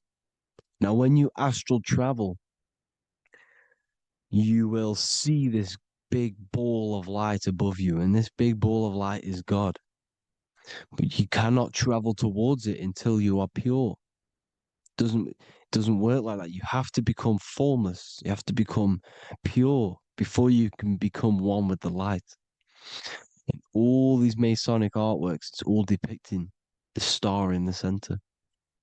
This star is Polaris, because Polaris is the way out of this place. And this is why you see the stairway to heaven all the way up to the light beam, the light source. What does it say in the Bible? God is light, because everything is made out of one substance, and that substance is light. And it symbolizes the eye, because God is an eye, All things that are alive have an I. And we all say, I am. We all see these realities through eyes. God is an eye.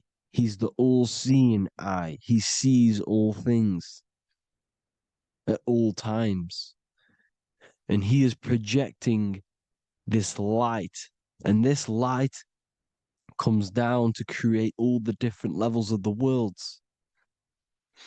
And this is what the two pillars symbolize the number 11. 11, the number 1, is just a vertical line. It's the 1. It's a 1 point.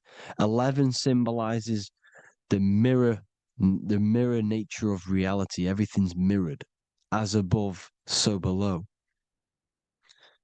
Now, the 11 also symbolizes openings, doorways. And as you can see here, an opening to the all-seeing eye. And you see it here again, an opening to the stairway all the way up to the light. This light is the light of God in the astral worlds, beyond this world. Now, Polaris has also been symbolized as the UFO. They put the truth in plain sight. So, you know, in the films, how the UFOs suck people up. That's what Polaris is doing. If you ascend beyond this world, if you do not ascend beyond this world, you will be reincarnated in this world. The whole thing is to outgrow this consciousness to the plane above. And I'm not just making this up. I'm going to be bringing in scriptures after this. But you can see with the Christmas tree, we always put a high, big star at the center, at the top, which is the star of Polaris, which is exactly what the Masons are doing here. The star at the top. And it's on top of our Christmas trees. And all of these symbolize the other stars, because Polaris is the most high star. And all the other stars are wrapped around the firmament lower than Polaris. And that's exactly what the Christmas tree is. And it's a triangle. It's a triangle, just like light beams travel from one point in the triangle, just like the all-seeing eye. It's a triangle. The light is coming from one point and sending its rays downward. You see, it's kind of like you see here with the water. And the lower you go, the darker it gets, the more evil it becomes. And this is what the ancients would call hell. Now, this all-seeing eye is Polaris. And below Polaris is Mount Meru, the North Pole, the magnetic North Pole. The Tower of Babel, which is in the Bible. The etymology of the word Babel, Ba meaning spirit, which gives the ability to move the soul through the worlds, which is that's the ancient Egyptian description of the word Ba, meaning of the word Ba. You have the Ka, the Ba, the Ak, but the Ba is the one that gives the ability for the soul to move through the worlds. Your soul can't speak into a world without incarnating into it. Now, the Tower of Babel symbolizes Mount Meru because it's the word Ba is the spirit which gives the ability for the soul to move through the worlds. The Tower of Babel is the magnetic North Pole, Mount Meru, which gives the ability to move through these different worlds. And you can see the ancient Tibetans always showing this depiction of these different worlds coming from the center. Because we have to ascend our consciousness. It's not about how good you are to reach heaven.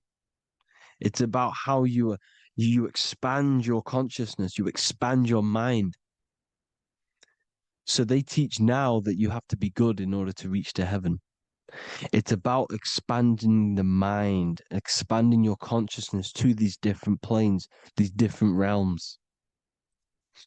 So that's what it's about. And Jesus was known as the fisher of man. Now, Jesus is a massive part of this.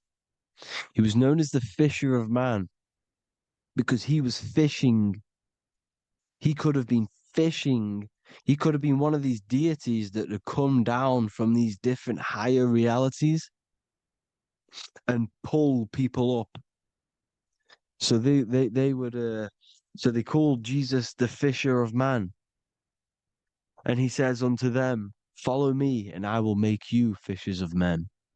So these deities that we see in the past, like Buddha, Krishna, Hermes, Thoth, Jesus, could all be these entities who were coming down to pick up the minds that were worthy enough to see the higher planes of reality.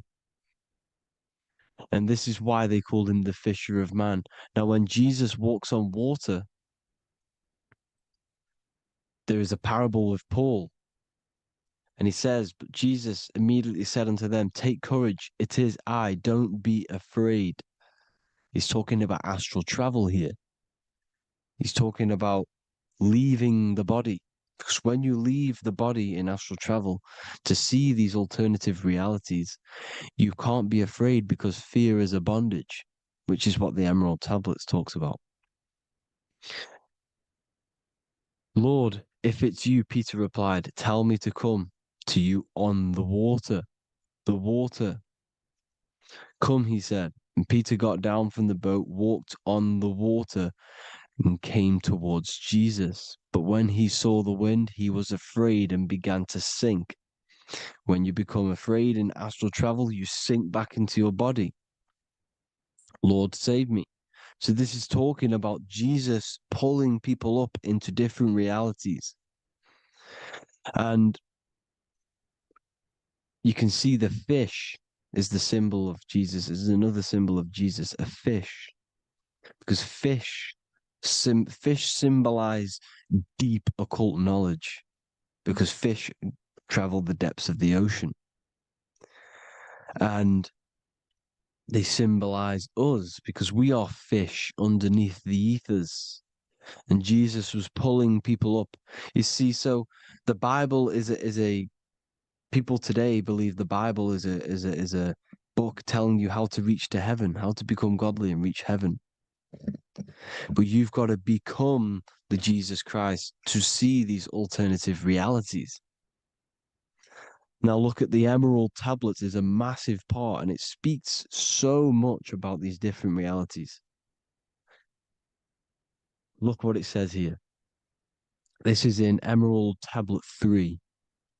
Then in my heart grew a great longing to conquer the pathway that led to the stars, which is exactly what the Masons depict in all of their art. Look, the ladder to the stars.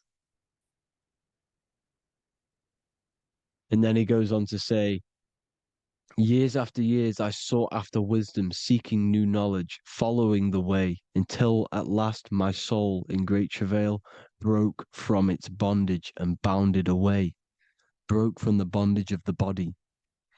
Free was I from the bondage of earth men. Free from the body, I flashed through the night. The stars. The stars are a massive part in the astral world. Each star is a different reality. And the true astrology is the star that you came from. You came through a star to reach this, to reach here. There is a reason why you are here. There's a reason why you have the personality traits, because your soul came from a specific star. This is why we call them stargates, because they are gates in and out of this reality. And Polaris is the way out to the higher worlds. Now look, far into space, my soul traveled freely into the infinite circles of light. Beyond knowledge were some planets and great gigantic beyond dreams of men. Then he goes to say, lift up your flame from out of the darkness, fly from the night and ye shall be free. Lift up your flame. Your flame is your soul. because it has to be lifted up out of the darkness. This is the darkness, this world, this body's the darkness. Because it's a bondage. You need to break free. You need to learn how to astral travel, people. You have to learn this. If you want to get out of this world, you have to learn how to astral travel and see the other realities. Traveled I through space-time, knowing my soul at last was set free, knowing that now I must pursue wisdom until at last I pass to a plane hidden from knowledge, known not to wisdom, extension beyond all that we know. So he's talking about he went to a place where we cannot even comprehend here, a place that is not even known to earth men. He's telling you he's ascended out of this world to the planes that are beyond. And it says here in the Emerald Tablets, man is in process of changing to forms that are not of this world. Grows he in time to the formless, a plane on the cycle above. Know ye, ye must become formless before ye are one with the light. The light, the same light that I was talking about, the Masonic light, with the triangle, God, the one source. Ye must become formless before ye are with the light. Formless, you have to leave the body. You have to leave the body. You have to gain the ability to leave this body and travel to these other worlds. Now, it says here, not as man am I, for free have I become of dimensions and planes. In each I take on a new body. In each I change my form. Know I now that the formless is all there is of form. You see, all things created come from the things that, all things that you see come from the things that you cannot see.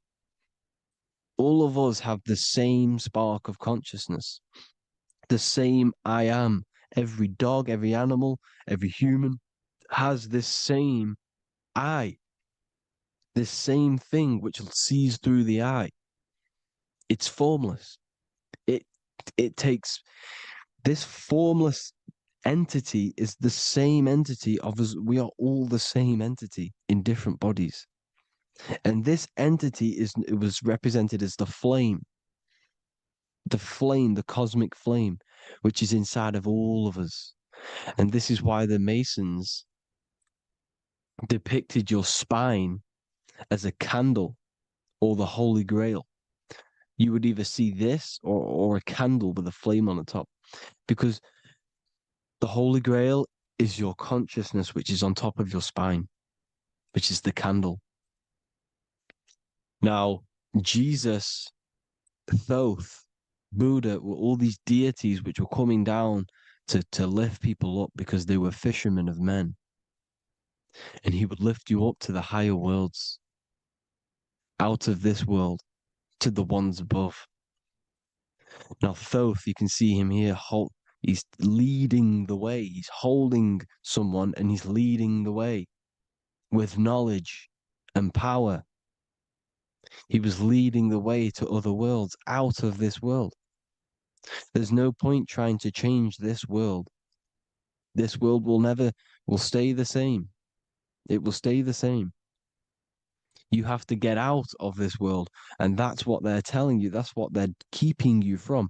They're keeping you stuck within this thin layer of reality. So what the Masons are doing, they have the ability to astral travel. They're living not stuck and bound to one reality, but living within the different layers of reality. And this is what Morpheus was doing in the Matrix. Morpheus was going into the Matrix to go and get Neo, which is exactly what Jesus was doing, pulling up people out of this world to the ones higher. And that's exactly what Morpheus is doing in the Matrix. If you haven't watched the Matrix, go and watch it. It will blow your mind. Everything I'm saying in this video, you will see it. except that you don't need to use a machine to enter the matrix. You just use your body. Well, you use your consciousness to leave this body. You see, Neo was also uploading himself into the simulation to pull people out of the simulation. And this is exactly what all of these gods were doing. The fisher of man. Look, he was pulling people up out of this reality with the knowledge. Now, Jesus was always depicted with the mushrooms. Look at all this mushroom art. Mushrooms were literally the origin of Christianity. You can see it everywhere. There's mushrooms in all of the ancient art. Every single one of these paintings you see here, there's mushrooms on them. Mushrooms have the ability to see alternative states of consciousness. Now, if you go and do them and you go to sleep, if you pop mushrooms, you go to sleep and you will wake up in another reality. You will wake up in another reality. Don't try it if you don't want to do it. But if you've got the heart to do it, do it. Eat them and go to sleep. You'll wake up in another reality. And Jesus was handing out mushrooms to the bright minds, to the minds that he wanted to fish out and pull up to the higher realities. He was giving them mushrooms to see themselves in an alternative state, in an alternative reality. This is why there was so much mushroom art, and it's not just ancient Christians; it's Sumerians, it's the Mayans, the Celtics, the Egyptians, all used mushrooms, all of them. Look at all this art; it's on stones, it's everywhere, because mushrooms. See, everything in nature is a micro macro. Look at the form of a mushroom. It's literally your spine and brain. Because they alter your consciousness. Your body is just a radio receiver. Everything that you're experiencing is a program being ran by the central nervous system, and your consciousness is experiencing this program, these electrical impulses of the nervous system, because it's all feeding back to one point, which is the pineal gland. And this is the candle with the light on it. Type in Masonic candle and you'll see it. It's your spine with your spark of consciousness on top of the spine. And it's a mushroom, because this sends you to alternative states of consciousness, alternative realities. Now, they were all doing this, the Egyptians, the Mayans. Now, there's more symbolism which goes into this. Look at the Christmas trees we use. The Christmas tree with the presents underneath them. Magic mushrooms grow under trees. And these are the presents under the trees that we symbolize today with Christmas. Santa's red and yellow for the red and yellow mushrooms. The same mushrooms Mario has to collect. And when he gets enough mushrooms, he levels up. And then what does he do when he go past the world? When you win that world in Mario, you go to another reality. You go inside of another world. It's truth in plain sight. And it's using mushrooms. It's using mushrooms. Everything, all of the characters in Mario, well, a lot of them are mushrooms. Look at this one. The presents, black, yellow, and red and white. Red and white mushrooms. And the bow on the top is the mushroom head. That's a bit of a reach, but you know, the symbolism never lies, is what you need to understand. And it's as above, so below. Now look at the Sumerians. The Sumerians were also multi-dimensional beings. Okay, look at how they have the double faces.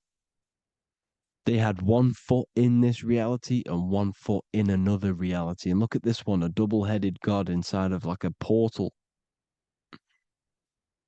You see? Because and look at these with the wings, the astral travel.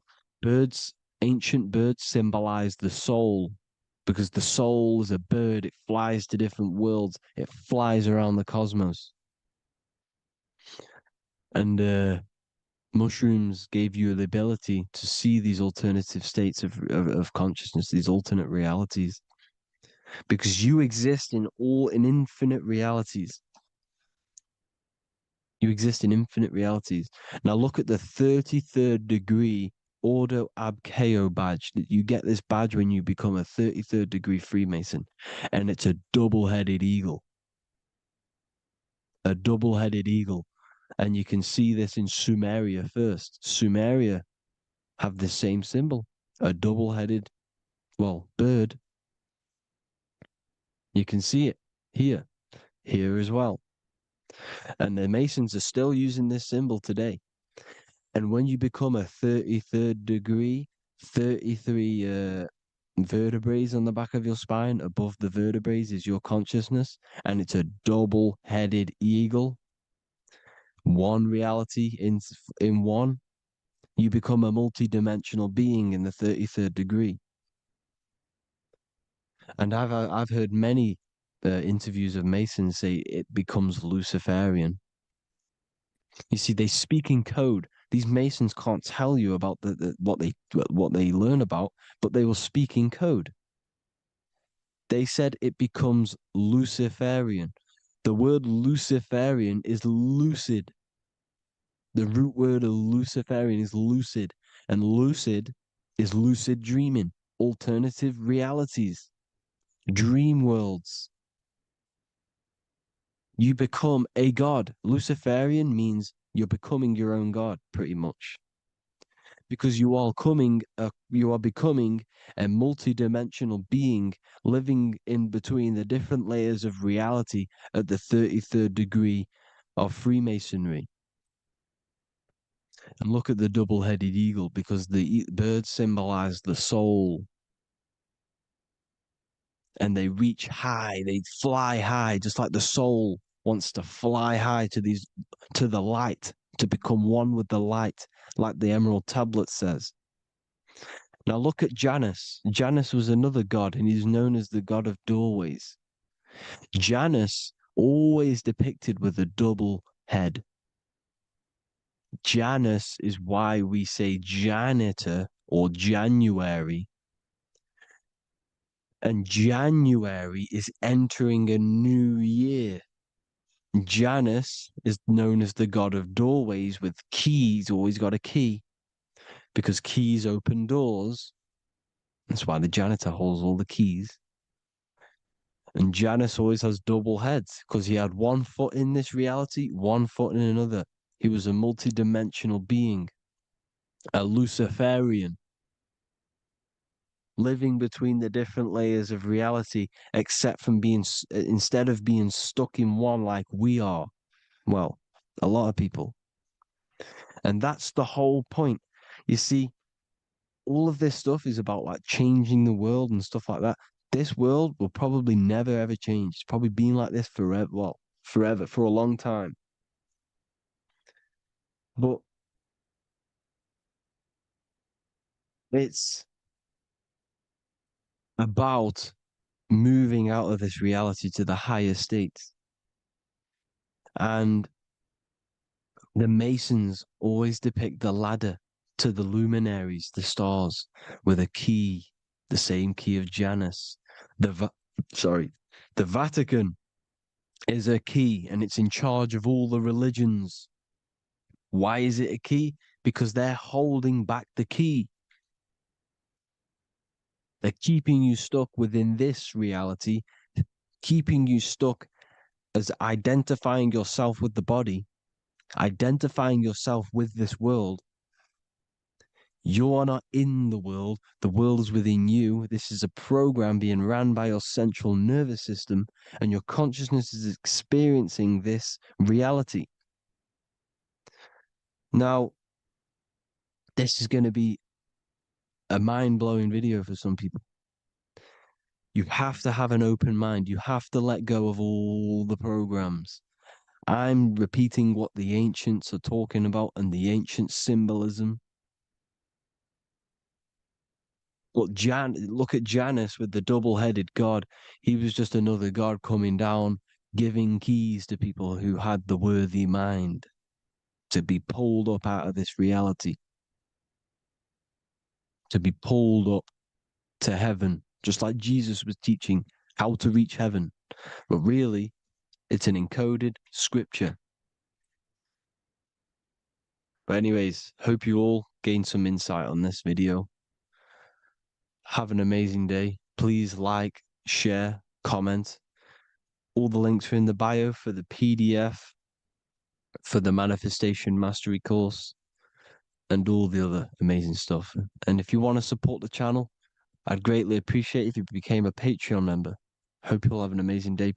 Every time you release your sexual fluids, you're destroying a part of yourself to create an extension of yourself. For example, if you want to create a business, you have to destroy your time, attention, and energy in order to create the effect of the business. All creation demands some sort of sacrifice or destruction. This falls under the law of polarity in the universe. It's the same with your sexual fluids. Your sexual fluids, especially as a man, contains minerals, all the minerals in your body. It contains your vitality. It contains your DNA. It contains the blueprint of you, and it can create a whole new human being. You are literally playing with the power of creation if you are releasing your sexual fluids too much. Sexual fluids also extend beyond the physical plane. They contain astral forces because all physical creation is a mental creation. We live in a mental universe. Everything begins as a thought in the mind, then the thought takes the form and the body of imagination, which is an astral force. Imagination turns into etheric emotional energy. Then the etheric emotional energy turns into the physical action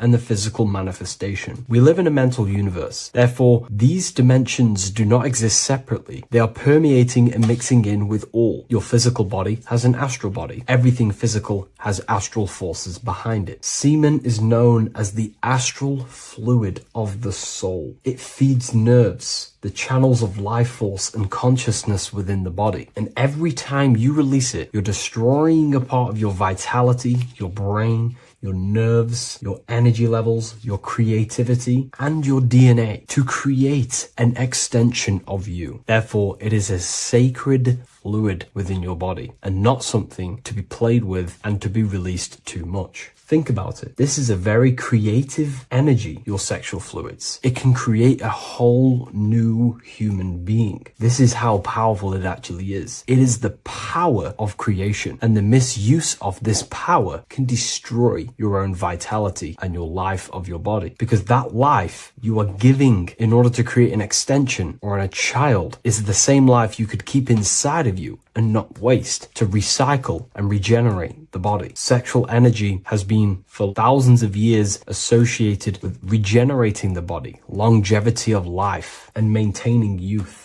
Not only that, every time you release your sexual energy, it floods the brain with dopamine. Dopamine is the brain's reward system, created within the middle of the brain. It releases every time you've achieved something. However, sex or an orgasm is the most powerful feeling you can feel. It's the most amazing, intense feeling and release of dopamine you can possibly feel as a human. Therefore, if you flood your brain with this high amount of dopamine every single day, you are getting the epitome of human feelings every single day. Therefore, you will become numb to everything else in reality. You won't be able to enjoy the small things in life. And I know this firsthand because I experienced this myself. As soon as I stopped, this is when I started to enjoy the little things in life, seeing family, and I actually gained more energy, more ideas. We'll get into this a bit later. It is a creative energy. It creates a whole new human being. Therefore, if we maintain this energy, we can maintain our creative power within us, because that's what we are. We are all creative beings, moving energy from higher dimensions of consciousness, the mind, into lower lower dimensions of consciousness, the physical world. You hold the power to create. You are not in a world. The world is working through you. You do not possess a life. Life is working through you. You are not in a universe. You are the universe. It's moving through you. There is no past, present, and future. The present moment is you. When we release every single day or frequently throughout the week, like I said, we're triggering the brain's reward system, dopamine, which makes you feel as if you have already achieved something. And if your brain is telling you you have already achieved something by overusing your sexual fluids, then you will not have the motivation to achieve other things in your life. I know this firsthand. I became very lazy. I didn't want to work. I didn't want to do anything because subconsciously my brain felt as if I've already achieved. If we look at the symbol of the Baphomet, we notice the Baphomet has horns and a goat head. Now we look at the word horny. When you become sexually aroused, it's known as horny, which is the horns, representing the lower mind. The lower mind is the mind we use for our animal instincts. We have two parts of our mind. A higher mind, which is contained of higher thought, which chases spiritual things such as love, wisdom, knowledge, and God. Then we have a lower mind, which chases the things of the material world closely associated with the ego, chases validation, material gain, status, and physical sensation, physical pleasures. It is these physical pleasures that can keep you in an endless loop, making you feeling empty inside, because nothing material can ever satisfy our internal world. Nothing. You can achieve millions of dollars. You can achieve your dream house, your dream car, your dream watch. And if that is the only thing you are chasing, you will feel empty inside when you achieve it, because nothing of this material plane can satisfy you. Nothing of the lower mind can ever satisfy you. This is why we must sacrifice the lower mind and overcome the lower mind and the lower instincts. One thing I found amazing when I mastered my sexual urges and my lust is that my mind became a lot more clear. The thoughts and the time and the attention that I used in my mind to go towards lust, sex, and chasing these things was taking up a lot of mental space, time, and energy. But as soon as I removed it and mastered it, my mind became an open vessel for higher thoughts to be received from the higher mind. The mind is like a radio antenna. Whatever we attune it with, that's what we receive. If we're constantly thinking about lust and low-level pleasures, we're going to just receive low-level thoughts. But once we remove all of the lower mind and we conquer our physical body and physical urges, our mind becomes an open channel for divine thoughts and spiritual thoughts. This is what most people call today as downloads. You receive wisdom from your higher self. Not only do you receive more wisdom, you just receive more power to create. The male and the female come together to create a child. That's how you were created. Now, the law of correspondence teaches as above, so below. It refers to everything in the universe. Therefore, in order for you to create a reality, to give birth to something, you have to bring together the masculine and the feminine. Your masculine forces are willpower and actions. Your feminine forces are emotions and imagination. When you combine the willpower, action, emotions, and imagination and combine them together, you can give birth to reality. But it's important to only give birth to things that are spiritual, that are good,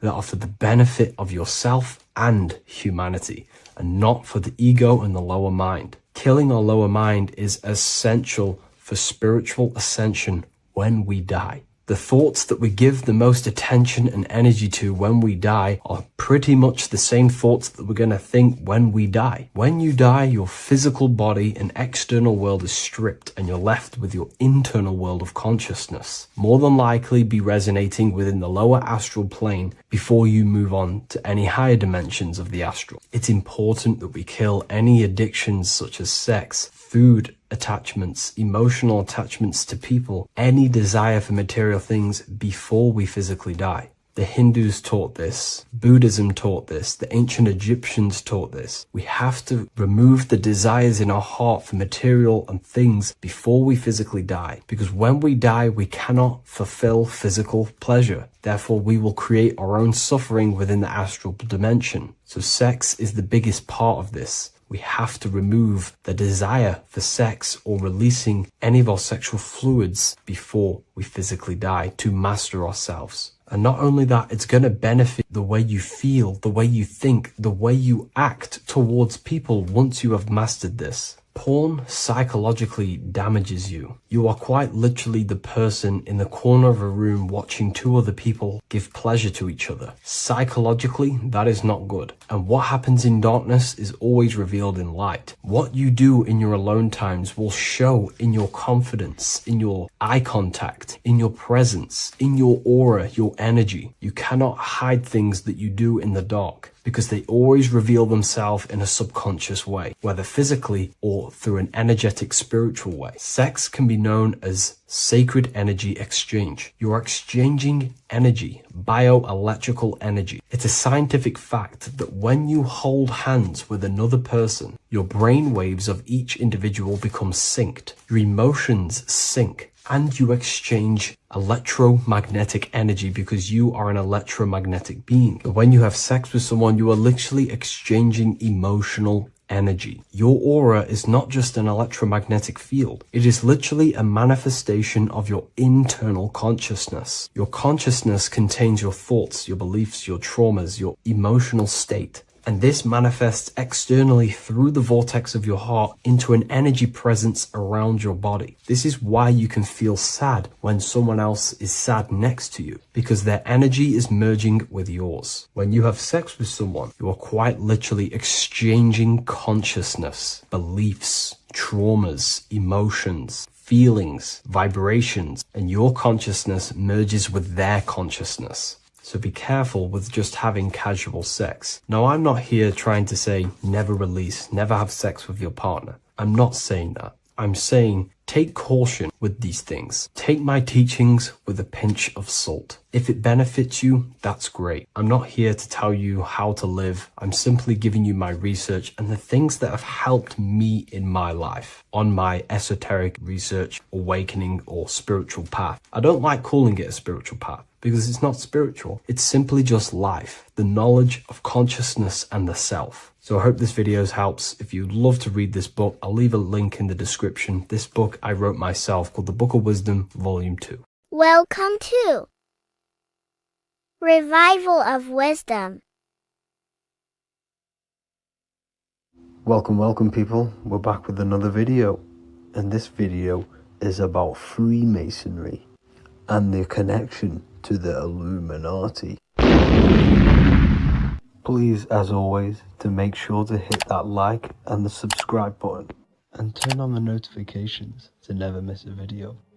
On May the 1st, 1776, the founder of the Illuminati, Adam Weishaupt, founded this secret organization, and this date can be found in Roman numerals underneath the all-seeing eye pyramid on the $1 bill. This $1 bill also says Anu Coptus Novus Ordo Secularum. This is Latin for announcing the birth of the New World Order.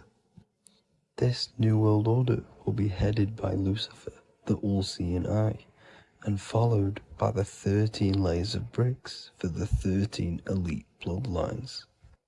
So your Orsini's, Rockefellers, Rothschilds, Soroses, and the other 9 elite families. So when Adam Weishaupt created the Illuminati, he made it consisting of high-level degree Masons, French and Latin philosophers, and many more powerful people to all become one society. So this is why you see Masons using this same symbol of the all-seeing eye inside the pyramid.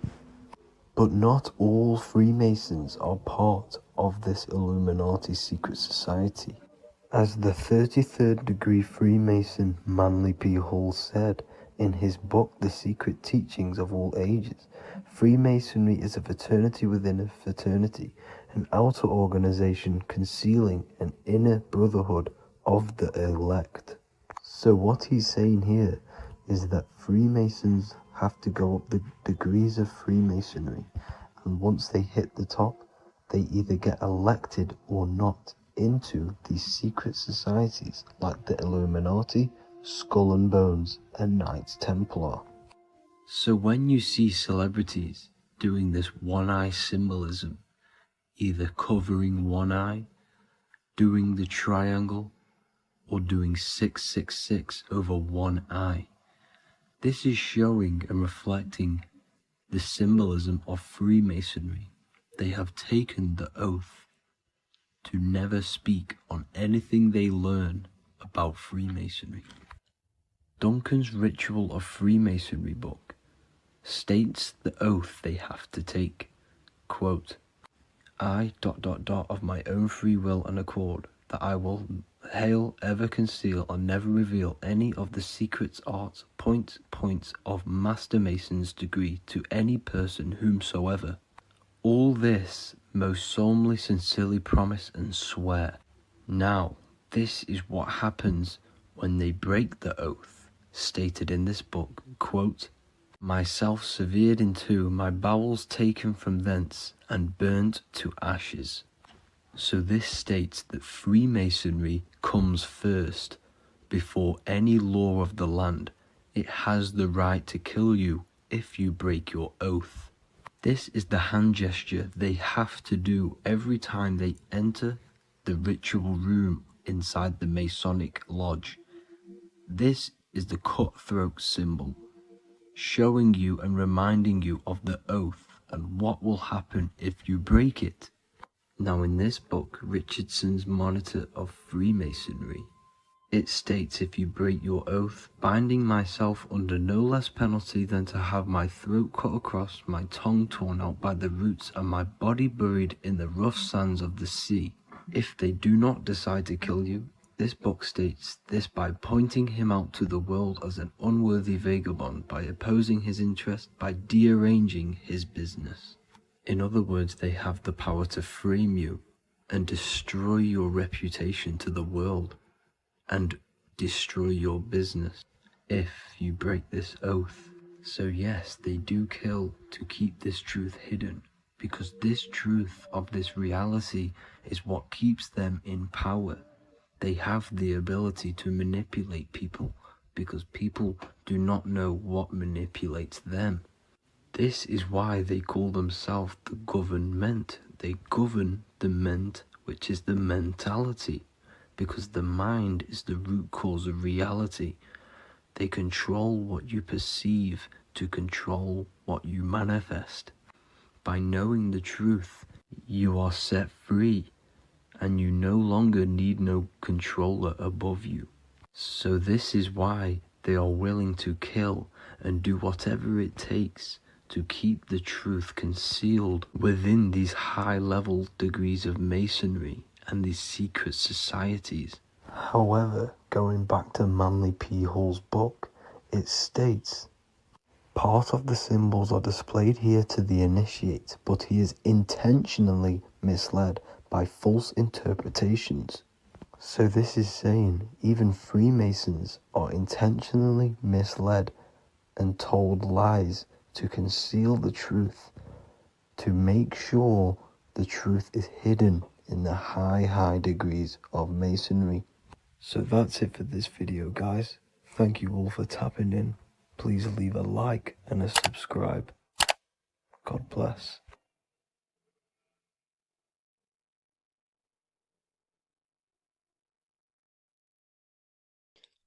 What if I told you you don't have one body? You in fact have four. There's a secret hidden right in front of you, and most of you overlook it. And by learning these teachings today, this will change your perspective on life, on yourself, and completely change the conception of yourself. This is the key to your highest potential. If you stay with me today, you will find secrets about yourself that will change your life. But I warn you, once you step this path of esoteric knowledge, there's no going back. Once you see, you can't unsee. So stay with me, and we will discuss the four bodies of your soul and how you can master yourself to reach your highest potential. The first thing we must understand is that there is a sun. And just like the sun gives life to the earth, there is this life force within the sun that gives life to all matter. We must understand that matter itself is dead. It has no life potential. It has no ability to create or destruct anything. All of the life comes from above, from the sun, from the life-giving power of this infinite energy source we call the sun. No matter what model you believe, the sun still gives power to this physical realm, giving life to all of the crops, giving life to animals, giving life and growth to all things that the rays come in contact with. This is a macrocosm process. We must understand the teachings of as above, so below. This means that the macrocosm repeats itself in a microcosm form. Now, what do I mean? Humans are made in the image and likeness of God. You are a miniature version of God, a spark of the divine consciousness made in human form, in physical form. Just like the sun gives life to all physical matter and growth to all crops on the earth, your soul is a miniature sun, and your soul is giving life to the body. Your body is a miniature earth, which also goes through the cycles of the 4 seasons of the sun. We feel different in each one of these seasons. It's because our body does not only go through these cycles externally, but these cycles happen within ourselves, within consciousness. Your soul is the sun. The sun you see in the sky is an externalization of your soul.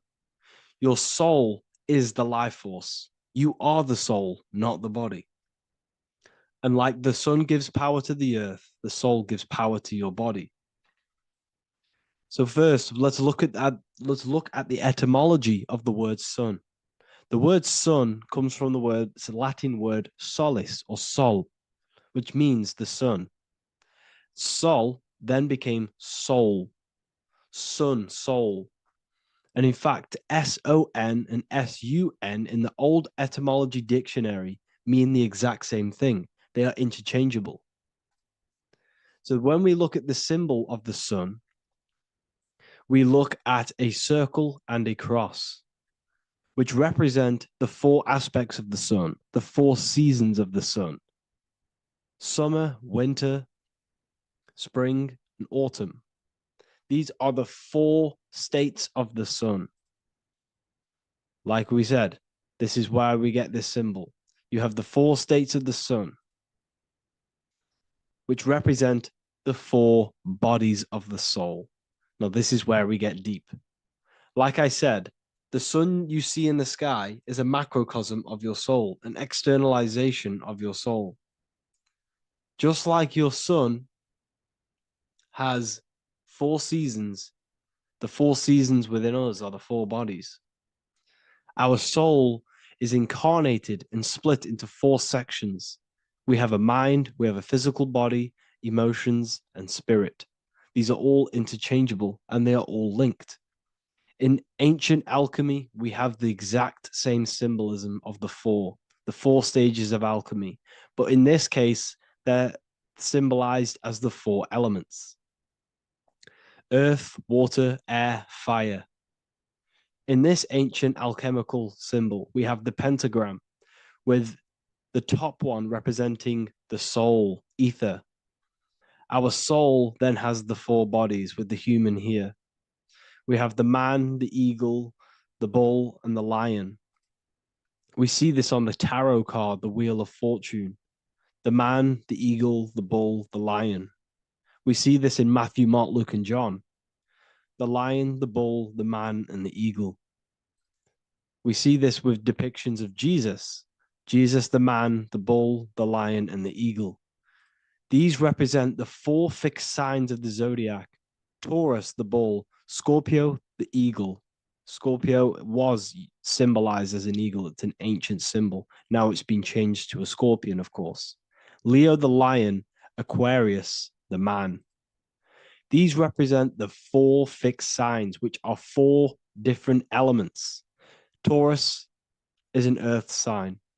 Scorpio, a water sign. Leo, a fire sign. Aquarius, an air sign. Taurus is the earth. As above, so below. The earth is the physical body. Leo is fire. Fire is the spirit. Scorpio is water, which is the emotions. Aquarius is the mind, which is an air symbol. Air is the mind. That's why we call people airheads. Okay. So, what we're actually looking at here are the four aspects of our soul.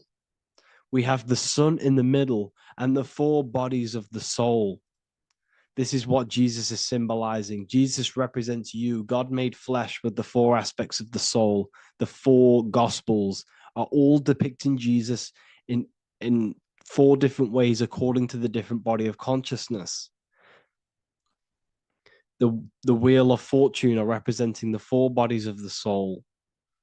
This represents the four bodies. Now, how are they four bodies? They are four dimensions of consciousness.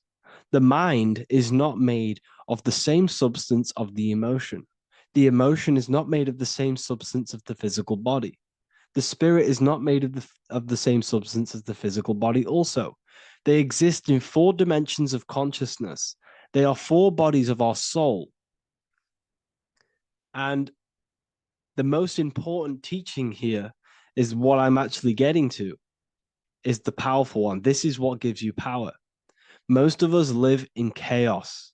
Our mind is thinking of doing something. Our emotions are feeling something else. Our body is lusting and wanting to do something else. And our spirit's energy is completely off. Most people live in unbalance. None of these four bodies are working together. This is why we produce chaos in our lives. When these bodies are in balance, are not working together. So in alchemy, they symbolize the four elements, which are the four bodies of consciousness. These are the furnaces with the fire. They represent transmutation of each body. We have to sync these bodies. We have to sync the mind with our emotions, and our emotions with our actions, the physical body, and with our spirit. These four key bodies need to be in line in order for us to create consciously in our life. Because each one of us is a creator, a miniature version of God, creating our own earth, creating our own material reality. And in order for us to create consciously and with effect and power, we must have these bodies unified so that we can create consciously and not create chaos. So this is very, very important. And this is a secret teaching found in all ancient societies. But this is what the hidden symbolism of astrology actually is. The sun is our soul, and the 12 zodiacs are 12 aspects of our soul. And we have the four aspects of the four main bodies. This is what we're looking at. We're not looking at the sky. We're actually looking at aspects of ourselves, aspects of our soul that we must master and transmute in order to become our highest potential. So I hope this makes sense. And it may take a while for you to fully understand this, but the key knowledge in order for you to understand any of these teachings that I've gone through today is the major teaching of as above, so below. What is above is below. What is within is without. Your inner reality projects the outer reality. What is inside of you is outside of you in some form or way. Whatever trees, whatever roots that go down will always shoot up. When you throw a bouncing ball, you shoot it down, it will go up. As above, so below. As within, so without. God did not make a creation separate from himself. We are all extensions of the divine made in physical form. And we are incarnated into four sections. Our soul is separated into four sections. These are the four corners of reality. These are the four pillars of reality that we must control. So in order to access our soul in meditation, we must turn off these four things. Turn off the mind, the emotion, the spirit, and the body. And then we access the soul. So I hope this video helps today. And you can learn all about this in the Book of Wisdom, Volume 2. This book is a revolution in consciousness. I do not recommend everyone reads this book. This book is only for people who are serious and want to transform their lives. This book is a book that will change the scope you see reality. It will change your perspective on yourself because you will resonate with this. This book does not just give you information, it gives you a sense of well-being. It gives you truth, and you will find your power from this information. This information is not just information, it's a key to your path of enlightenment and transformation. So you can find this book in the description of this video. And if you are part of the university, I will see you on the live calls. Thank you, everyone. Please leave a like, subscribe, and a comment, and let me know whatever videos you want me to make next. Anything that you fail to understand or have any confusion with, I can make a video on it. So let me know in the comment section any reviews or anything I should do. Thank you all, people. Have a great day. What are we all doing, people? Survival Wisdom. Today we're going to be breaking down the Bible and its real, true metaphysical meaning. All of these slides within this video is taken from my book, The Book of Wisdom. So you can get all of these slides. So the Temple of Solomon, you are body, mind, and soul, which is the Holy Trinity, the moon, sun, and earth. The sun is your soul because the sun is its infinite source of energy. It is its own source of energy. And that is what your soul is. It's its own source of energy.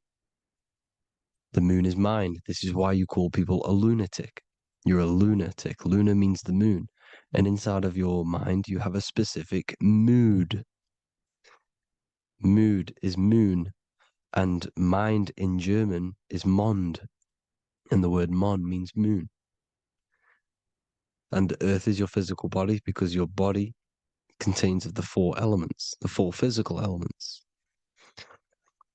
Well, the Temple of Solomon is the temple of the soul and the mon, the soul and the mon, the soul and the mind. And it's the temple of the Holy Spirit in the Bible. Everything leads back to one singular point in the center of the brain. The brain is not the mind. It's mind over matter. Okay? The brain is the physical manifestation of the mind. The brain is the electrical computer which decodes the light waves given to it by the mind. This is why everything in the body leads back to one singular point. And we'll go over this in a minute. But this is controlling the physical body. This is the within.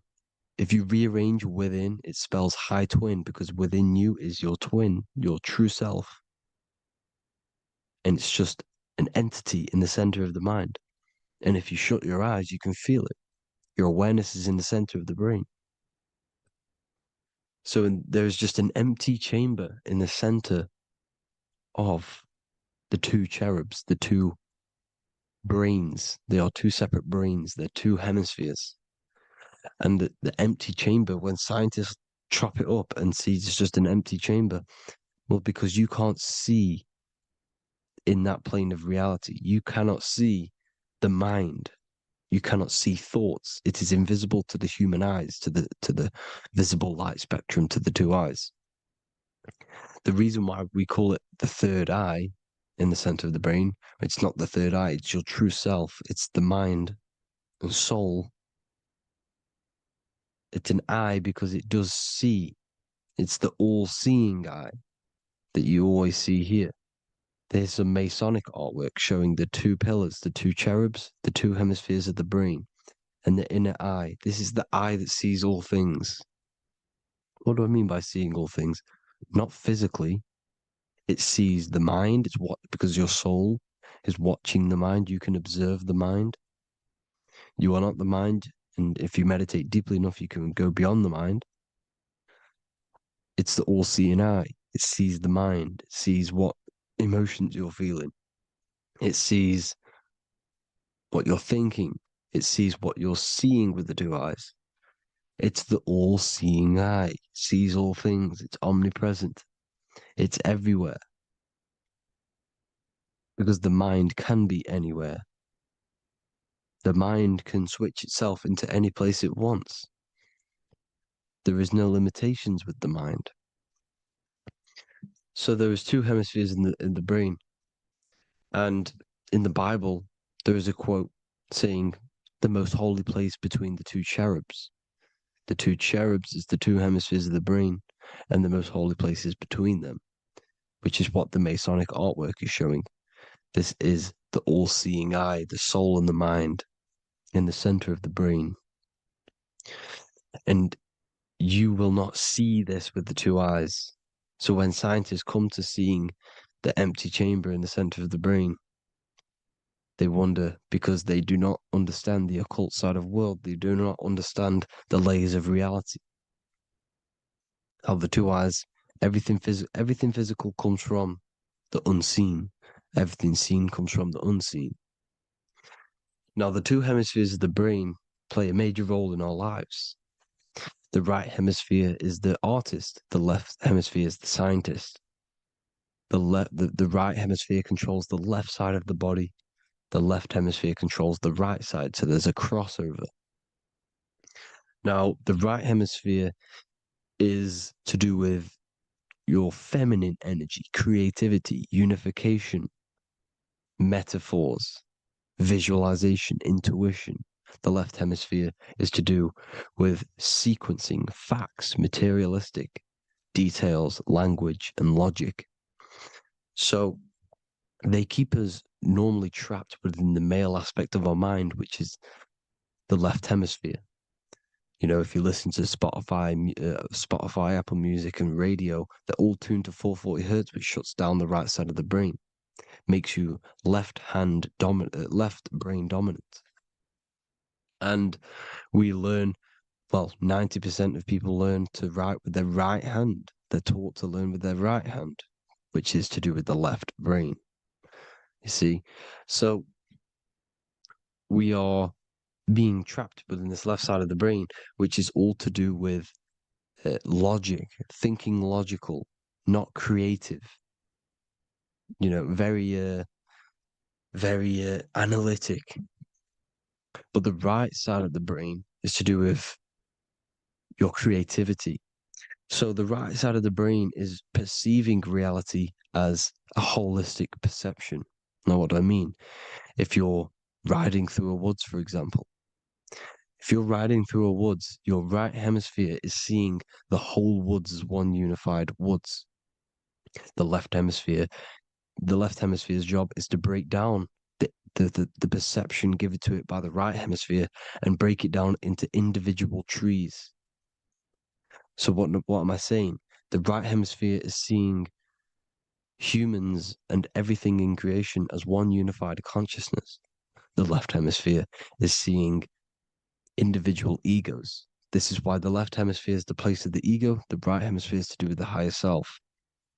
They're both needed, though. I'm not saying one's better than the other. It's balance. Now, they don't want you to see the unified picture, perception of creation. They want you to think everything is individual, everything doesn't come from the one, because all things come from the one. And we experience the two in this reality, dualism. In order to understand the one, we have to experience the two to advance. So, anyways, let's get away from the two hemispheres. The right hemisphere, like I said, is to do with the higher self. And this is why in John 21:6, it says, cast the net onto the right-hand side of the boat and you will find fish. Meaning, cast your energy, cast your perception into the right hemisphere of the brain, and you will find God, unification, and higher self. You will see things from a unified perspective. How we are all one, because we are all the same consciousness. The same spark that is in me is in you. This is why I am you and you are me. We are all the all-seeing eyes of God, just split up into individual bodies. We are all made up of the same essence, consciousness. And that consciousness, that mind and soul is in the center of the brain. You are just in different avatars. And until we see this, we'll forever be divided and conquered. Until we figure this out as a collective consciousness, we will forever be divided and conquered and ruled over. This is why the Bible says, ye are gods. You are the sons of the Most High, because we are. We are the Word made flesh. We are God made flesh. Mark 16:19. So then after the Lord had spoken unto them, he was received up into heaven. Head is heaven, H-E-A, and sat on the right hand of God. God is the consciousness in the center of the brain. Heaven is the head, and the right hand of God is the right hemisphere of the brain, meaning he sees things in unification, creativity, intuition, the higher mind, the higher brain. When Moses crosses the Red Sea is the corpus callosum, moving from the left to the right hemisphere of the brain to see unified perception of reality. Head, H-E-A, heaven, same root word. This is why the ancients always depict God in the center of the brain. Here you see ancient Christian artwork showing God in the center of the brain, the light. Here you see it here. Here you see Ganesh, an Indian god, which is the brain. Here you see the Father, the Son, and the Holy Spirit in the dome, the brain. This is the brain, because you are God made flesh. That's what consciousness is. The upper room where Jesus meets the 12 disciples. It's the upper brain on the upper room. The upper room is the chamber, the empty chamber in the center of the brain. That's the room. And the 12 disciples are the 12 cranial nerves in the brain, which pretty much rule the body, all the cranial nerves. The tree of life, the cardiovascular system. This is why in Genesis it says the tree of life was in the midst of the garden. Midst meaning middle, because the middle of the body is the cardiovascular system, which is controlling all of the systems in the body. The tree of knowledge of good and evil is the nervous system. It's the spine and brain. This is what's detecting good and evil. The brain is the electrical computer with the left and the right hemisphere, decoding the dualistic world, decoding the light waves given to it by the external world. It is an electromagnetic computer. It is artificial intelligence. It is very intelligent, the brain and the nervous system, the human body as a whole. But the tree of knowledge of good and evil is the nervous system, because it is the tree that detects good and evil, makes you learn good and evil in this dualistic reality. Here you see Adam and Eve around the tree of knowledge of good and evil. Adam and Eve, male and female energies, but the serpent in the tree, and the tree of knowledge of good and evil. Well, this is the spine, the brain, and the serpent is the kundalini of the spine. The serpent is the S. That's why S, serpent, S, the letter S is the serpent. Sex and serpents make an S noise. You know, the Bible cursed the serpent.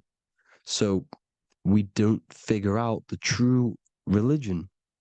The true religion is raising the kundalini and becoming God-man and reaching our higher states, our true God self. Because once the kundalini is saved and hits the pineal gland, it activates 100% of the brain, when we're only using around 20 to 10% as of right now without the kundalini awakening. So when you use it, you're activating 100% of the brain. You're activating all the dormant brain cells. You're regenerating the body. And this is the serpent in the tree of knowledge of good and evil. This is the spine, brain. This is Adam, Eve, the male and female energies. The light of the body is the eye. Therefore, if thine eye be single, thy whole body should be full of light. Matthew 6:22. This is the single eye in the center of the brain. It is not the pineal gland. It is what's inside the pineal gland. You have to go beyond the physical world, and there are no words to describe things that are not physical, metaphysics. And the whole body should be full of light. Well, this light is the same pyramid that you see. You are the pyramid with the all-seeing eye on top. This is why the ancients built the pyramids with the stairs in the middle symbolizing the spine, because once you open all the chakras and balance them and raise the kundalini, you activate all of the brain, which gives enlightenment. The word enlight in ment. Ment means mind, light in the mind. Enlighten the mind. And this is enlightenment. We are the temple. And Jacob called the name of the place Peniel, for I have seen God face to face. Within spells high twin. Within you is the God self, which you need to manifest into the external world. And he's seen God in Peniel, the consciousness. He's seen his true self, consciousness, in the pineal gland. Genesis 28:10, Jacob's ladder. Jacob, he took a rock there and laid his head on it to sleep. Jacob had a dream. He dreamed there was a ladder that was on the ground and reached up into heaven. Head is heaven. The rock he fell asleep on is the sacrum bone, because he's symbolizing the oil that comes down the spine, hits the sacrum bone and rests there, falls asleep, and it looks up and it sees the ladder to heaven. Because when you raise this oil, you become God man. You become God in heaven. You can leave the body at will. Do you not know that your body is the temple, that your body is the temple of the Holy Spirit? Corinthians 16:19-20. Or do you not know that your body is the temple of the Holy Spirit within you? Your body is the temple of the Holy Spirit, the soul and the mind within the center of the brain, the temple of Solomon, temple of the soul and the mind. Romans 8:10. Christ is in you. It's not external. When you give where attention goes, energy flows. When you give your energy to external things, your attention, your worship to external things, you're giving energy, meaning it's draining you, and you're feeding something within the astral plane, a mental thought within the astral plane. So with you realizing that the Christ is in you, that you don't have to worship anything outside of you, this means that you're internalizing your energy. You're not giving your energy, because where attention goes, energy flows, which means you become more present. You become healthier because you're not giving off all of your special electromagnetic energy that's charging you. This is why the religions run by the Vatican is all external. They're exoteric. Exoteric means external teachings. The esoteric is the internal, the hidden teachings. In Psalms 82, I have said, ye are gods, and all of you are children of the Most High, because we are the Most High, split up into individual bodies. That's what consciousness is. Consciousness is the Most High, and we have to raise ourselves to the Most High. Brahma, Vishnu, Shiva, the Father, the Son, and the Holy Spirit. Why is it always a trio? It's a trio because it symbolizes us, the soul, mind, and body. The mind is the bridge for the soul to be in the body. What is the soul? It's the life force. It's the watcher. It's the all-seeing eye. The soul sees into different realities, and it gives life to the body of every reality it goes in. This is why you always see light around the all-seeing eye, because it is the energy, the life force, the light, life, L-I. Life is light. And it's the eye because it sees into the different realities. It sees into the dream world. when you're going to sleep at night and you dream, it's not a dream, it's another reality. You're a multi-dimensional creature. We live in a multiverse. There's infinite amount of yous. And there is a version of you which is the highest self in a reality somewhere. And this I has the ability to switch realities, which is exactly what astral travel is. Astral travel is the ability to switch reality beyond the 3D construct of this world. The Father, the Son, and the Holy Spirit, Brahma, Vishnu, Shiva. Brahma, the soul, inhabits different bodies. This is why they have different heads. Vishnu, the mind, symbolizing gnosis, meaning knowledge. This is the serpent. The serpent symbolized knowledge. Shiva, the body. The Father, the Son, and the Holy Spirit. The bird, the soul, because the bird symbolizes the soul. This is why you have here the Egyptians showing you the soul leaving the body. Here you see here with the twin head, the same head, and it's a bird. This is the soul self. This is the ego self. The Egyptians knew this. They knew all of this. Of course they did. Now the whole story of Jesus is all metaphorical for the process which goes on within your body. Your neck and head is the holy grail which the sun and the moon creates. Sorry, the sun and the moon creates the fluid within the holy grail, the brain, the skull. And the moon creates the milk. Sorry, the moon makes the milk. The sun makes the honey, the land flowing with milk and honey in the Bible. The land flowing with milk and honey is the center of the brain in the Holy Grail. Here you see the Masonic artwork showing you the sun and the moon creating the fluid in the spine. Here's the serpent. Serpent symbolizing the two Kundalini channels, the Ida Pingala up the spine. Here's the furnace raising the Kundalini, raising the oil, heating it up and rising it to the crown.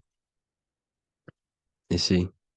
So here you see more Masonic art, seeing the sun and the moon creating the holy fluid in the brain, in the cup, filling the cup.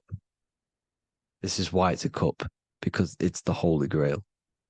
This is the holy oil in the center of the brain that gets released down the spine, which is Jesus coming down from heaven. It comes down the spine, down the River Jordan in the Bible. This is when Jesus goes from Nazareth to Jerusalem. He comes down the River Jordan, and Joseph and Mary are in Nazareth waiting for Jesus' return.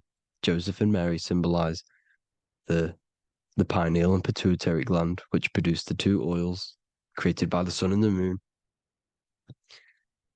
And he returns. When he returns, he gets crucified at 33, because the 33 vertebrae at the back of the spine, and it crosses the vagus nerve. The crucifixion of the oil past 33 vertebrae creates God-man, and it creates your higher self, and it activates 100% of the brain. And you turn into spirit, you turn to your spirit self. This is why Jesus dies. He didn't physically die, it's metaphorically dies, and becomes his higher self. The ego self is left behind. It's the same with the whole story of Jesus. Jesus comes down from heaven, which is the oil. He dies in a cave for 3 days, which is the oil hitting the cave. Here's the cave, and resurrects after 3 days. If you resurrect the oil, comes up and gets crucified at 33 in Golgotha.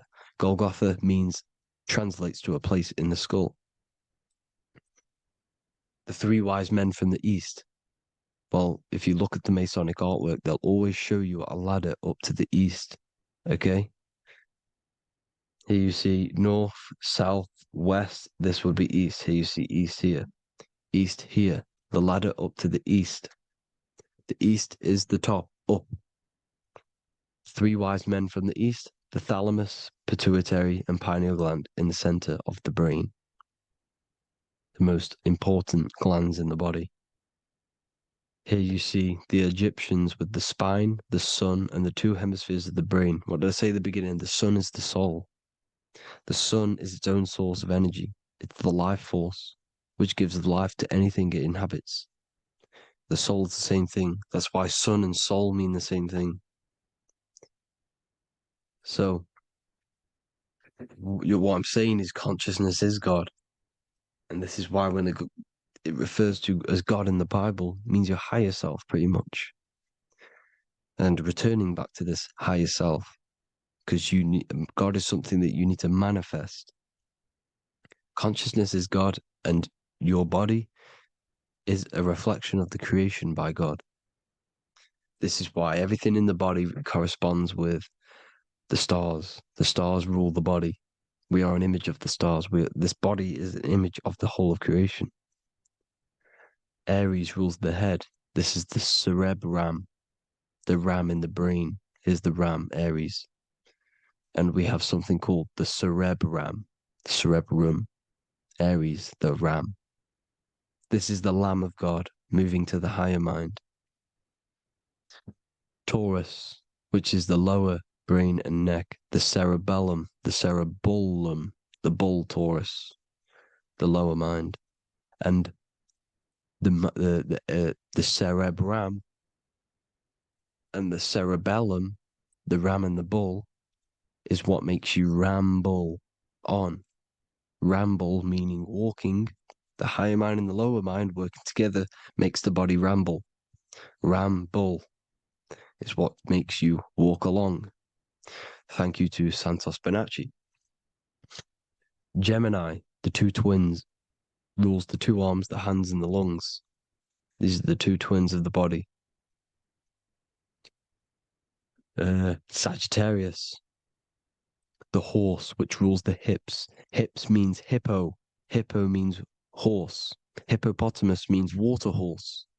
Hippo means horse, and this is why we call them hips, because horses have massive hips. Capricorn, the kneecaps. Pisces, the two fish, the 2 feet. Then they make us swim. We are an image of the stars, people. Well, the body is anyway. Consciousness is God, and the body is the image of the whole of creation. It's a reflection of the whole creation, as above, so below. 12 systems in the body, 12 cranial nerves for the 12 constellations, 12 cell salts. The body's made out of 12 cell salts. So, this is where it gets kind of deep. This is where we get deep. And he said, Jesus was known as the fisher of man. And fisher of man, meaning man does not mean man as in the male. Man means mind. He's the fisher of minds. So the Bible is not patriarchal. It's not patriarchal. Man just means mind, pretty much. So the fisher of mind, man, because he was fishing minds out of this reality into the higher realities.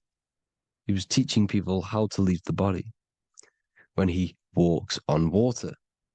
Walking on water is the physical, etheric, astral, and mental. These are the different planes of reality.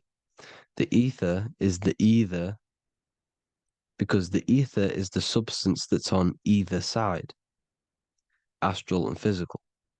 It's the 5th element, is ether. And the 5th element is the water. The same water at the beginning of the Bible when it says, let the firmament divide from the waters above from below. The water symbolizes the ether. It's the base of all physical matter. And the ether symbolized is known as the water. So when you're walking on water, you're walking on the ether, meaning you're leaving the physical body. So when Jesus walks on water and he's teaching Paul to walk on water, Paul becomes scared and falls back into the water. Well, when you astral travel and you become scared when you're projecting, you'll fall back into your body.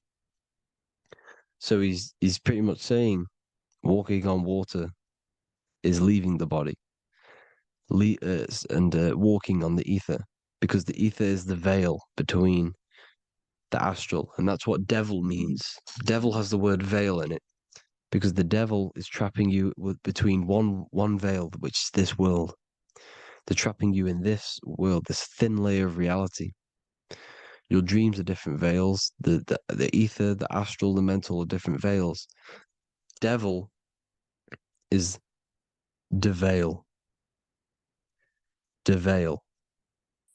You need to escape being stuck in one reality and live in between realities.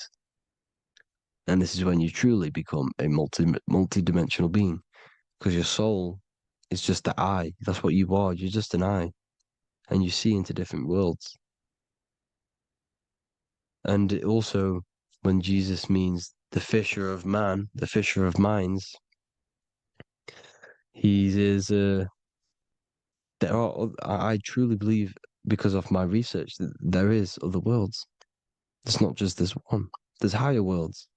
There's an infinite amount of you, and you've been in them dreams you call dreams. Them dreams are other realities that you are in. That's why when you're there, you don't feel like you're in a dream.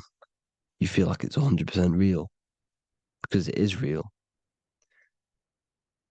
So this is why the ancients always depicted the many different heads, because there's many different versions of you. And this I, the soul, the watcher, is switching itself into different bodies at all times. Well, when you sleep, when you astral project. And this is what the ancients were doing. They understood the multiverse, and they could switch bodies at will. And this is what the 7 seals are in the Bible, also known as the 7 chakras. These are literally portals within us to these different worlds.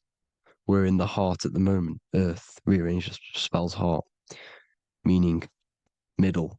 This is where good and evil exist. It's the middle point, the midpoint of realities. So, I hope you all enjoyed the video.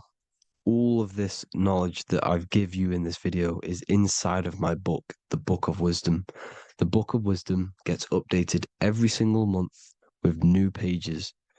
It's a one-time payment for a lifetime worth of research and knowledge by me. So if you do want to get it, the link will be in the description. But I hope you will gain some amazing insight. Please like, comment, and share to help the algorithm, and drop a subscription. And for more lectures, every 2 days, I drop lectures and knowledge within the Patreon. If you want to support the channel, join the Patreon. Everything's in the description, because we are not monetized on YouTube.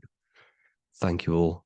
Closer than you think, and it's not actually a real person, force, or spiritual entity outside of you, but a being and an aspect of your own mind and psyche. In this video, you will learn exactly what the devil is and the true esoteric meaning of the devil. The first thing we need to understand is that the universe is a mental universe. Look around you. Every action, every building, everything you see around you was begun first as thought in the mind, then manifested. We use the mind to build and shape our reality. The universe, the world, only exists inside of our mind. Therefore, God and the devil exist inside of our own psyche. So first of all, the devil is not a literal being, but a symbol of the lower self. It represents the unmastered, ego-driven part of the human mind, a symbol of destructive thoughts, emotions, behaviors, lives in realms of chaos, fear, hatred, lust, and ignorance. This is why we see the devil as red, because red is the lowest vibrational color on the color spectrum. It also corresponds with the root chakra, which is all to do with survival instincts. Red represents chaotic and intense emotions like hatred and anger. When we are angry, our face turns red. The devil represents our animalistic fundamental needs, our instinctual needs, our survival state of consciousness. We have a survival state of consciousness and a godly state of consciousness. Our godly state of consciousness is creating, not just experiencing in the animal state, but consciously creating reality.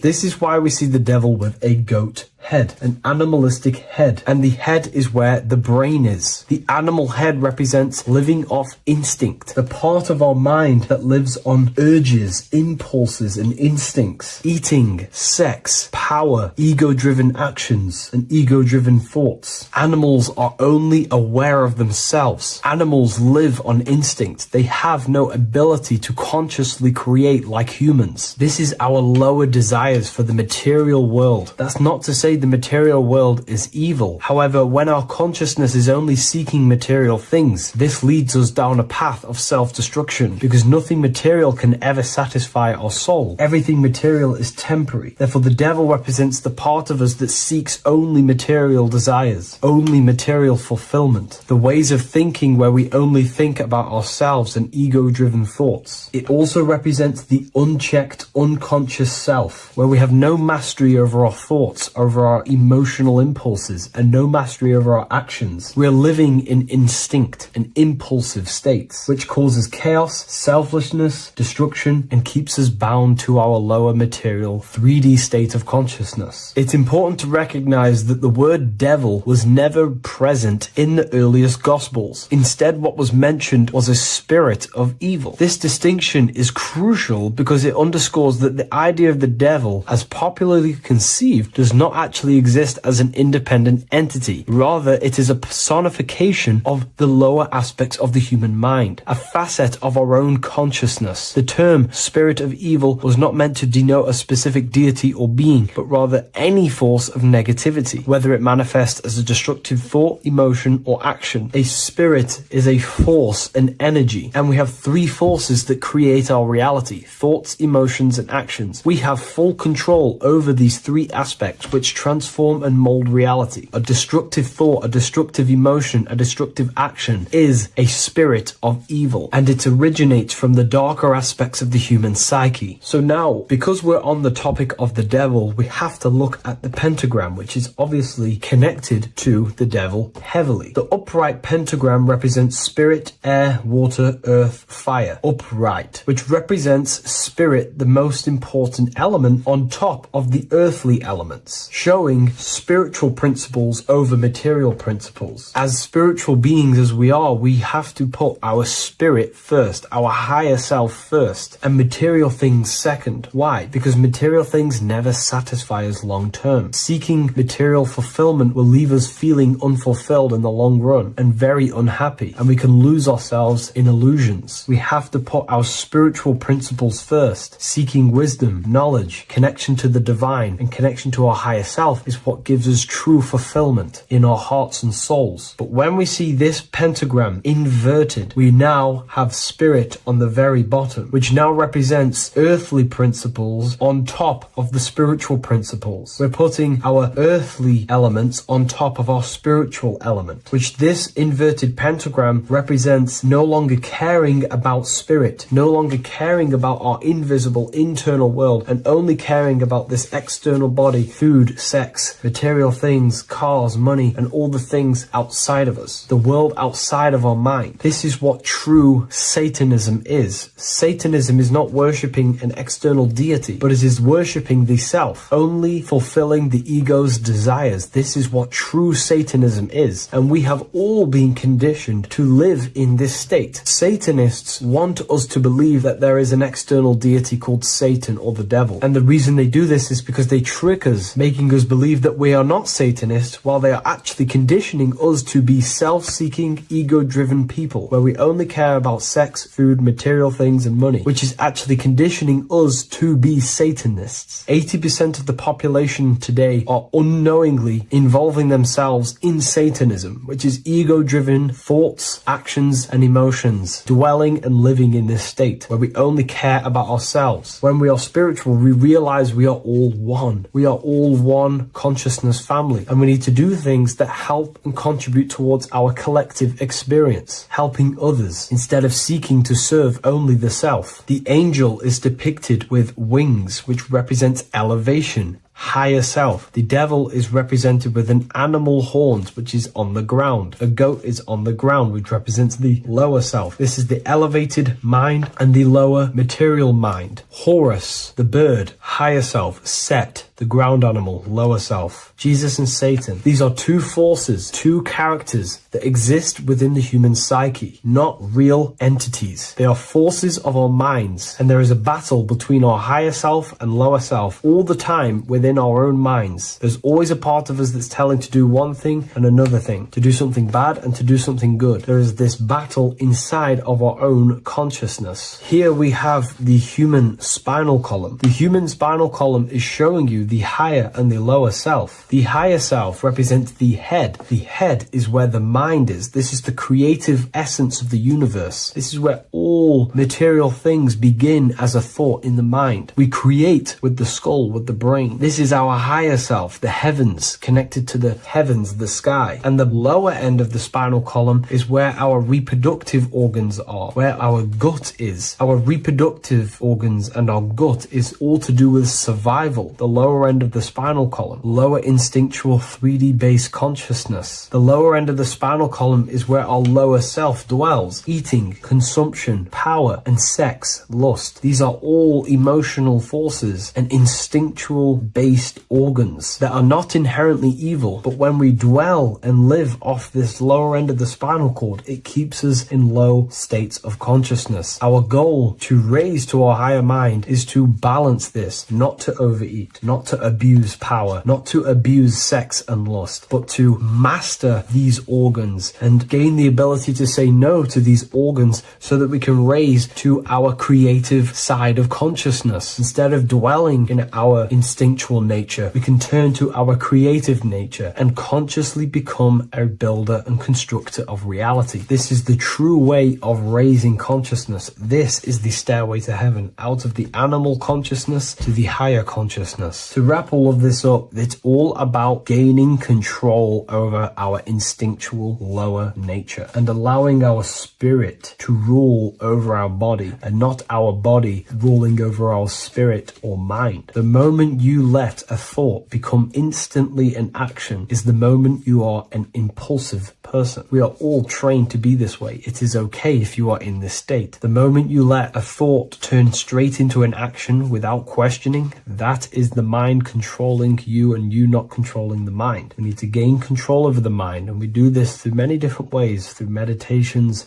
affirmations, and discipline. We slowly gain control over our minds. And once we gain control over our minds, we gain control over our thoughts, and we gain control over the attention that we give certain thoughts. We can then start to uplift our mind, our thoughts, out of our instinctual state to the higher mind. If you wish to learn more about consciousness, I'll leave a link in the description for the Book of Wisdom, Volume 2. By the end of this video, you will understand the 3 expressions of consciousness, how to use them to create the life you truly want. You'll discover the hidden meaning of the word God, the secret power of the number 3, and how consciousness itself is the key to your reality. We have 3 main expressions of consciousness. We think, we feel, and we act. God is 3-fold. It stands for generator, operator, destroyer. The generator is the mind. This is what thinks, generates ideas. This is the beginning of all creation. This is the first expression of consciousness.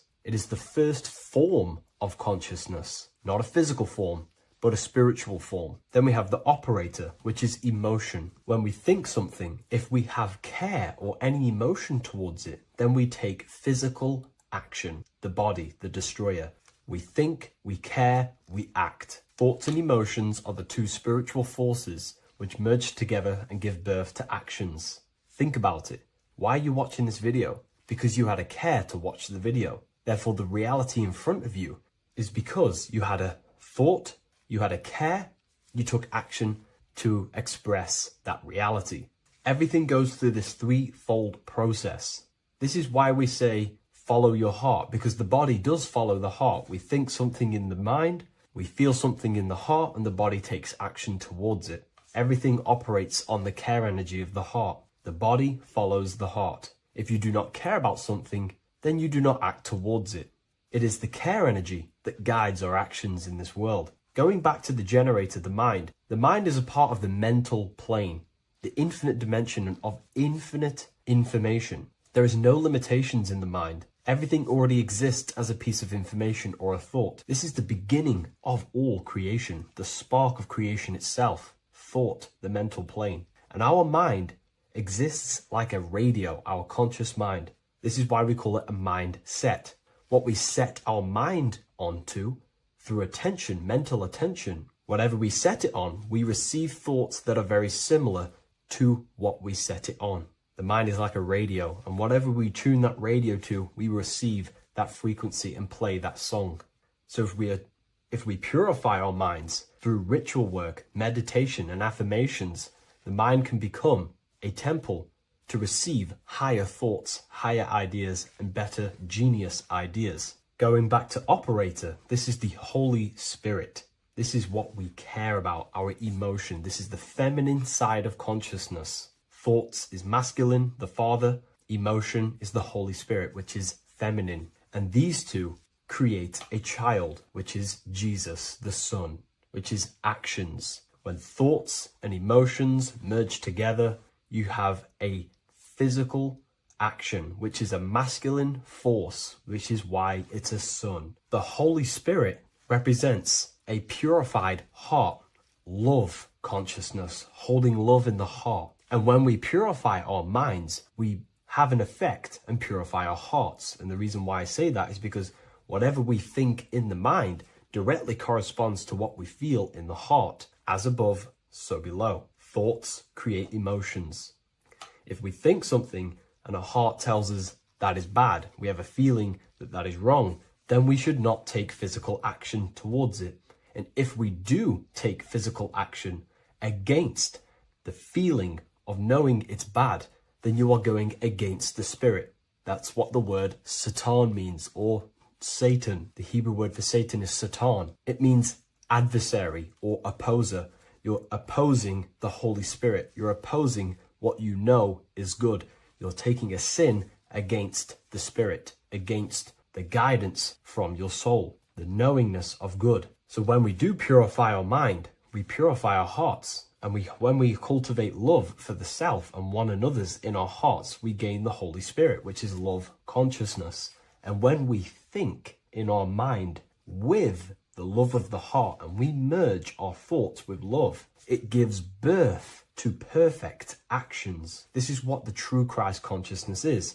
We think with the love of the heart and it gives birth to perfect actions. And if everyone did this in the world, we would live heaven on earth. Everyone would be balanced within themselves and the world as a whole would be balanced. So we need to gain full mastery over these three aspects of our consciousness, over our what we give mental attention to, gaining love for ourselves and the collective in our hearts, and gaining a strong disciplined willpower for our physical actions. And if you can gain full control over these three-step process, you can gain full control over your reality. The number 3 represents this 3 aspects of creation or transformation. This is a transformative process from going invisible to the visible. This is also why Jesus dies in a cave for 3 days. It's all about transforming the self. Transformation is the number 3. Me personally, I think the Holy Spirit has been replaced for the sacred feminine aspect of consciousness.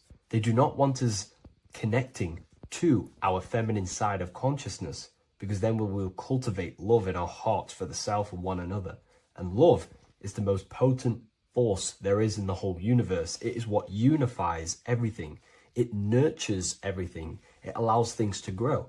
Think about it. When you hold love or care for someone, you grow relationships. The sun is the perfect symbol and representation of love energy. The sun gives abundantly, expecting nothing back, and allows everything on the earth to grow. It's a caring, nurturing, feminine force that allows things to grow and unify and come together. In today's world, we mainly have thinking and acting without emotion, without care, without the judge of our hearts. It's all about gaining unity consciousness. We think, we care, true care for one another and the self, and we act. And if you align these 3 forces towards something, your business, whatever you're trying to create, you will fully create that reality, because these are the 3 forces that you can use to generate a reality. You can do ritual work to create care in your heart about something, and then you will take more action towards it. The book I'm using here is the Book of Wisdom, Volume 1. You can get this paperback or PDF on my website. So I hope this video has helped you. Please leave a like, comment, and a subscribe on the channel if you like the content. Let me know what you think about the Holy Spirit and if it is covering up the feminine side of consciousness in the comments section. Welcome to Revival of Wisdom. Welcome people, we're back with another video. Please make sure to hit that like button, subscribe, and turn on notifications to never miss a video. The Earth is a giant torus field consisting of a positive and a negative pole. The Sun being the cathode with a positive charge and the Moon being the anode with a negative charge. This is why the Sun rules over the day, giving you lots of energy, and the Moon taking your energy from you, making you go to sleep. Now, the plane that we live on is called the plane of inertia, and at the center of this plane of inertia is the North Pole. This is where the two electromagnetical energies meet. Now, this is where the most electromagnetic energy is stored. This is why all compasses will point north, because it's the most magnetic place in this reality. So the Sun and the Moon is spinning around this center point, which is stirring the ether of this reality and making everything move in circles, meaning this is a cycle. Everything's recycling itself. It's an organic simulation. The ancients also knew about this sacred land at the center of this reality, known as the North Pole. As you can see on this map from the 1500s of the North Pole, you can see 4 islands around this center black rock.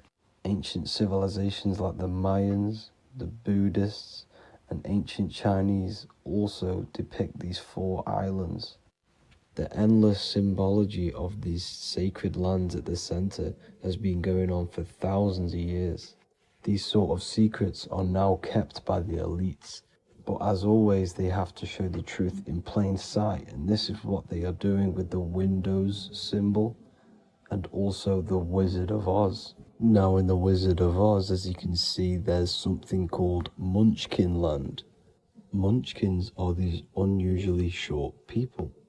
Then on the ancient 1500s map it says pygmy, and then the pygmy people in mythology are also these unusually short people. Just like Santa and his elves, they come from the North Pole, and elves are these unusually short people. These stories that we are told about Santa and Munchkins are putting truth in plain sight about this sacred land. This sacred land at the center of the earth is where the aurora borealis comes from and is being emitted from this black hole in the center, also known as the black sun. The aurora borealis is the earth's aura, hence why it has the word aura inside of it. It is the life-giving essence to all life within this realm.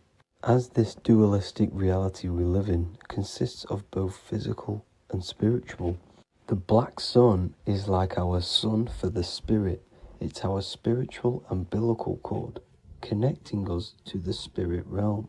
And the rising sun is the opposite. It's our sun for our physical 666 carbon suits, known as our human body, our physical aspect.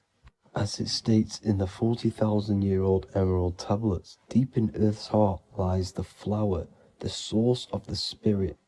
The flower of life is as thine own place of spirit, and streams through the earth as thine flows through thy form, giving off life to the earth and its children. So the North Pole is the core of this spiritual reality, and the closer you get to it, the more spiritual and lucid it becomes.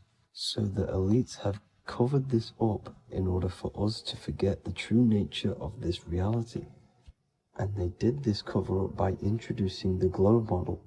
Nicholas Copernicus was around in the 1400s, and he introduced the globe model. As you can see, he is a Freemason. He depicts himself with a globe and a Masonic compass in all of his paintings and portraits. Galileo was also a Freemason, as you could see in all of his portraits with a globe and a Masonic compass. He was also a massive part of introducing the globe model after Nicholas Copernicus. So yes, the globe model was a spiritual and political move to gain more control over the masses. After the globe model was then introduced, they introduced the theory of evolution by another Freemason, Charles Darwin. See how these two theories go hand in hand? They both degrade humanity and they make you confused of where we actually came from. By hiding the true form of this divine creation and hiding the true power of each and every one of us, they maintain control over the masses. Now this is order out of chaos, known to be the 33rd degree slogan of Freemasonry. Now this is the Masonic cosmology, and as you can see you have the checkered board for the duality, the 5-pointed star for the 5 elements, the 4 corners for the 4 pillars, the all-seeing eye, which is Polaris, the sun, the moon, and the 7 stars. So even Freemasons are taught the flat earth cosmology and the true form of this reality. Now the true nature of the sun, the moon, and the earth is shown and reflected through the Masonic compass. The Masonic compass is the sun, the moon, Polaris at the top, and the black sun at the bottom. It makes sense why all the scientists who introduced the globe model all used the compass and the globe together, because it's truth in plain sight. As I explained in my other video, all Freemasons have to take the oath, so it goes to show, why are we all learning these theories from Freemasons who can't talk about certain topics that they learn about? Why should we believe their theories when they're holding back the real truth about this reality? Now going on to NASA. NASA means to deceive in Hebrew, and they are also funded by the government. They are not a private company. The old owner of NASA, Werner von Braun, on his grave has the Bible verse Psalms 91. The heavens declare the glory of God, and the firmament showeth his handiwork. Now why would the owner of NASA put this on his grave? Seems a bit suspicious to me, alongside with the NASA astronauts are all Freemasons. And not to mention the countless mistakes they've made on their live videos in space stations, the moon landing, and the CGI footage of the Earth, which is obviously photoshopped. Just by tricking the masses that they live on a spinning ball, the elites gain the perception of the masses. Not only does it hide the divine creation we're inside of, it hides the divine spark within you. It hides the creator, the source. And by believing in space and we live on a spinning ball, it makes people come to the interpretation of that we are a coincidence and we do not have any purpose. And of course this is false. When you come to realization that we are all a divine creation and we can create our own divine life in this reality, life becomes more sacred and you start to enjoy little things. The elites want you to believe everything exists only in the 5 senses. They want you constantly looking outside of yourself because they know that will keep you on lower states of consciousness. Now this brings me to our next point. By tricking the masses into the heliocentric model, the elites started to advertise aliens in the movies, in cartoons and magazines in the late 1940s. Now this is subconsciously programming us about aliens and extraterrestrial threats, which then they can use to their advantage. And this is something called Project Bluebeam. They are more than likely going to fake an alien invasion to push this 2040 agenda, which is for one government and one ruling currency. That's it for this video, guys and girls. Hope you all enjoyed. Please make sure to leave a like and a comment. God bless you all.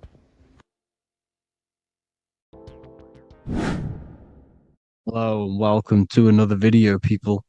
Before we start, please like, comment, and subscribe if you wish to see more content. Today we're going to be talking about the mental universe and how everything is mental. This is the number one law on the Kabbalion. If you've never read that book, it's called The Kabbalion. A very good book. It's the first law because this is the most important thing you need to understand, is how everything exists within the mind. Behind every single one of these eyes is the same consciousness expressed in different bodies. The mind is what gives perception to what you're experiencing. Behind every single one of these eyes is the exact same consciousness, but the brain that they inhabit is giving them a different perception, a different being, a different body. Now, this is the difference between humans and animals. Humans possess a advanced consciousness, an advanced mind that gives us the ability to be aware of ourselves mentally, physically, and spiritually. We can reflect on ourselves. When a dog looks in the mirror or an animal looks in the mirror, it doesn't know what it's looking at. It doesn't realize it has a consciousness. It can't reflect on itself. It can't say, I want to improve in this area. It doesn't have that consciousness. We have a divine consciousness. Take away the N for divine, and you get with a D, put it with a D, you get divide, because we have a divided two-way consciousness. An animal only has one. However, it's still the same mind. We're all mind. We're all mental. We all exist within the mental plane. Look at this person walking. The body, the brain is sending electrical signals through the 12 cranial nerves, which the 12 disciples that spread the gospel of Jesus, right? You have 12 cranial nerves in your brain. There are 12 disciples which spread the gospel of Jesus. Jesus represents the mind, the intelligence, the invisible intelligence that we all are, the same intelligence, the same exact consciousness, which then sends a command into the brain. Then the brain sends these 12 electrical signals through the 12 cranial nerves to control the rest of the body through the nervous system. This person walking is not, the body is not walking. The mind is telling it to walk. And the brain is it's a supercomputer which is decoding these demands given to it by the mind. Because the pineal gland will have something to do with the ether, because the ether is physical and non-physical. The mind is sending the commands through the ether to the pineal gland, which is then getting broken down into electrical codes within the brain and sent throughout the nervous system to control the body. And this is why in the Sims simulation, because the body's the simulation, it's a false reality. It's the fake reality. It's not the real you. You are formless. There is no form. But the third dimension is a dimension within your mind. Matter, mind, light is all a product of your mind. It's all in the mind. Now, this is why The Sims has this green little diamond on top of the head. Because this is you. This is your invisible intelligence controlling the character. Okay? It's controlling the character. And this character is in the world. Your consciousness isn't in the world. The world exists within you, but the body is a vehicle for that realm that you land in. When you have a dream, your mind transcends this body into another body, duplicates your body into another unite, you. unite is one. We're all one. It's all one universe, expressed in many different ways, infinitely. And the vehicle that you land in is the body to operate in that realm. This is the all-seeing eye, as you see here. The I, this is all the intelligence. This is the ball of consciousness, God, expressed in different bodies. We're all this same one in different bodies, as you can see here. And this intelligence is expressing infinitely throughout the universe, an infinite universe. There's no beginning, no end. There was no beginning of the universe. There is no end. It's infinite, always has and always will. But the mind is what gives you the ability to explore the universe, to make perception of it. We are God in disguise. We are God in disguise. We are God in flesh. But the body can become attached to the mind, can become attached to the body if the mind is not aware of itself. When the mind is that blinded by matter,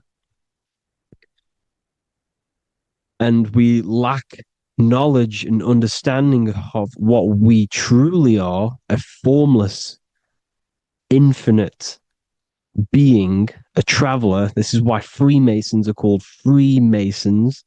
Mason means traveler. Free. You're a free traveler because your consciousness is a traveler of the universe. When we lack understanding, our mind bounds to the body because we don't separate the body with our different layers of consciousness. When we separate them and identify that we are mind, body, emotion, you then can apply this knowledge to when you want to astral travel and explore the different realms of your mind, because the mind is the universe. People, this is what we need to understand. The mind is the universe. I am you and you are me. This is the Egyptians showing you this. The Ankh is the symbol of life. This is the one ball of consciousness, mind, giving it the Ankh life to all the different life forms. The cows, the birds, the snakes, and the big Ankh given to the humans, because the humans are the most intelligent. We have the most advanced consciousness. We have the most advanced consciousness. This is why the one is giving a big Ankh to the humans here. Here you see again, this is not the sun. This is also showing Ankh giving out its life to all things infinitely. And this is the Most High.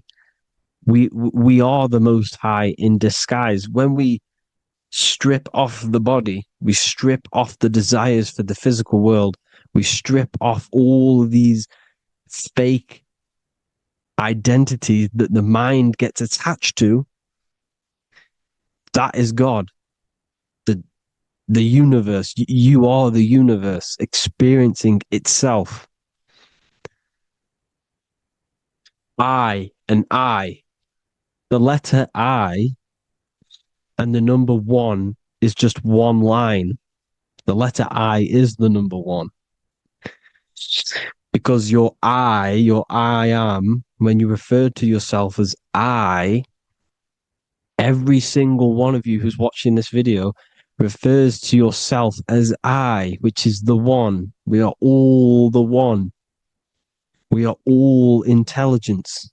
We are all invisible. We are all the one. One is the only number. 1, 2, 3. Everything goes up in ones because there is only one. Doesn't matter how far you go down the line with numbers, all of their numbers are created by one. because there is only one. It's me and you are the exact same consciousness expressed in different bodies. Mind, cause. There is only one cause. There is only one mind. There is only one being. But because we lack understanding of this, we think we are the bodies. And this causes division, because the physical world is the most illusionary world. It's an illusion. It's all an illusion. Now you see with the two, you look with the two eyes, but you see with the inner eye, the mind. Okay, the mind is the mental plane is a shared plane, and it gives perception to what you're looking at. The mind. I'm affecting you when I speak, because the mental plane is shared. We all share mind. We all express mind. When I'm speaking to you, I'm affecting you because we are mind. So the words that I'm saying, which are being manifested from my mind, are being manifested through my body into vibration, is affecting you. I'm affecting you with what I'm saying. And these words are having an effect on your mind, because we're all mind. This is why you need to be careful what you're listening to, music and all sorts, because music can also create thought loops within your mind. Because the chorus, we shouldn't be listening to choruses. Choruses are loops. And what they're saying in the chorus is being looped. And this can create thought loops within your mind. Go and listen to an old song that you used to listen to about 5 years ago, 10 years ago, 20 years ago. Go and listen to an old song, and you guess what? You will get nostalgia. Why will you get nostalgia? Because that song will trigger the thoughts that you were thinking in that time of listening to that song. So songs with choruses create thought loops, and they reprogram your subconscious mind. It's important why music is very powerful. Mine and mind, same word. See, language is the truth, people. This is why I use language in all of my presentations, especially the English language. It's riddled with occult truth. I is my me. I, you, and me are I, one. We are not the name, we are I. Every single one of you is I, because we are all the one, all mind. Now, the only thing that is truly mine is my mind. When you say something is mine, it's an illusion. It's not yours. The only thing that is mine is mind, my mind. Okay? It's my mind. It's the only thing. It's the same word, mind and mind. Like I said before, everything's one. Hot and cold is different degrees of the same thing, of the one substance, of degrees. The 7 colors are different frequencies of the one white light. Everything is one. There is only one. We are all one. Everything is one. Hot, cold, day, night. It's the same degree of one, which is mind. The mind's perception is what's giving it, labeling it hot or cold. The mind's perception of colors is what is giving it red or purple, hot or cold. There is only mind. The mind gives things perception. There is only one, that is mind. The conscious and the subconscious mind. The male and the female, these are married. The subconscious mind is your hidden part of the mind.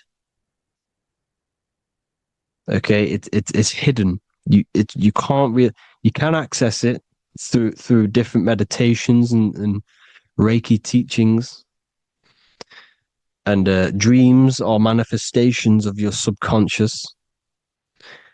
This is how you know mind and matter are one, because your mind creates matter in dreams. Your subconscious manifests everything in a dream, in the astral realms.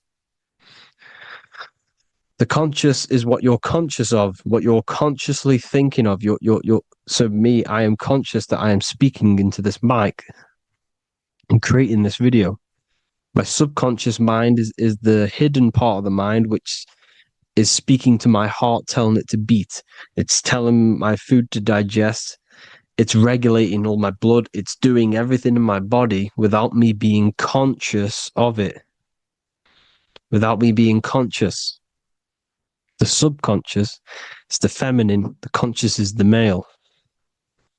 The Bible, of course. Proverbs 12:4. Helpful, not helpful. An excellent wife is the crown of her husband, but she who brings shame is like rottenness in his bones. In the same way, husbands should love their wives as their own bodies. He who loves his wife loves himself. You can take that physically, you can take that literally, or you can take it metaphysically. See, the Bible's written in such a way where you can take it as your level of realization. He who loves his wife loves himself. If you love your subconscious, if you love yourself, you speak good about yourself, because your subconscious takes everything literally. If you say, I hate you to someone, your subconscious does not know the difference between me and someone else. It only thinks me, me, me. Why? Because mind is the only thing that exists. You are mind, I am mind. If I say, I hate you, you're saying that to yourself. Your subconscious picks that up and says, I hate myself. And that's telling your subconscious that's what you want. Because your subconscious manifests 90% of your behavior. The programs within your subconscious. Tying your shoelace is a program. You don't need to be conscious of it. You can just do it because it's a program. It's deeply interwoven in the subconscious. Driving your car, texting on your phone. You don't have to think about what letter. You just do it because you know where the letters are. It's a program. Therefore, if you look after your subconscious, they are a married couple. It's your wife. Your subconscious is your wife. And it manifests 90% of your daily basis thought patterns, actions, behaviors, emotions, all the things that you all the trauma that you've experienced is stored within your subconscious, which is affecting you. So let's say you were in a car crash 10 years ago, and you had a really traumatic event, you really hurt yourself, and you had a very, very, very strong emotion that you felt of pain. That will still affect you today. And why? Because it will manifest into your behavior. How? Well, you'll be cautious of what cars to go in and who. You'll be cautious because of that event that stored within your subconscious, because of that feeling you felt was so painful and so strong. It's still manifesting into your behavior today. For example, you won't go in certain cars, you won't go with certain drivers. The subconscious stores everything, all your memories, the programs, and everything. So if you trick your subconscious, that's how you manifest your life. If you trick the subconscious, you already have something. And therefore it will manifest into your life, into your behavior, thoughts, and actions. This is why the golden rule is to treat others like you want to be treated. Because I am you and you are me. We are all subconscious. We all have subconscious. Whatever I do to you, I do to me. Because my subconscious picks that up and thinks I'm speaking to me. Mind is very powerful. Whatever I do to you, I do to me. Treat others like you want to be treated. The golden rule. That is the only rule we need in this realm, in the universe. If everyone understood this rule and how the subconscious works and how karma works, we'd live in heaven on earth, the Garden of Eden, the golden age. As a man thinketh in his heart, so is he. Proverbs 23:7. Where your heart is, there will be your treasure. Your heart's the emotions. The storehouse of emotions is where you feel emotions. You have to let your emotions move through you, not become you. You can't let your emotions become you. Or except be like the sky and let them pass through you. Be like the clouds and the stars passing over. Let them pass through you. Do not let them become you. And this is how emotions can take over your mind. We are driven by, when a man is driven by emotions, he has no self to control. You must control the mind, because the mind can be corrupted. Because your thoughts are electrical in the brain. Your thoughts come from the mental plane. So how the mind works is that you place your attentions on something in the mind, and infinite information just flows in. Think about it. When you think of a certain topic, as soon as you think of that topic, information comes flying into your mind. Different ideas, ping, ping, ping. It's all connected. It's why we call it a mindset, because your mind sets itself to frequencies. And when we think of something, we tap into that frequency, and just the universe, the mind, the mental plane just flows in information based on that frequency and that thought. The universe is just information. All of the information out there, nothing is new. It's all there. You just have to tap into it. You can tap into these different thoughts, and it's all there. Everything already exists within the mental plane. You don't think anything. You receive thoughts. We all share the mental plane. We affect each other. I'm affecting you. Listening to me is affecting your mental plane, your mind. The physical plane is the lowest plane. It's the world of effect. Everything you see in the physical plane is the effect of mind. Like I said, the person walking is the effect of their mind telling the body to walk. The physical plane is the lowest dimension of your mind. Mother Earth, we are in a mother. We're in the womb still. The Earth is feminine. It looks after you. It provides you with food for free. It grows on trees with water. It's Mother Earth. It's the womb. The dome above your head is your mother's belly. Okay? Is your mother's belly. You're in the womb still. You're forever in the womb because your mind's constantly expanding. Because when the baby's mind figures out that there is a reality outside of its mother, it starts to hear the people on outside of its mother, what does it do? It figures a way out of the mother, and it becomes born again in the water, in a hospital, into the other world. It's the same with our minds. When our minds figure out there is other worlds beyond this physical, we explore them. The astral plane, for example. You figure a way out of the body. Because when you're the firmament, look at the word firmament, meant at the end. Firm is firm, something strong, something like a rock is firm. If your mind is firm like a rock, you will be stuck under the firmament. So, for example, people who are very programmed and can't think outside the box, They have a firm mind and they'll be stuck under the firmament because your mind is the only thing that's keeping you under the firmament. It's the only thing. When you're doomed, doom is dome. This is the dome, which is your head. Your head is the dome. Above your head, above the earth is the dome, the ethereal barrier. But that's just an external manifestation of your head. You don't leave the earth, you leave your body to leave the earth, because your body is the earth. It's a dimension within your mind. So when you're doomed, you're domed. Your reality is your level of realization. You realize something, or when you have an idea, the mind,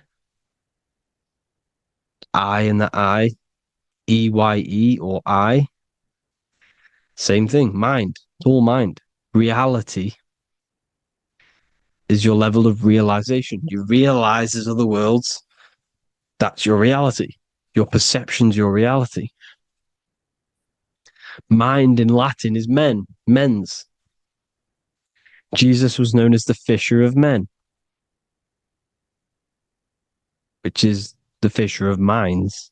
He was fishing minds worthy of knowing the higher truth, the deeper occult knowledge.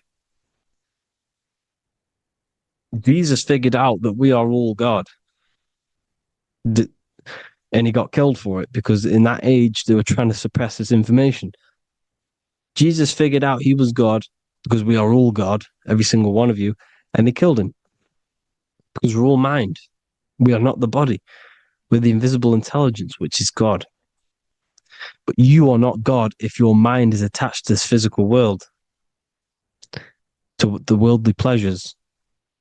If you master your mind and travel the depths of your mind, that is God. Mental and men. Look at the word mental. It has men in it. Men in the Bible means mind. Here you see Masonic,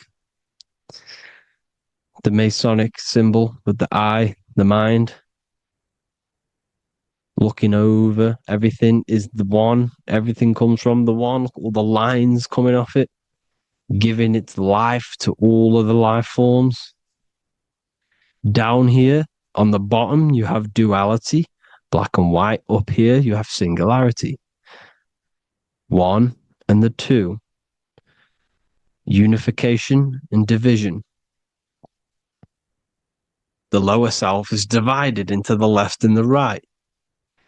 So the Bible even says, I forgot what verse it is, but it says, it's better to go through life with one eye than to have two and be cast into the fiery abyss of hell. I'm not sure what verse it is, but you can research it yourself. It's better to go through life with one eye, to be unified consciousness, dimension. No brainer. The language tells you the truth, people. Dimension. The dimensions are in your mind. Entertainment. Entertain the mind. Disappointment. It's all in the mind. Environment. The environment that you are in is a product of your mind. Within, rearranged spells high twin. Within is your mind, and your external world is mirrored from the decisions you make in your mind. Advertisement, commitment, it's all meant, it's all mind. Everything is mind. Everything. So, this is important. The collective thoughts and collective beliefs. The collective, because we all share the mental plane. And because of this is why we are in a weakened state of consciousness at the moment. because the collective thoughts and the collective minds overall are asleep and they don't believe in anything. You see, everything is true within the mind. You think of something, it is there instantly. You think of a chair, it's there in your mind. You think of anything, it's there instantly. So everything's true within the mind. Anything can happen in the mind. Anything can happen on the physical plane if the collective consciousness, the collective minds believe it to be true. This is why back in the days, in the ancient days, you look at all the old world stuff, you see all this crazy technology, and it's because as a collective, as humanity back then, they believed that they had much more open minds. Therefore, the things manifested in the physical world were a lot more out of the box, so to say, compared to today. For example, magic is not as powerful today because the masses don't believe in it. It's still powerful, don't get me wrong, but if the masses believed, or if everyone knew magic could be real, because it is, anything's real in the mind, it would be a lot more powerful. You see? So and what they're trying to do is create a hive mind worldwide. They're trying to make one religion, an external God. What happens when you worship something external? You give energy to it, because where attention goes, energy flows. Where your mind gives attention to, energy goes there. And when we all believe in external gods and give our worship and our power to these external things, we all give energy to it, which will manifest as a demon in the astral planes. It's a hive mind. They're trying to make a hive mind to summon our energy. Trying to summon our energy. And it through mind, through collective thoughts. The hive mind. They want one religion, one government, one currency, one belief system. And that will create a hive mind, which will limit our consciousness, which will limit what we can do in the physical world. Because if everyone doesn't believe in certain things, it cannot happen, because it's all in mind. Mind is so powerful. I am you and you are me. I hope you all enjoyed this video, people. If you haven't already, join the Wisdom Academy. The Wisdom Academy, we have many occult lectures just like this one. Also, we have just launched Mindwave Hub. If you want genuine frequencies, genuine binaural beats, because the ones on YouTube, the ones on Spotify, Apple Music, they're all tuned to A440 hertz, which shuts down the right hemisphere of the brain. If you want to gain access to your true consciousness, your mind, you need to balance the two hemispheres and balance the chakras. You can do that externally by listening to binaural beats. If you want true frequencies, true binaural beats to hemisync the chakras, hemisync the brain, to gain access to the different dimensions of your mind, well, you can gain access anyway, but it's going to help you if you're trying to learn this. Join Mindwave Hub. The link will be in the description. Listen to the binaural beats, meditate to them, listen to when you go to sleep. They'll massively benefit you. Thank you all, people. Hope you had an amazing, lesson. Hope you learned a lot. And please subscribe. God bless you all.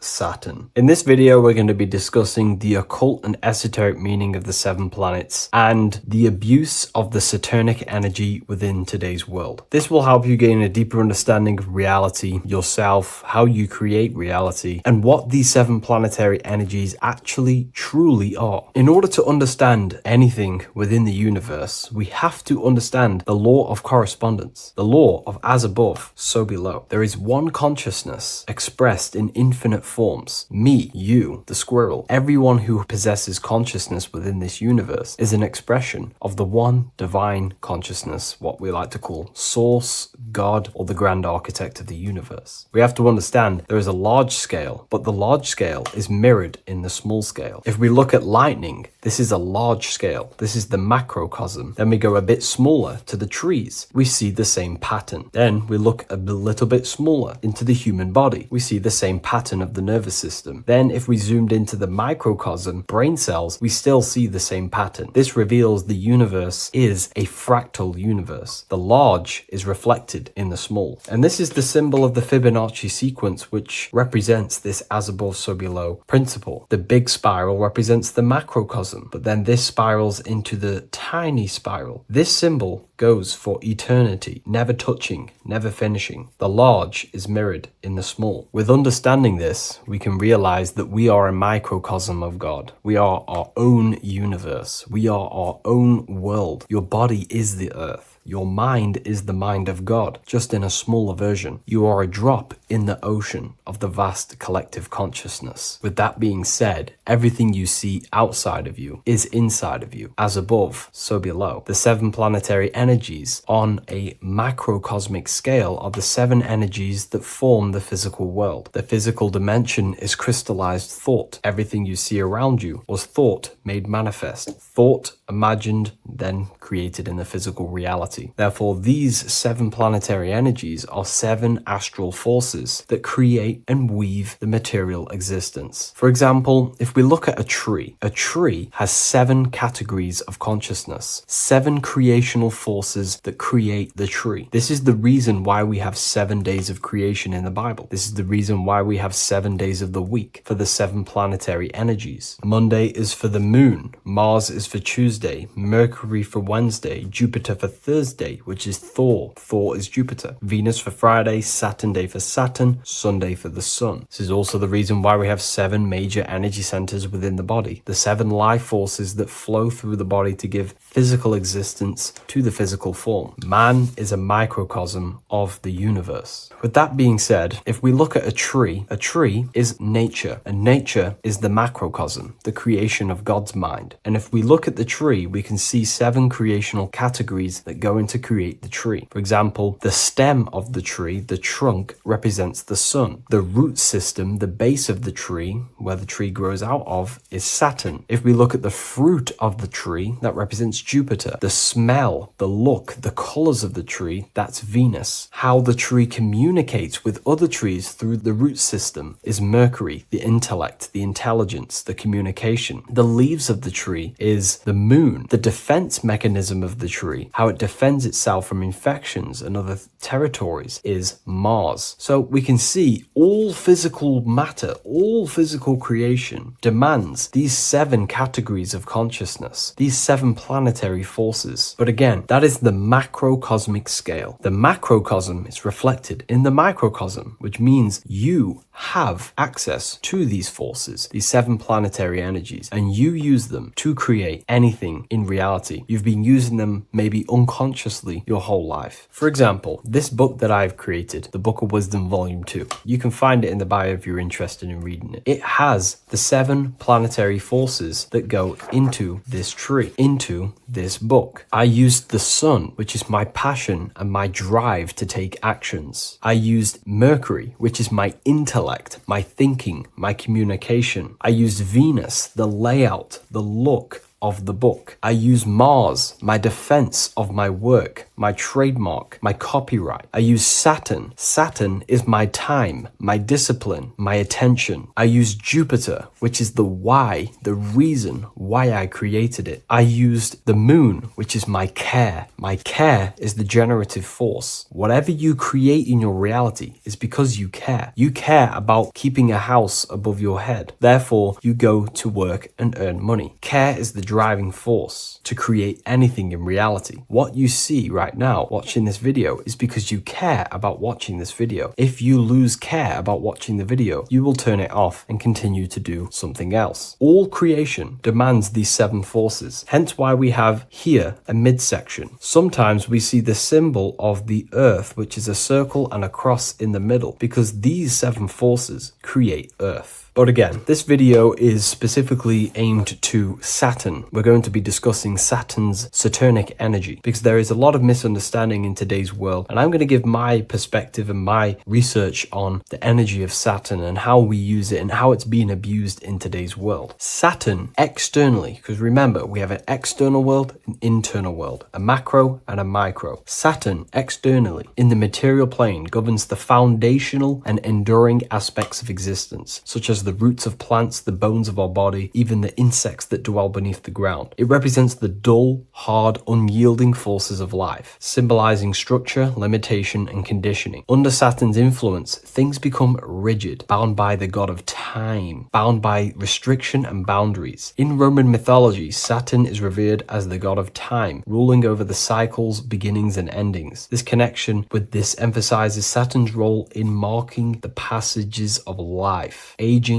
and inevitable constraints we all face. Internally, inside yourself, the microcosm. Internally, Saturn embodies the conditioning within our own consciousness. When Saturnian aspects of consciousness dominates, we become overly rigid, fixated, restricted in our thinking and actions. For example, Saturn's influence is strongly felt in today's world, where many people's minds are confined to societal norms and conditioned responses. The pervasive control Saturnian energy can lead to the sense of limitation, as people become trapped within structure imposed by society and power structures. However, we have to remember that limitation, there is dark and light. Limitation is not bad. This is why Saturn is connected to the god Satan. They are the same being. It's something that restricts, holds back, and keeps you limited, conditions and limits consciousness to its lower power. Saturn is a great teacher, guiding us through difficult life lessons that ultimately lead to growth and expansion and power. Although Saturn's energy is harsh and often challenging, it helps us to develop resilience, discipline, and wisdom. Yet in modern age, this energy has overpowered the minds of the masses, fostering excessive rigidity and limitation. Instead of being ruled by Saturn's constraints, we should seek to embrace more freedom, love, joy, balancing Saturn's lessons with openness and fluidity in our life. So like I said, Saturn rules law. Anything that is limiting or holding back, something that is a restriction or a wall. This is why we see judges wear black robes. The color black is associated with Saturn because Saturn rules over the nighttime and the winter time. Capricorn, they wear black robes. A graduate also wears a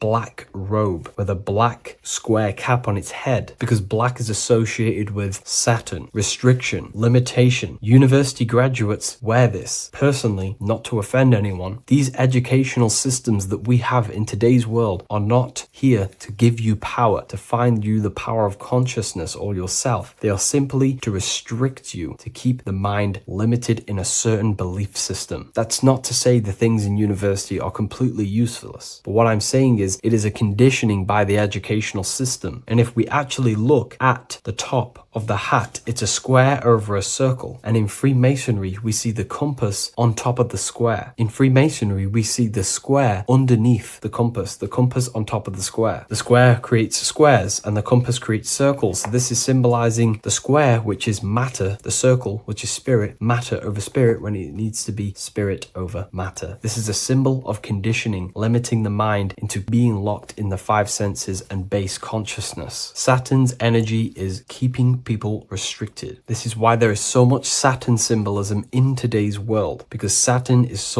anything to do with limitation, restriction, and time. All of the systems in place are to limit our minds, to keep us on base consciousness, only thinking in a limited box, only thinking and aware of the 5 senses. In base consciousness, in animal nature, one only thinks according to their senses. When they have a sense, their mind thinks. This is an affect state of consciousness. They're living in the affect. We need to understand that in base consciousness, we have no true power to create. We're simply living in cycles of affect. Now, what do I mean? The physical world is the effect. It's already manifested and cannot be changed. Our consciousness needs to rise to become a cause instead of playing around and being lost in the effect, to become a co-creator. And this is what the system does not want you to do. It does not want you to become a conscious creator. So they keep you in base consciousness, not giving you the awareness that you are literally a god creating a world right now. You are a world and you are shaping the world. Our consciousness needs to be mastered, controlled, and then we can become a conscious creator instead of running around in the world of illusion and effect. As above, so below. What happens in the mind happens in reality. We do not want to be matter over spirit, which means the external world over the internal world. We need the internal world to rule over the external. Saturn's symbolism can be symbolized as a black cube. The cube symbolizes this physical world because everything has 6 sides. We can move forward, backward, left, right, up, and down. We are in this cube. This is why we say think outside the box. Thinking outside the box means to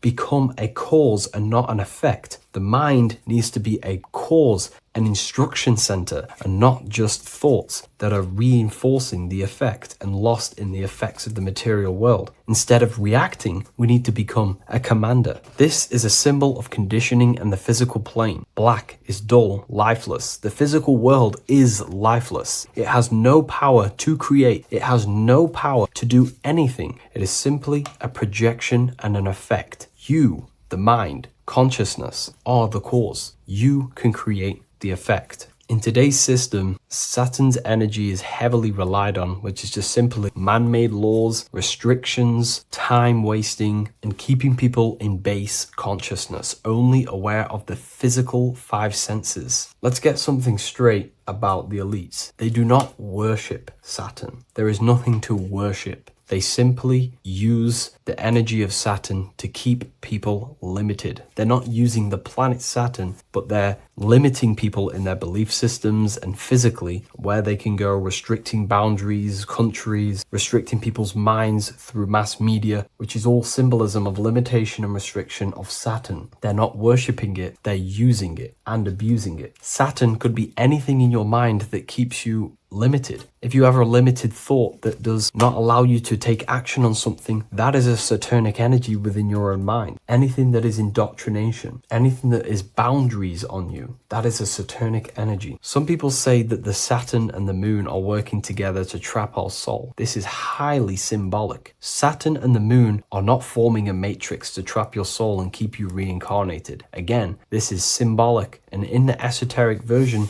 and understanding of this, we can see that they do have a relationship. The moon is our subconscious mind, and Saturn is restriction. If we have restrictions and belief systems in our subconscious mind that keep the soul locked and trapped only in these 5 bases, this 5 senses, then we will think and condition ourselves that we are only the physical body and never actually free ourselves from the material world and ascend. Saturn and the moon are not working together, but these are highly linked. By limiting the subconscious, we keep people stuck in base awareness, keeping them locked in the world of effect, never becoming a conscious creator. We have 2 spiritual currencies, time and attention. These are the 2 currencies that we spend. We spend time or pay attention. These are the 2 spiritual currencies that pretty much create our reality. And the system aims to hijack these 2 currencies from you, to limit you, to dominate you, so you do not become a conscious creator. So again, no one worships Saturn. It's simply just a symbol of limitation and restriction. Limitation has good and bad. Limitation can make us learn, overcome, become strong,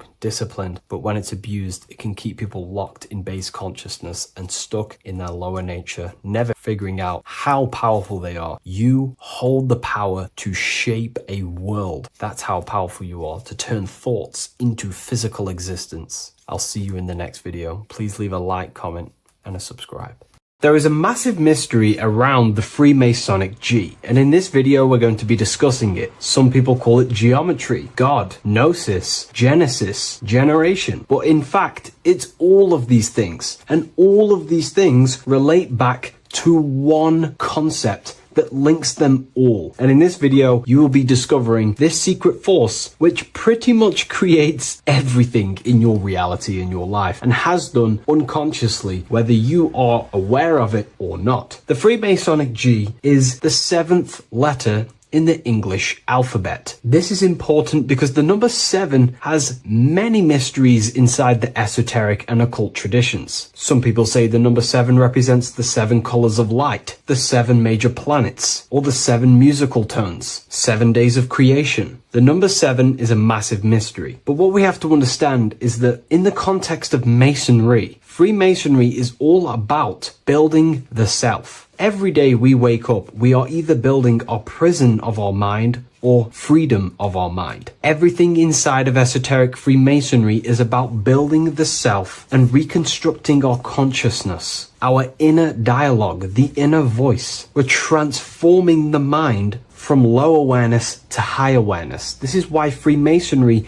uses the allegory of stonemasonry, stones, chipping away at stones. The stone is in fact you, and we are perfecting the stone, which is your very own mind. Because the universe is a mental construct. Life is happening to us inside our minds. We are all the universal mind expressed and clothed in a different body. Therefore, now we understand that everything is about the internal inside of Masonry. This G relates to something inside of you. Hence why you see the G inside of the square and the compass. It's something internal in you. G is the 7th letter of the English alphabet, and the number 7 symbolizes the 7 cognitions of the mind. In esoteric and initiatory traditions, the 7 psychological cognitions of the mind refer to the 7 distinct modes through which human consciousness perceives, interprets, and transforms reality. Different schools use different names, but across Hermetic, occult, Gnostic, and mystical systems, the same underlying pattern emerges. The mind has 7 functional powers, each representing a layer of awareness and a stage of inner development. Number 1 would be perception. The first cognition is the raw reception of sensory and subtle impressions. It is the gateway where the outer world enters the inner world of our minds. Perception involves learning to see without distortion, to notice the symbolic dimension behind ordinary appearances in an occult interpretation of perception. The second one is interpretation. After perception comes the act of making meaning. The mind organizes impressions into patterns, beliefs, and judgments. Esoterically, this cognition determines whether a person interprets life through the ego or through the higher insight of their higher consciousness. The goal is to purify interpretations so that the intuition can speak through it, to clear our minds of the clutter, master it, and let our higher consciousness shine through it. Number 3 is the imagination. This is the creative faculty that produces images, symbols, and visions in the mind's eye. This is associated with the astral plane. We live in a mental universe of thought. Thought wraps itself inside of imagination. The thought alone has no true form, but then the thought wraps itself in a vehicle of consciousness, what we call imagination, and we give form to the thought. Imagination becomes active. Imagination becomes active imagination, the foundation for rituals, alchemy, meditation, and visionary insights inside of occult traditions. Working on your imagination is a key part on developing your consciousness, as it is literally the sight into the astral plane, your internal vision of the mind. The fourth cognition of the mind is emotion. Emotion is energetic response that gives intensity, direction, and magnetism to thoughts. Emotion fuels the magical will. Unrefined emotion binds us to lower impulses. Refined emotions become devotion, compassion, and the inner fire to transform thought into a tangible reality, to become a conscious creator. The fifth cognition is will, the faculty of intention, decision, and directed energy. Will is the power that aligns personality with the higher self. It is the driver of discipline, transformation, and the capacity to act consciously rather than react unconsciously. Most people walk through life as an unconscious zombie, living day to day, running off subconscious programmings, never actually using their conscious mind. We develop our will and try to align our will with the highest will possible so we can align our will with our higher mind. so the higher mind can manifest through us in the material plane. The sixth cognition of the mind is memory, the storehouse of experience, impressions, and archetypes. It shapes identity, determines how one repeats and transcends past patterns. Memory includes not only personal memory, but also a deep strata of the subconscious and the collective subconscious field, what we call the Akashic records. Memory is a massive quality that you must work on inside the Masonic system. You are required to remember certain rituals and certain things so that you can regurgitate them to pass on along the degrees. Based off my research, I myself personally am not a Mason. The seventh cognition of the mind is intuition, the highest cognition possible. It's direct knowing. It bypasses the linear reasoning and reveals truth as the inner illumination. Intuition is the voice of the soul. It is the guiding force, guiding our physical vehicle of consciousness through this physical experience, providing revelations, insights, and even sometimes gnosis and higher understandings. They are the seven principles and cognitions of the mind that we should work on. Sometimes they're symbolized as seven luminary planets, because lumen is light. The planets are light. Light is consciousness. Consciousness is light. Now moving on to the true understanding of the G, the higher understanding of the G, as I mentioned previously. This is what we call the generative principle, the care principle, the human heart principle, the female aspect of consciousness within yourself. All creation is built upon a care. All action is built upon a care. You only act on what you care about. You care about paying the bills and staying inside your house and looking after your family, for example. Therefore, you take the action to generate the reality and generate money to pay the bills. Them actions are driven by the force of care. If you care about a plant, you take the action to water the plant and it grows. If you care about your partner or relationship, you give them attention and care and love, and you grow the relationship. As soon as you stop providing care, watch the relationship crumble and the reality destroys itself. Care is the generative force of reality. This is the generative principle that generates your experience in this world. We are in a continual state of becoming. Each cause gives birth to an effect, and that effect gives birth to a new cause. The G is the generative principle that drives creation in the present moment. Reality is creating, unfolding in the present moment, and the G is the force inside of you that generates your experience. You're watching this YouTube video right now because you have a care in your heart for the information I have provided in the past, and you have a care about watching this video. As soon as you don't care, you take action to do something else with your time that you actually care about. The G is the generative force of the heart. It is the love energy. You only take action on what you love or care about. The whole world is built upon this principle. This is why we say money makes the world go round, because the whole world has a G or a care for money, and it's making everyone wake up in the morning, take actions, and make the world go round. It is the G, the care for that principle or money object to generate that reality. It is the force that drives you, hence why the G is sometimes surrounding with light rays, because it represents a force, emanation, something that is invisible but driving the physical body. The G is the internal force that focuses thought into an action. We can think many thoughts, but the thoughts you don't care about, you don't take action on. But the thought you care about, that you have a G for, intensifies that thought, focuses and directs it into an action to generate that experience and reality. The whole world is built upon this principle. The sun is a perfect example of the generative principle. The sun gives all of its life, light, never asking for anything back, making everything grow and generate on the earth. Everything in your life is built upon this principle, and gaining control over your care gives you control over your actions and your reality and what you generate. Once you see this, it is truly beautiful that the world is actually built upon love. This is why they say love is the force of God. It is. Truly. This is the reason why God begins with a G. It's about Genesis.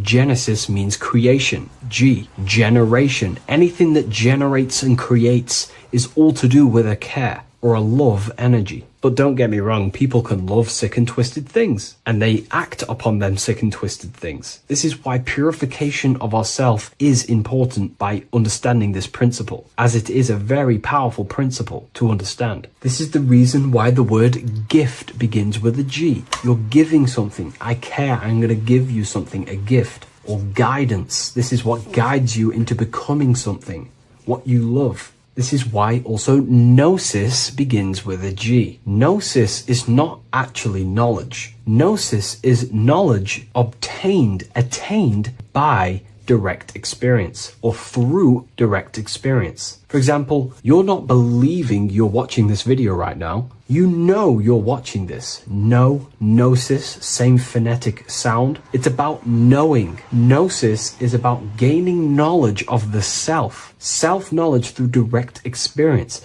Instead of believing in God, I seek to know God through direct experience by altered states of consciousness, transcendent meditations, understanding human anatomy, understanding the laws that govern my mind, understanding creation. That is direct gnosis, knowing that God exists instead of believing he exists. By going within the self, questioning the self, and gaining a deeper relationship with the inner observer. You start to gain gnosis, self-knowledge through direct experience. And in order to gain gnosis, you have to care, because gnosis requires action. It requires you to meditate and go within yourself. It requires you to study yourself. It requires you to go within yourself. And in order to do that, you have to care. If you don't care about knowing yourself, you won't take the action to generate the gnosis. If we take a look at this piece of Freemasonic artwork, we can see a whole lot going on here. But if we focus down here with the temple with the letter G on, and when you walk through the temple, there is a pathway leading up a hill towards the light. The light reveals things. If something is in darkness, you can't see it, but the light reveals something. It's symbolizing truth, the light of gnosis, knowingness. And in order to walk this path, you have to go through the temple, which means entering in yourself. This is symbolic of the path. The Masonic path is about the self, reconstructing and learning about the self. In order to walk up that hill, it takes a lot of effort. It's not easy walking up a hill. You're going to be tired. It's not easy. It's horrible. Who likes walking up a hill? I know I don't, but people like hiking and stuff. I understand that, but it's symbolizing this is hard work working on yourself, because the labor of working on your mind is the hardest labor you will ever do. It's called the great work or the Masonic work. And in order to climb that mountain, you go through the G. You have to have the care. If you do not have the care,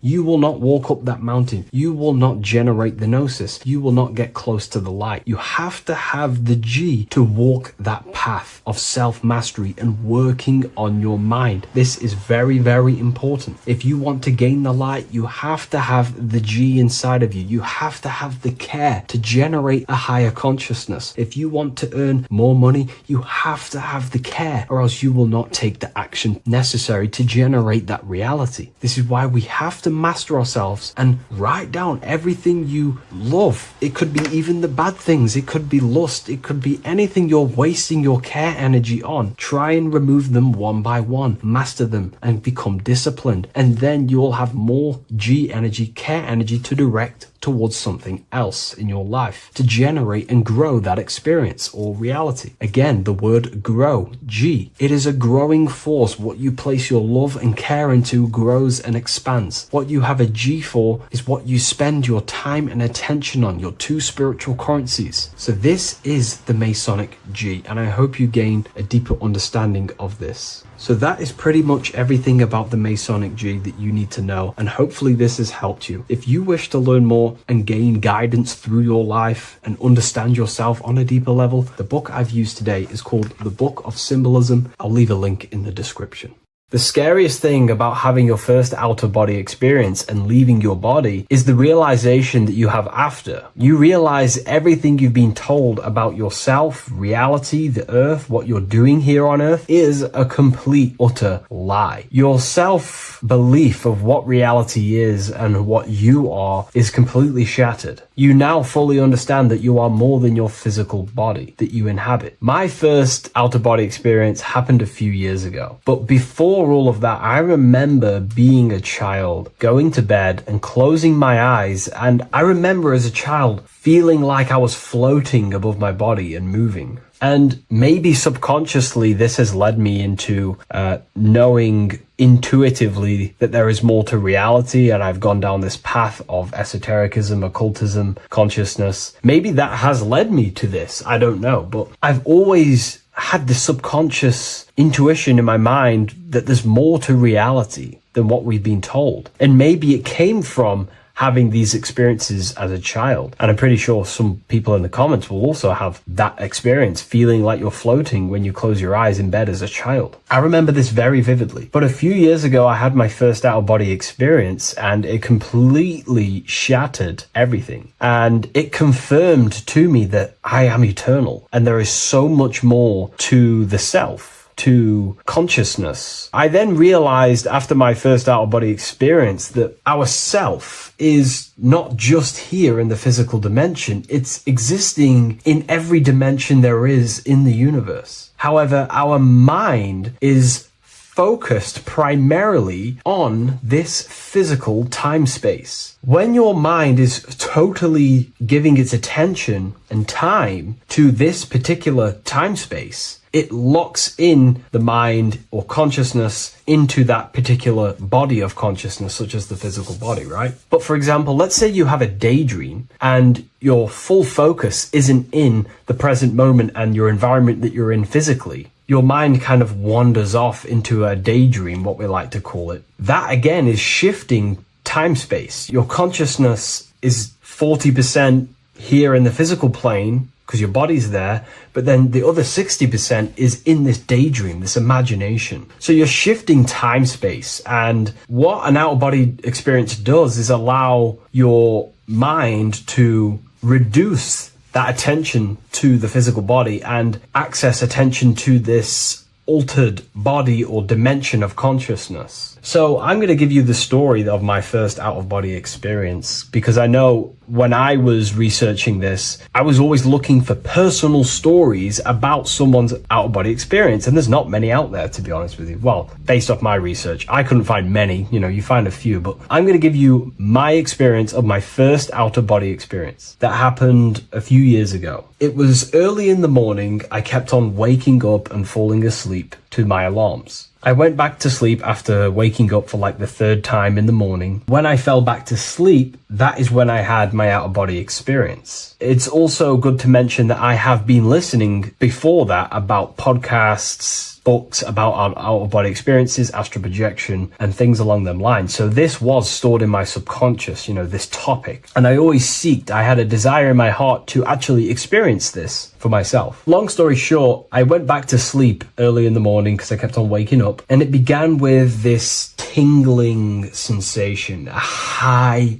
energy sensation. It was like bursting, intense, high frequency energy. My attention was no longer in the time space of my body, but my attention shifted into this energy body, which I now understand. I didn't understand at the time properly, but I now understand that as my consciousness started to feel like it was being pulled upwards, right now, our time space, our attention is in our body, and you feel all the data of the senses, right? And that's what I'm feeling right now. That's what you're feeling right now. But imagine that was completely stripped. My attention was no longer feeling the sensations of my body, because my body kind of just dissolved as I fell back to sleep. So this was a natural out-of-body experience. I didn't force it. I didn't meditate. I didn't do anything. This was just a natural out-of-body experience that I had. And a lot of people get these that I've read about. So my attention started to feel like I was being pulled upwards, and I no longer felt my body, but I felt this intense energy, frequency, sensation all around my body. It felt like this, it felt like illuminating energy that's moving very, very, very fast. So my conscious awareness was now shifting. I now understand. My whole body faded into this sensation. My whole mind faded into this energy sensation, this tingling,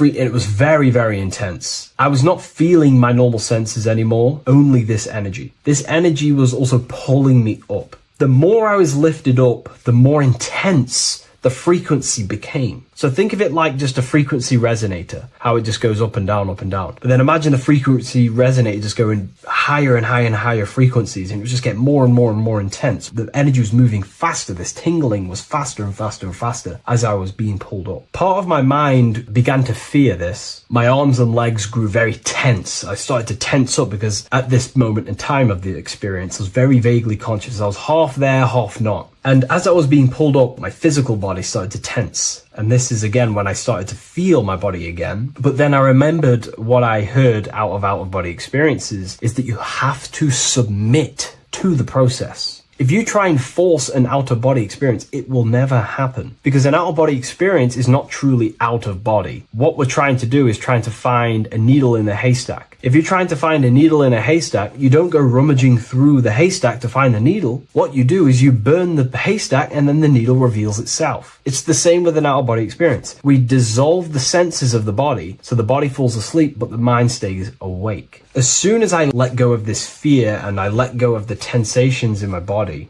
I started perceiving through another state in this energy body, but I didn't see my body. It was just like perceiving and seeing, but no body, like a camera. When you look at a camera view, you don't see what the camera looks like. You're just seeing through the camera. It's the same as that. I had no form, but I was just seeing. I was just like a floating eyeball, seeing into this altered state of consciousness. I was just seeing. I first saw my street outside my house with lots and lots of people walking on the street, but I could not see the people directly. Everything was black and green. The background was black, but I couldn't see the people. I could just see a glow of light around the people, like an egg shape. They were just walking on either side of the road, other directions. I could just see more and more people moving faster and faster and faster. I didn't realize then, but then I did start to realize later on in my journey that that was more than likely the etheric plane that I saw. The etheric plane is the plane of life force and vitality and electromagnetic auras. So that was my awareness shifting from physical into then the etheric plane, the plane of life force and energy. Now, the etheric plane is very, very, very difficult to actually access consciously. The etheric plane acts as a bridge between the physical body and the astral body. To actually access the etheric plane alone is very, very, very difficult, and only certain trained individuals can do that. The etheric plane is not really a conscious plane where you can stay there and be conscious. It acts as a bridge between the physical and the astral plane. I could see the glowing auras around people moving along the pavement. The people moved faster and faster until the scene started to just dissolve as these people were just moving faster and faster. It was not very clear at first, but I subconsciously knew that I was having an out-of-body experience. This is when I really started to realize that I'm being shot out my body. When I realized this, I submitted even more. I started to just let go. The more and more I let go, I kind of like split through a veil, and everything became super clear. Before, in the etheric plane that I think it was, the ethereal plane, things weren't very clear. I could only just see glowing auras. However, as I split through the veil of the etheric, this bridge, this place that I was going to, I then split and everything just came super, super clear. I was floating in the sky. I subconsciously knew that I was having an out-of-body experience when I realized this. As I was still being lifted upwards, I then split through the layer where everything just suddenly became super clear. But then I was awake, fully conscious, but I was not in my body. I was just like a camera in the sky. I had no body, no form. I could just see. When I entered this plane, there was some sort of voice guiding me through this whole process. It was a male voice, and it was basically guiding me where I was going. It was telling me what I can do here. This voice was pretty much saying, you can fly, you can think things into reality, you can do this, you can do that. While he was saying this voice, there was no being around me, but I felt a presence of another being. But this voice was just speaking to me mentally. Like, you can't hear it, but I just knew what it was saying. It was so weird to describe. It was like telepathy. You couldn't hear it, but I just knew what it was saying. but it was a male voice. It's so hard to describe. I still could not see any form of myself. I was not seeing my astral body or any shape. I was just perceiving a point of awareness like a floating eye, like I said earlier. While this voice spoke to me, I saw fractal patterns as he was saying, you can do this, you can do that. And while he said, you can fly, I remember just seeing this line like splitting and creating fractals. It was like this black line that was just splitting off into duality, creating fractals. But then my physical body just went through this line, split, and then split into fractals again. So strange, very difficult to explain because it's four-dimensional. To explain it in physical language, it's very difficult to actually explain what was going on. So as he was saying what you can do, I was seeing these fractals dividing and then creating fractals.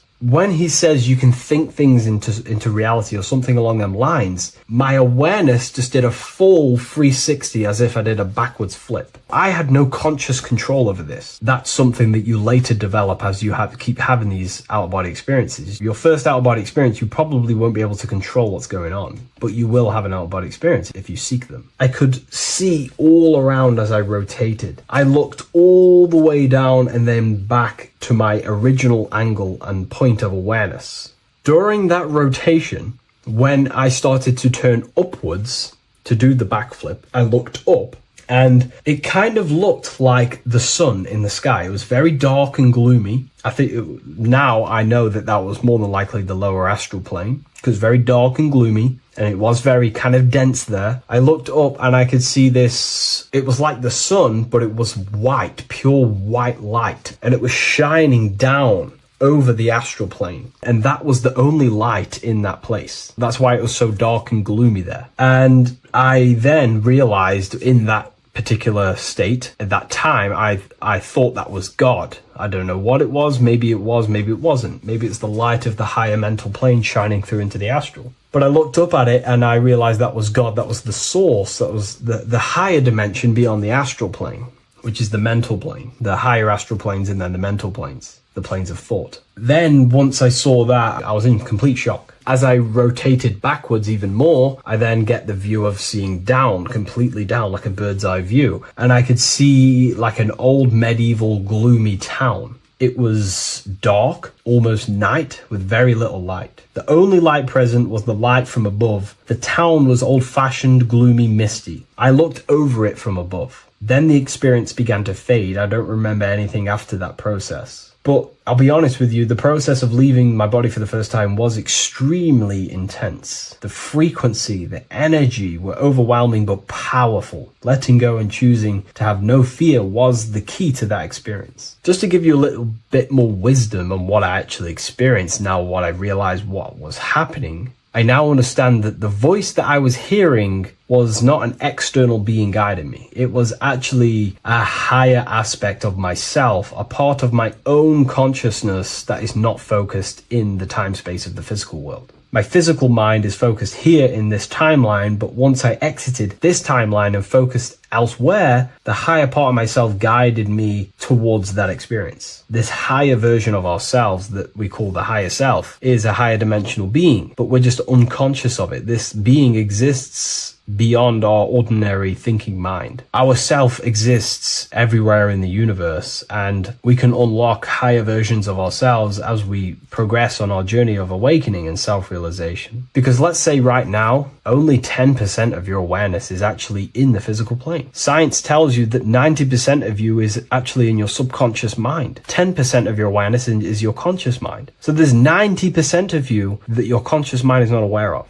But our conscious mind becomes so addicted with the physical world and distracted with the physical world, it just gets totally locked in with the physical. And we never pay attention to the hidden aspects of ourselves, the unconscious aspects of ourselves. And that's why everyone in the esoteric and occult space talks about gnosis, seeking knowledge of self. Gnosis is not knowledge, it's knowledge of self obtained through direct experience. So gnosis is about rediscovering who you truly are. And another bit of wisdom that I could give you from this is that the observer is the same observer that is observing this video right now. You're watching this video, but who is the one seeing the screen? Who is the one seeing the screen of your reality, of what you call life? There is an inner witness consciousness within you who experiences and observes your thoughts, emotions, and actions, experiences and observes the screen you call reality. And that witness also witnesses your dreams. When you shift your awareness from your time space of this body into your dreams, that same witness is witnessing your dreams. So when you meditate, connecting with this witness aspect of our consciousness really does help to excel the process of having an out-of-body experience. Because a lot of people have out-of-body experiences, but they don't understand what's actually going on. They don't understand the nature of it. But it's all mental. You move mentally in that dimension. You create mentally in that dimension. The same that you do in this dimension, but just on a quicker scale, because things manifest in the astral plane instantly as soon as you think of it. Just like the screen in your mind, you think of something, you have a screen of an object in your imagination. That plane, it manifests instantly, but down here, it takes a longer time for things to manifest and condense. Once you understand that thought rules the universe, thought is the creative force of the universe, you start to understand,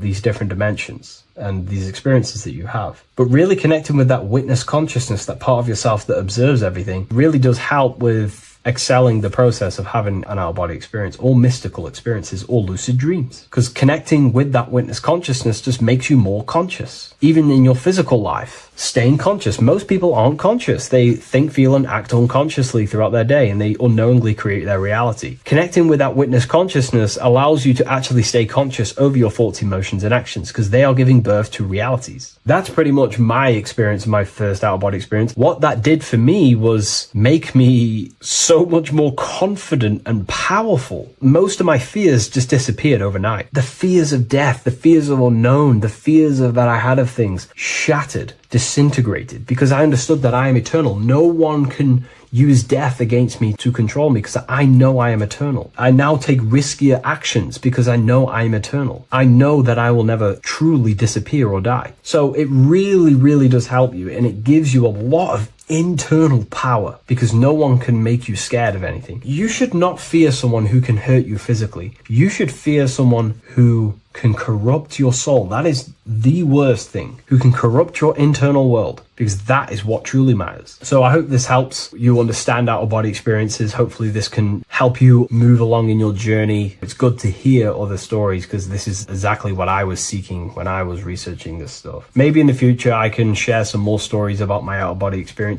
now I'm a bit more advanced. But yeah, please leave a like, comment, and subscribe on the video, and thank you all for watching.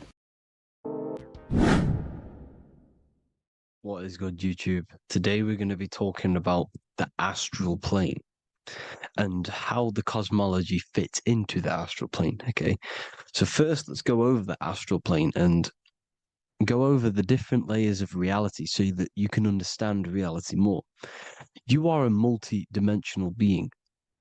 You are not in these, you are in all of these realities at the same time. They all interweave into one big reality. But there are different planes. They are different vibrational dimensions. There are different dimensions of reality. The mind is the root cause of reality. We're living in the mind of God. Everything is being thought into existence from the root cause, from the universal mind. This is why the ancient Egyptians said, all is mind. We're living in the mind of God. And we are a microcosm of this mind. This is why we all have the same mind. This mind is the world of thoughts. Now, this world of thoughts is just the thought alone. For example, it is the thought of a chair. But then when you start to imagine this chair and you start to mentally see the chair, you're now manifesting the thought, the singular thought, into some sort of form. So now you're imagining the chair. You're imagining the form of this chair, which is then manifesting into the astral plane. The astral plane is the world of thought forms manifesting. So when you are imagining something, you are seeing into the astral plane. Okay?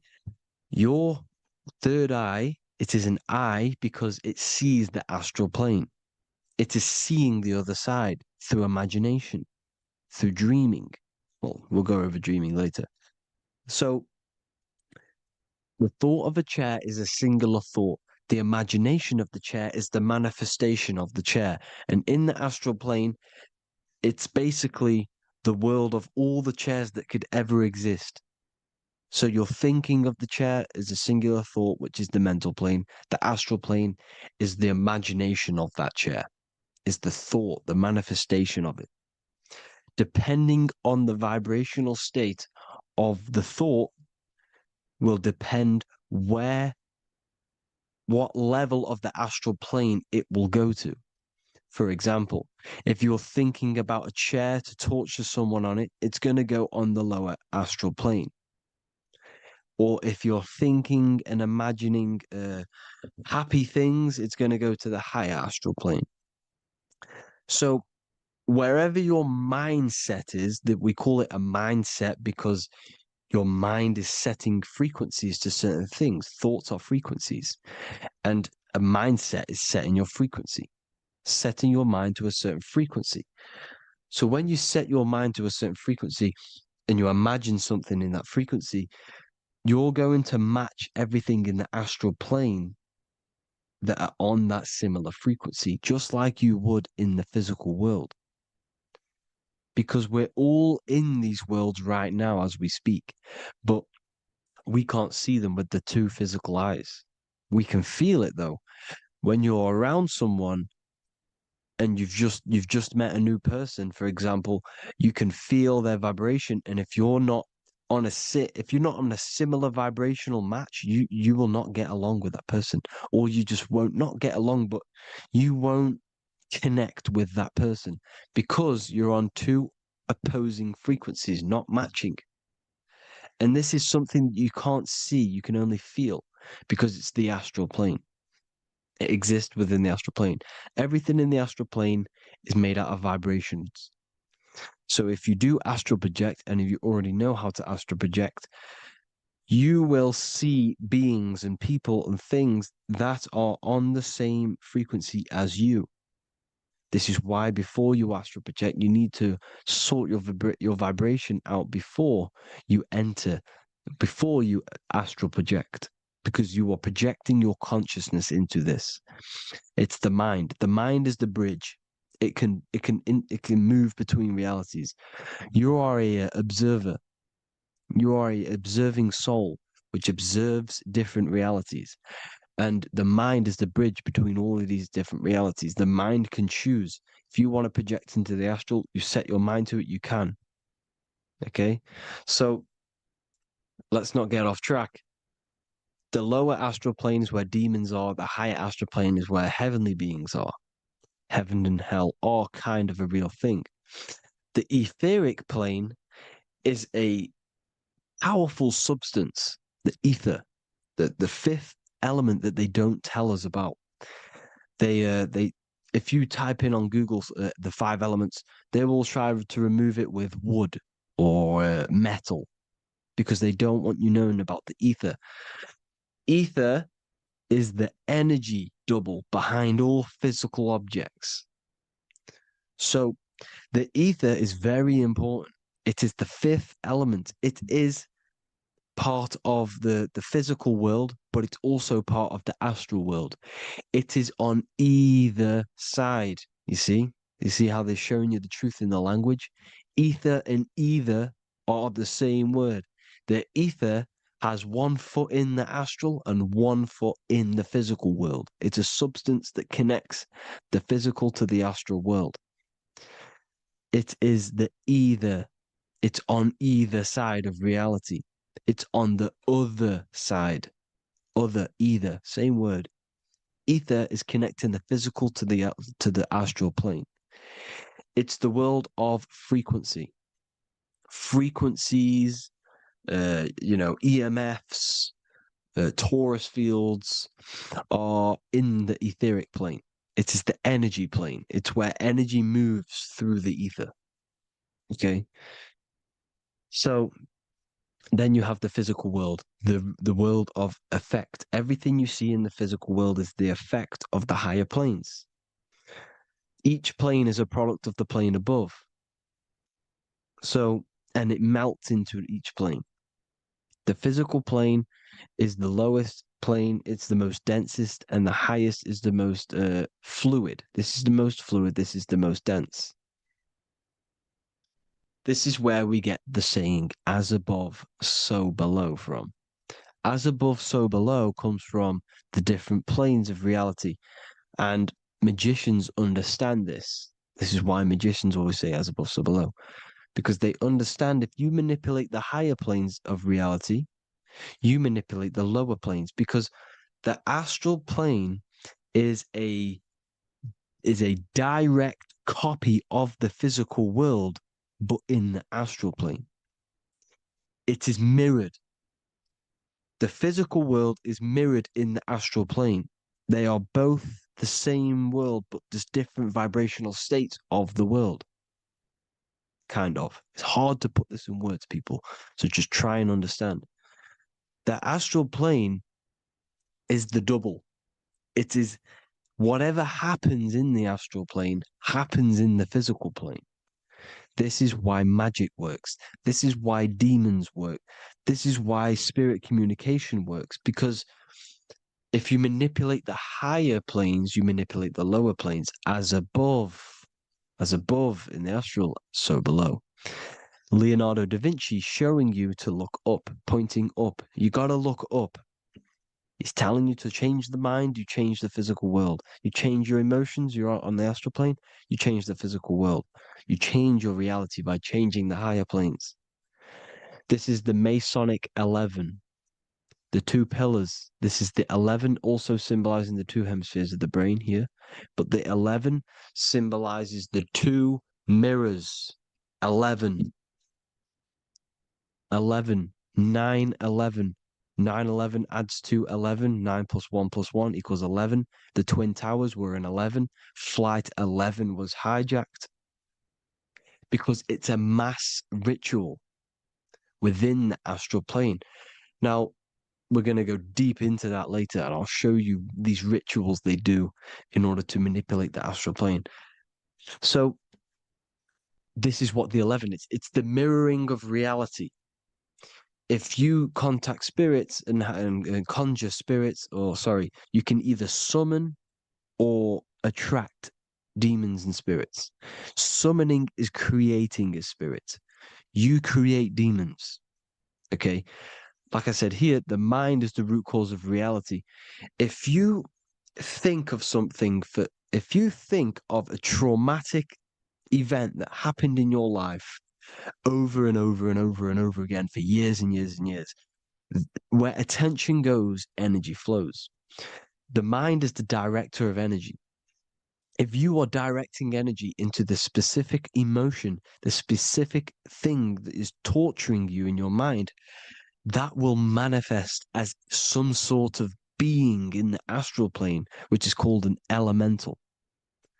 And this elemental being that you have created through your thought forms and emotions will latch onto you and feed off this energy.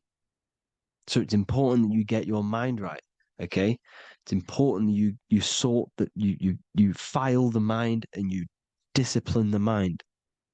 Make sure it's only entertaining positive things, because you are quite literally creating your own demons.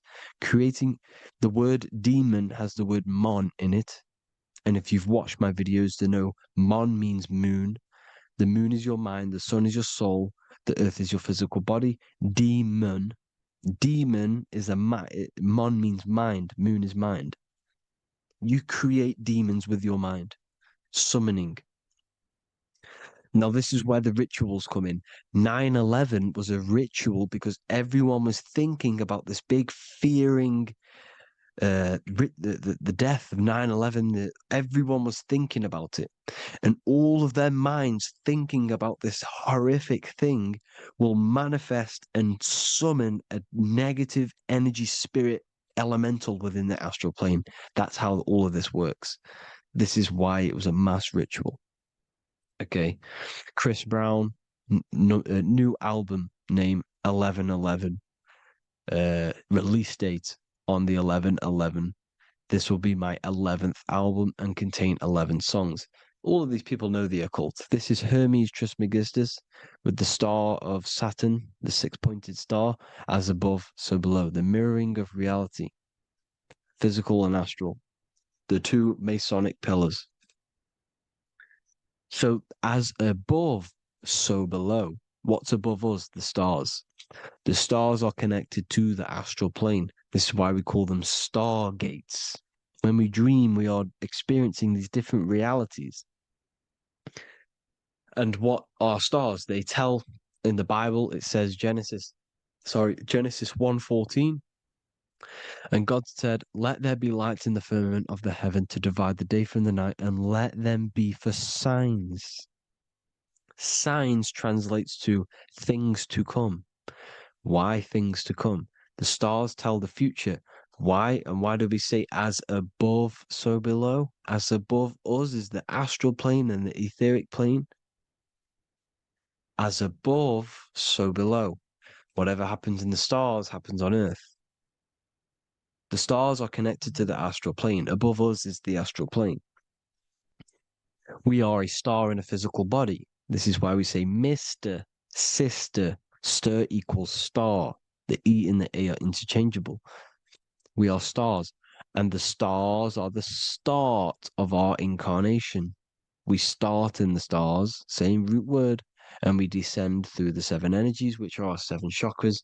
Then we enter the heart of the soul system. The heart rearranged spells earth. And this is the true cosmology. Here's the Masonic cosmology. This is Masonic now. Here's the firmament. Let there be a firmament in the midst of the waters to divide the waters from above, from the waters that below. Genesis 1:6. The firmament, firmament comes from the word firma, Latin, I'm pretty sure, which means firm. When something is firm, meaning it's stable, it does not move, it is firm. The firmament is firm. So, is the firmament Genesis 1:6. Let what does he say? Genesis 1:3, sorry. Let there be light. This is before the sun and the moon was created. Let there be light. Before the sun and the moon was created, light was appeared. So what's that tell you? This is a holographic projection from some sort of light being, some sort of projector. And that projector is the all-seeing eye you see in the Masonic cosmology. This is the all-seeing eye projecting the light beams. Let there be light. Everything is made out of light. The universe is created out of light waves. The torus field is one unit of light. The light projecting this reality is Polaris. Okay, the famous all-seeing eye. Now, what else? Then we have after let there be light in Genesis 1:16, and God made the two great lights. This is the sun and the moon, electric, magnetic, male and female. Then we have the Masonic checkerboard, the black and white symbolizing dualities within the dualistic reality we're in, spirit and matter, light and matter, rest and motion, positive and negative, good and evil. Everything's dualistic here. Okay? And it's a dance. The universe is a dance between flickering of white and black light, which is the torus field. We're not going to go over that, but this is all connected to the astral plane. This is the true cosmology. The astral plane cannot work on a spinning monkey ball in the middle of space. Does not work. Cannot work. It's impossible. Okay? Impossible. So, even in the Quran, it says, Allah has made the earth for you as a carpet, flat. Quran 15:19. And the earth we have spread out like a carpet, set there on mountains, firm and immovable. It is immovable. In the Quran, it also says 65:12, it is Allah who has created the seven heavens of the earth. The seven heavens, meaning the seven layers of heaven, the seven planets. And Psalms 104:5, he set the earth on its foundations and it can never be moved. Never.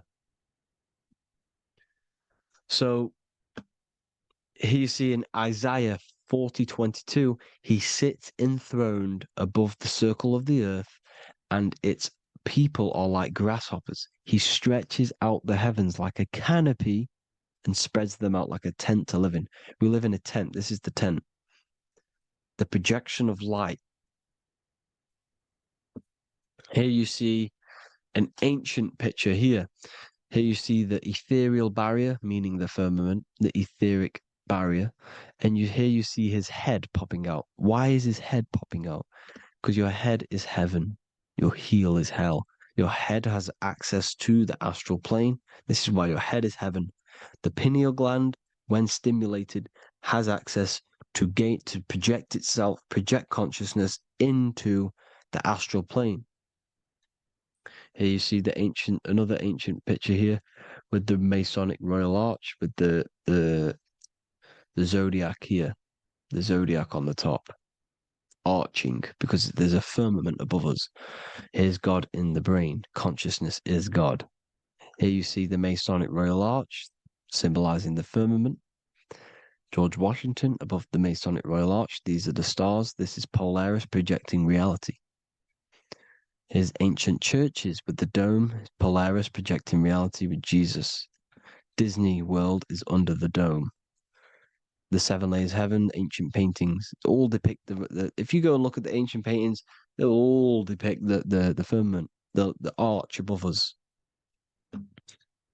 This is where we get interesting. The Masonic Royal Arch has the 6-9, which is Cancer.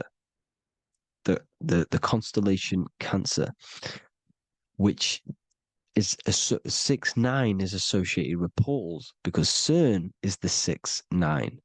Okay, CERN is opening portals. They're trying to create a portal to the other side.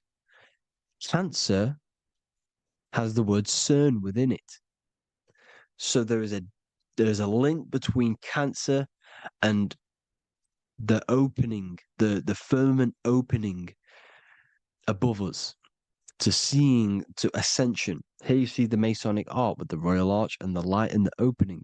Here you see the light and the opening. This is the opening of the firmament. Here's the Hebrew cosmology with Sheol, the underworld, and the opening. So Cancer is definitely some sort of portal in and out of this reality. I'm just connecting dots here. Now, we're going to go change a bit now. These celebrities that you are seeing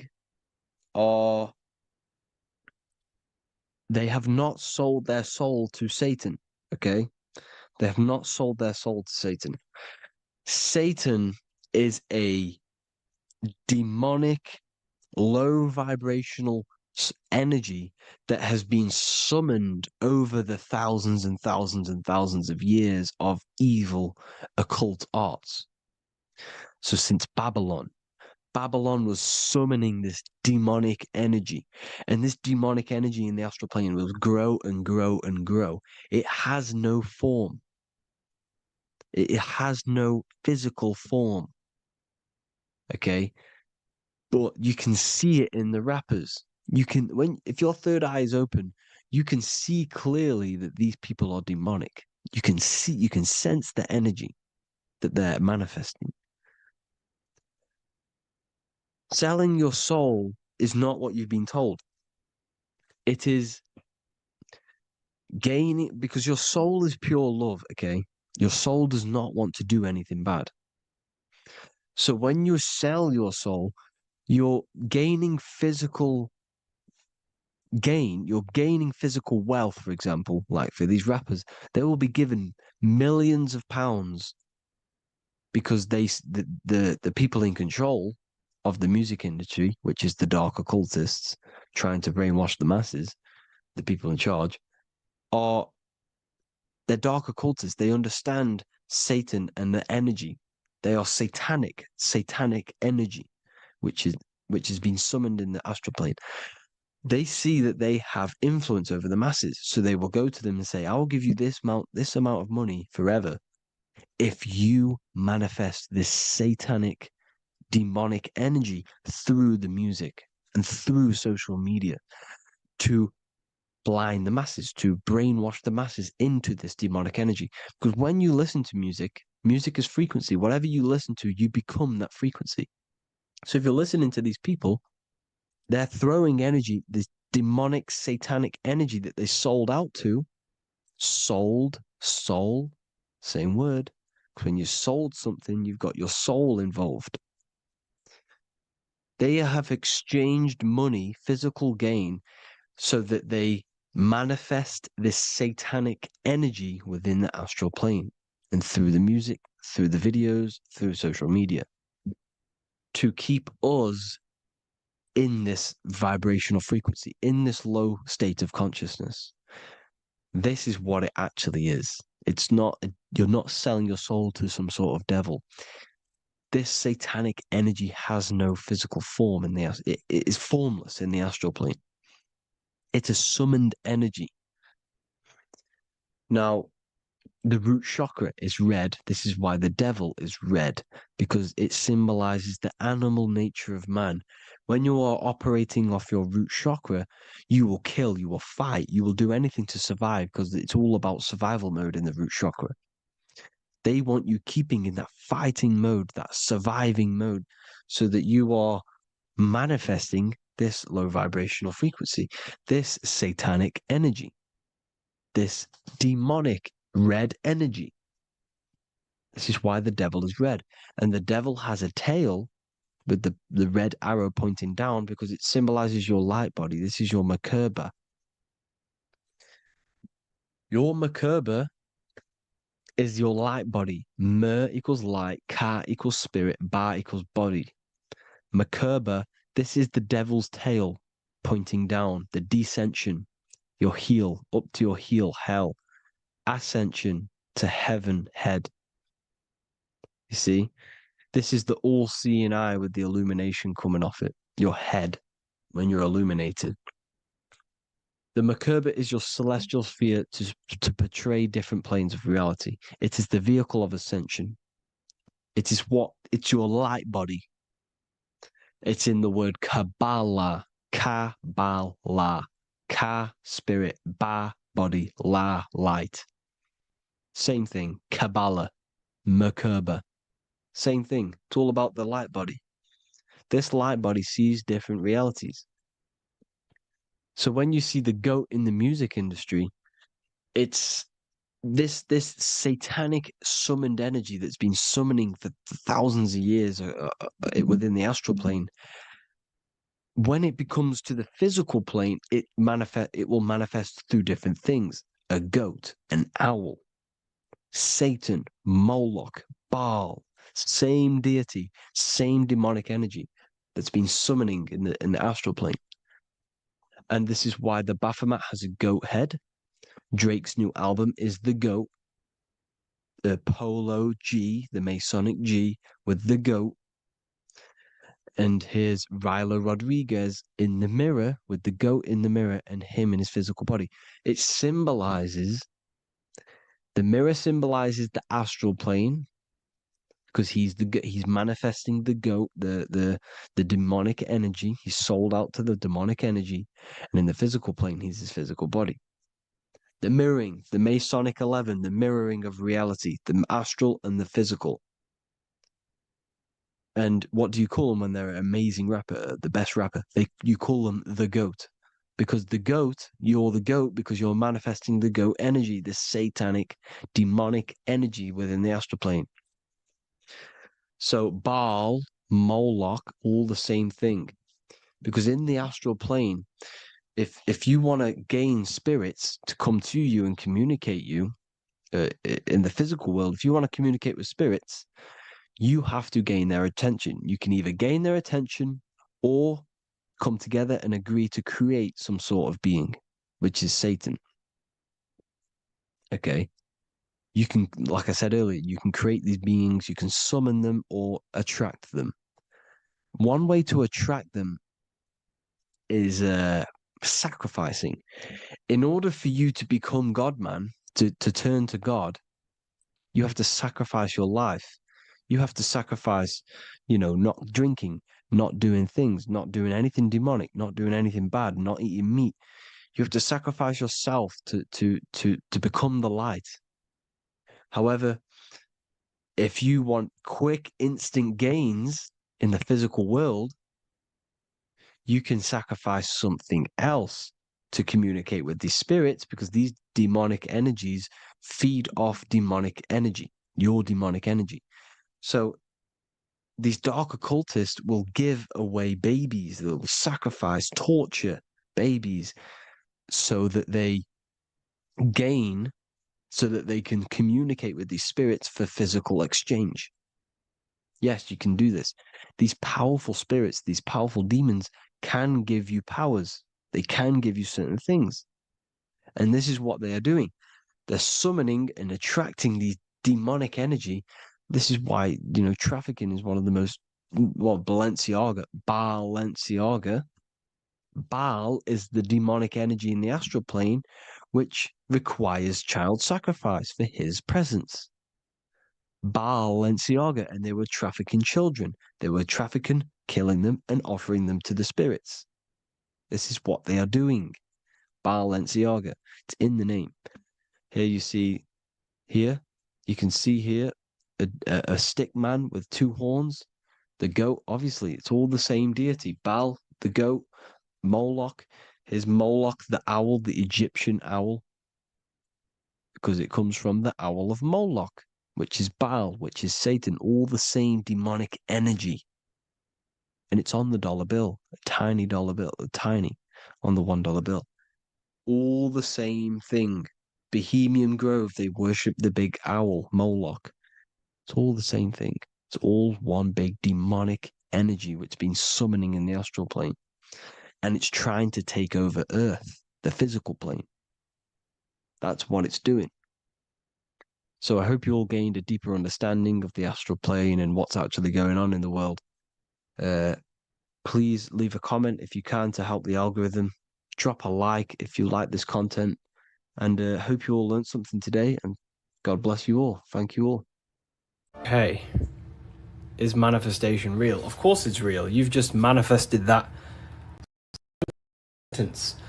You turned a thought into an action and then generated a physical experience. You turned the invisible thought into a tangible reality. That is manifestation. You just have to learn how to do that on a mass scale, on a bigger scale, to generate something bigger. So yeah, of course, manifestation is real. That's all you're ever doing. Creation is not created. It's in an ever state of becoming. You are in a continuous state of becoming something in the present moment. So you're always molding creation through thought, emotion, and action.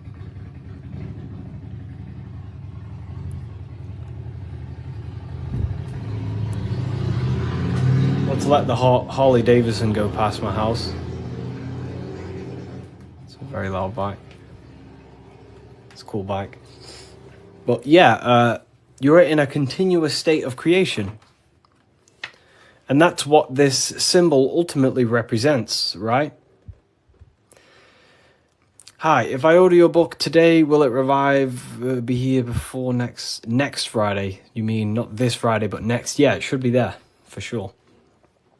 So, this is what this symbol ultimately represents.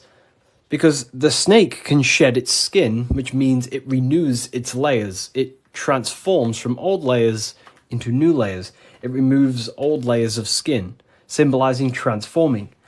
But the snake is eating its tail.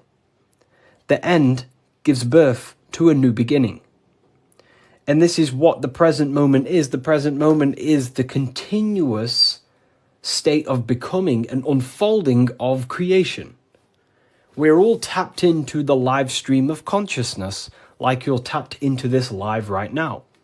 And you are directing them life forces in the present moment through thought, emotion, and action. You direct the life flow. the life force that you're tapped into. And wherever you direct it through thought, emotion, and action, and your time and attention, that is the reality you generate. And you create that reality. And that's what the symbols are here for, people. The symbols are here to awaken you to things that you just realize about yourself. I'm not teaching you anything new. This is just something you realize. This is solid truth that you can't, escape. You can't escape the law of cause and effect. The force is too powerful to escape the force and the law of cause and effect. The law of cause and effect is over you. It governs you. So you have to work with that law consciously. Most people are not conscious of the laws that govern their life. They're not conscious of the laws that's governing their mind. Your mind is governed by laws, not man-made laws, but universal laws you cannot escape. It is impossible to escape cause and effect. So you must work with the law. God law, basically. Yeah, they're called, occult societies, secret societies. They call the laws natural law. Then, of course, you have man-made laws.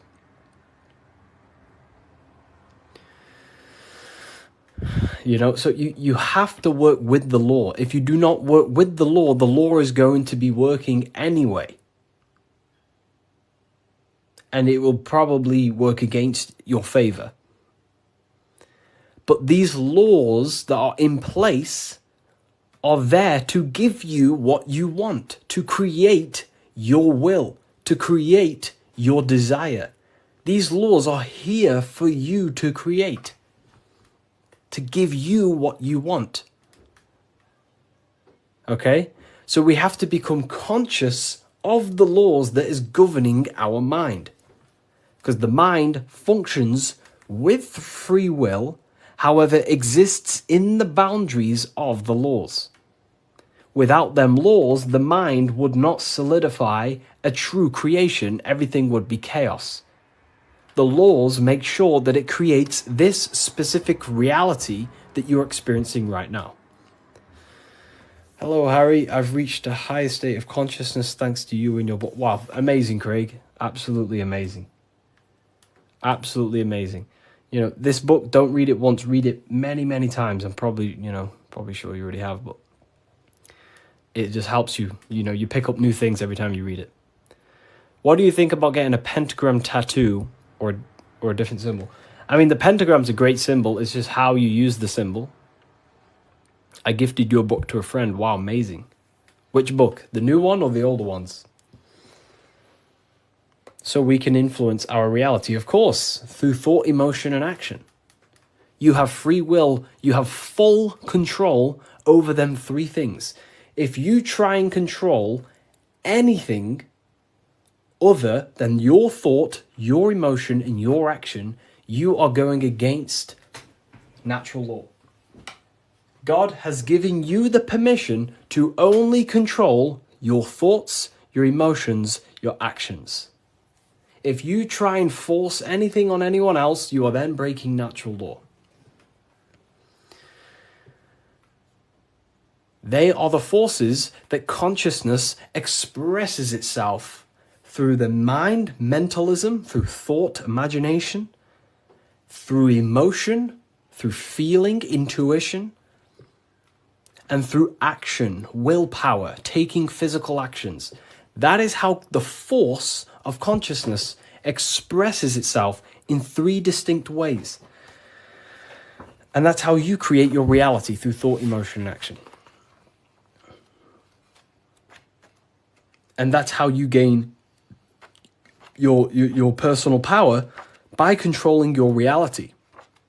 How do you control your reality? Very simple. Is this the Book of Wisdom? This is not the Book of Wisdom. This is the Book of Symbolism, the brand new book, only available on my website. Here it is. Here it is, people. This is not the Illuminati. This is not the Illuminati, people.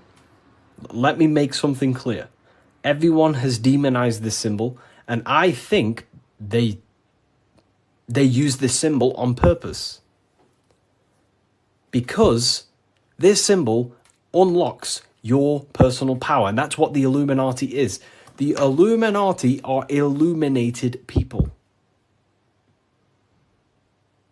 That's ultimately what it means. Illuminated. What is illumination? Light. That's why there's light surrounded around it. Light in the eye. What is the eye? The internal perception. The mind that allows you to perceive information. The internal eye. The person in your mind who thinks.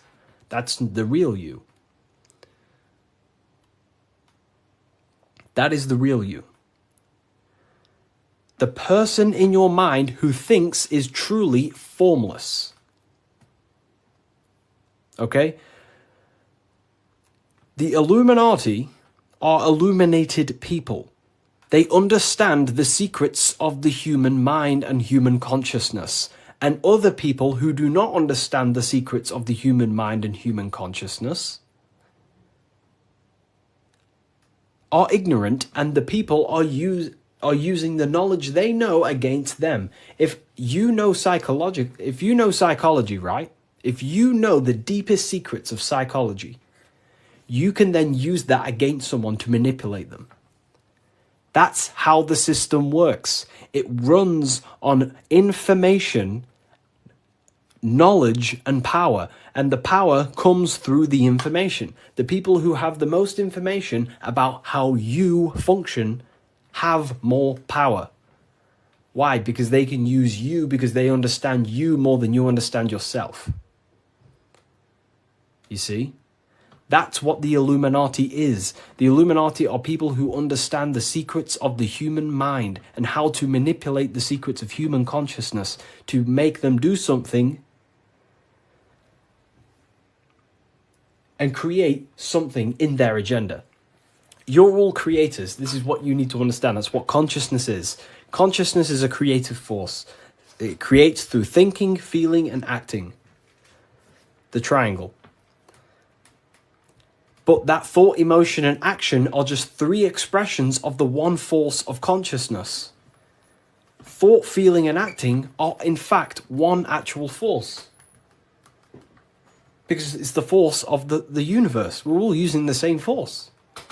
And that's the same force that Yoda uses in Star Wars. In Star Wars is all talking about the force. That is the force, and that force is running through you right now in the present moment.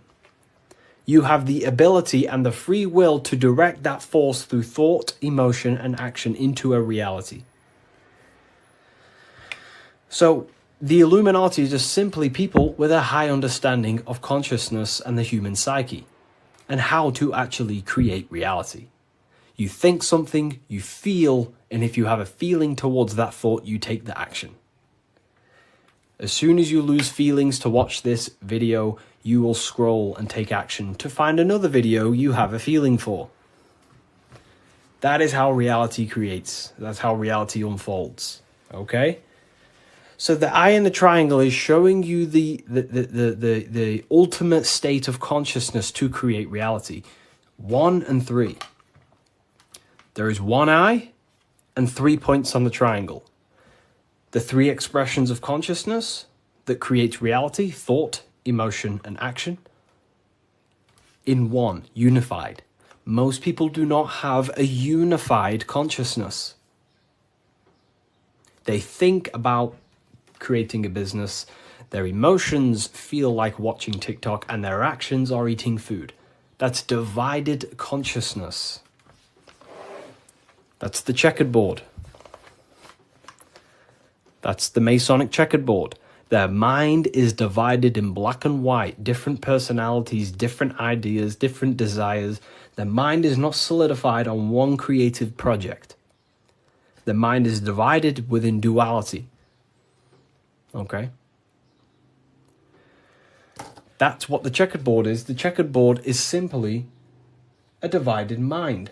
Because this checkered board is all, this whole piece of artwork you see here of the Freemasons is showing you how someone's mind functions. That's the secret. Very simple. Symbols, occult symbols, Freemasonic symbols are basically showing you mind states, how you think.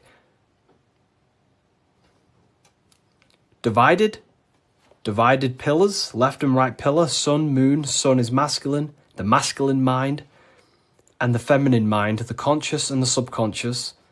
But here, there's an eye in the middle, unifying them in the middle. Unification. Unifying with the true being inside of you. Not being left or right. Not being too masculine, not being too feminine, but unifying the masculine and feminine principles to become a unified consciousness so you can create your reality. The masculine principles symbolized by the sun, and this left pillar symbolizes willpower, your will. Your willpower is very, very, very powerful. Willpower is ultimately everything you create, your will. So this sun represents the masculine forces of the mind, such as willpower, taking physical actions, intelligence, intellect, thinking. That's all the masculine. Then on the right side, you have the feminine qualities of consciousness on this right pillar, symbolizing imagination, emotion, desire, intuition. These are the feminine forces of consciousness. And what happens when a male and a female comes together? They give birth to a new creation called a baby. What happens when you merge your masculine and feminine qualities of consciousness? You merge your willpower, your thought with emotion and action. You give birth to a creation, a baby. The same principle. It's the same principle. Freemasonry is very simple. It's about bettering yourself, working on the temple, and the temple is symbolic for you, for your mind. The stonework Freemasonry, Freemasonry is about stonework, and that stone is you. You're perfecting a stone, and that stone is your mind. You're perfecting the Temple of Solomon, or you're rebuilding the temple, which is rebuilding yourself, because you are the broken temple. The thing is, your teachings is destroying my life. It's not destroying your life, it's destroying your old view of the world, which will then give birth to a whole new, beautiful life. You have to go through destruction. You have to go through the darkness to see the light.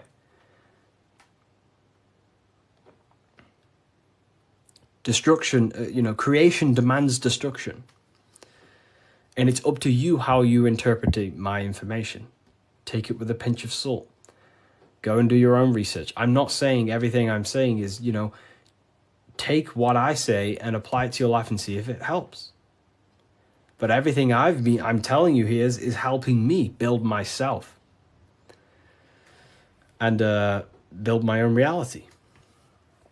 But it's very simple. It's about building yourself, because when you create change in your own psyche, you see change in your world. What happens when you start to awaken? You start to think differently. And when you start to awaken and spiritually awake, what happens to your friends? Your friends say, oh, you've changed. You see? So the external world is always mirroring your internal world. If you create change in yourself, you will see a change mirrored outside of you. That is as above, so below. Okay. So, Freemasonry is very simple. It's about yourself. It's about the Temple of Solomon. You're rebuilding the Temple of Solomon. And the Temple of Solomon is an allegory for you. Your mind is the Temple of Solomon. Your body is the Temple of Solomon.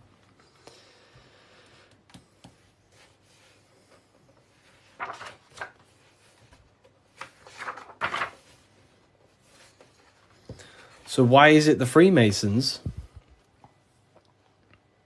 wear this apron, right? So you see the Freemason here wearing this apron.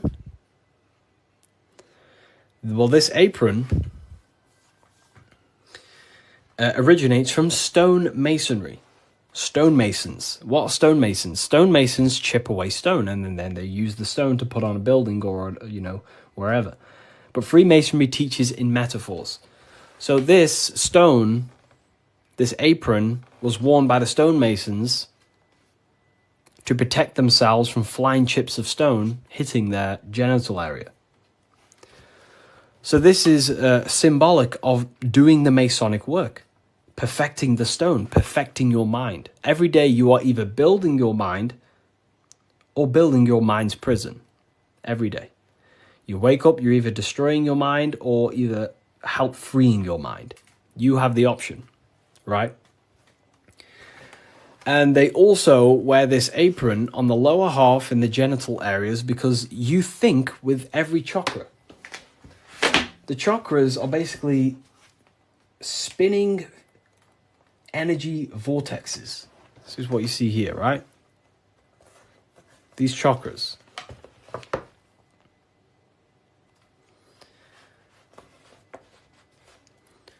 You can think with every single chakra. You think with your head. You can think with your heart. These are centers of consciousness.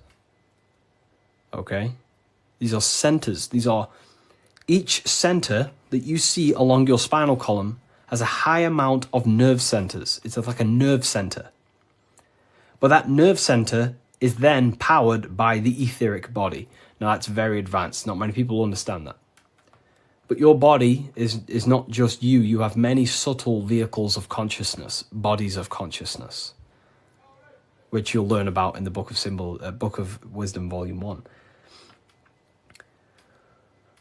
So there is one force in the universe, and that force is emanating through you, manifest a lower self, because this is the lower self, or the lower half of the body, and this is the higher self in the higher part of the body. If you think with your genitals, all you think about is sex and eating.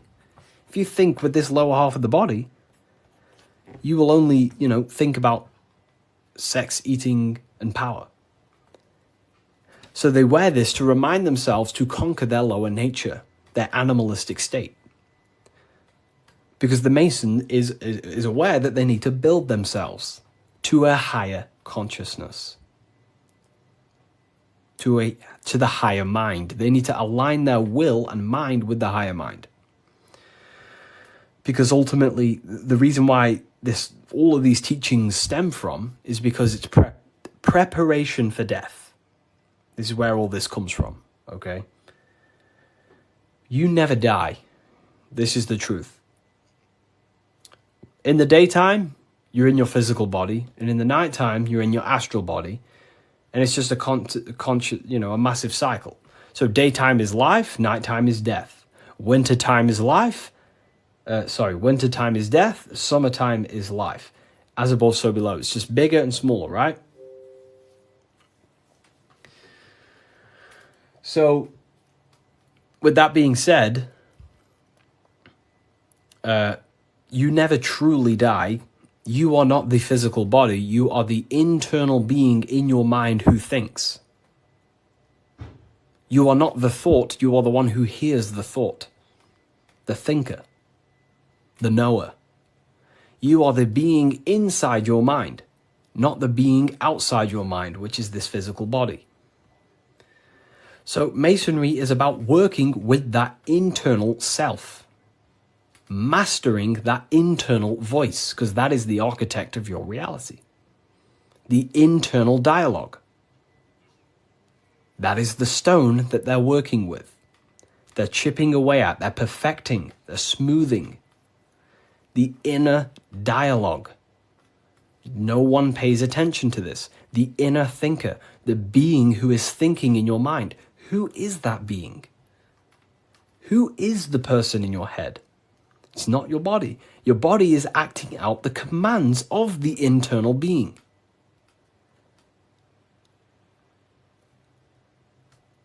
So this is what we have to connect to and master: the inner dialogue, the inner thought processes, because the thought is the architect of reality.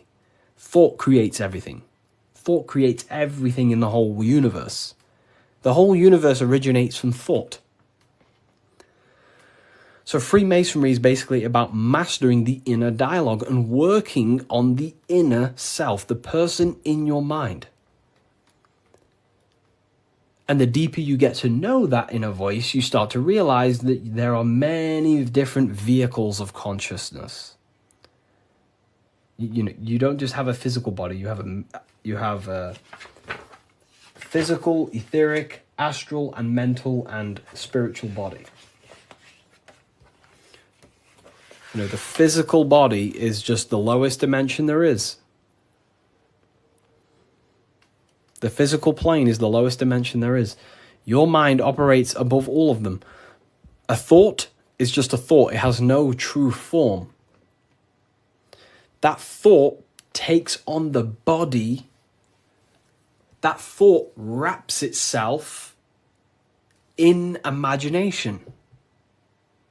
So the thought alone is just a thought. But then that thought then wraps itself in something we call astral matter, which is your imagination. The light, the screen in your mind that allows you to vision a specific object. The thought wraps itself in astral forms. That astral form becomes like an emotion in your heart because you want to then take action to generate that mental image you created. Then it turns into a physical reality once you start to take the action to fulfill the desire of that mental image you created. So these are the many different vehicles of the mind. And the mind is not just in the brain. This is the whole wrong thing with science. The mind is not the brain. The brain is just a physical computer to decode the commands of the mind. The mind is not even touching the physical world. The inner dialogue is not in the physical world. The true you is a higher dimensional being. Okay? The inner dialogue. And we're working with that inner dialogue to master it, to ultimately master your reality. So again, Freemasonry is all about cutting stone, but it's not about actual stone. This book by Harry B. Joseph, right? Yeah, I am Harry B. Joseph. I wrote these books myself. This book is my brand new book, the Book of Symbolism. And it's only available on my website. You will not find this book anywhere else.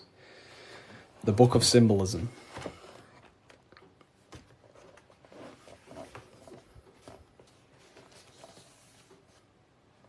So, nice to meet you. Welcome. Okay, so, again, what does this represent?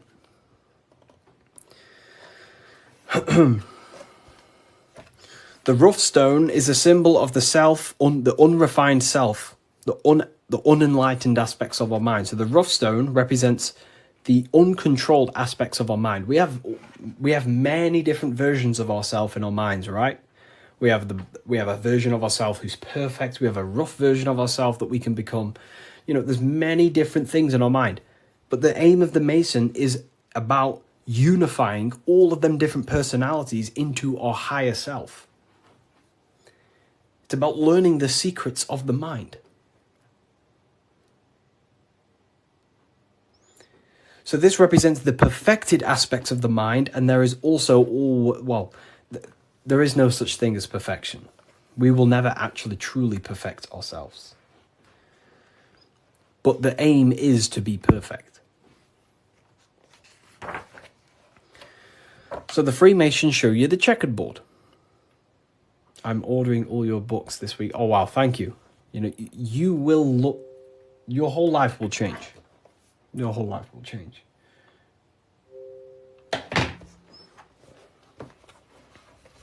Okay.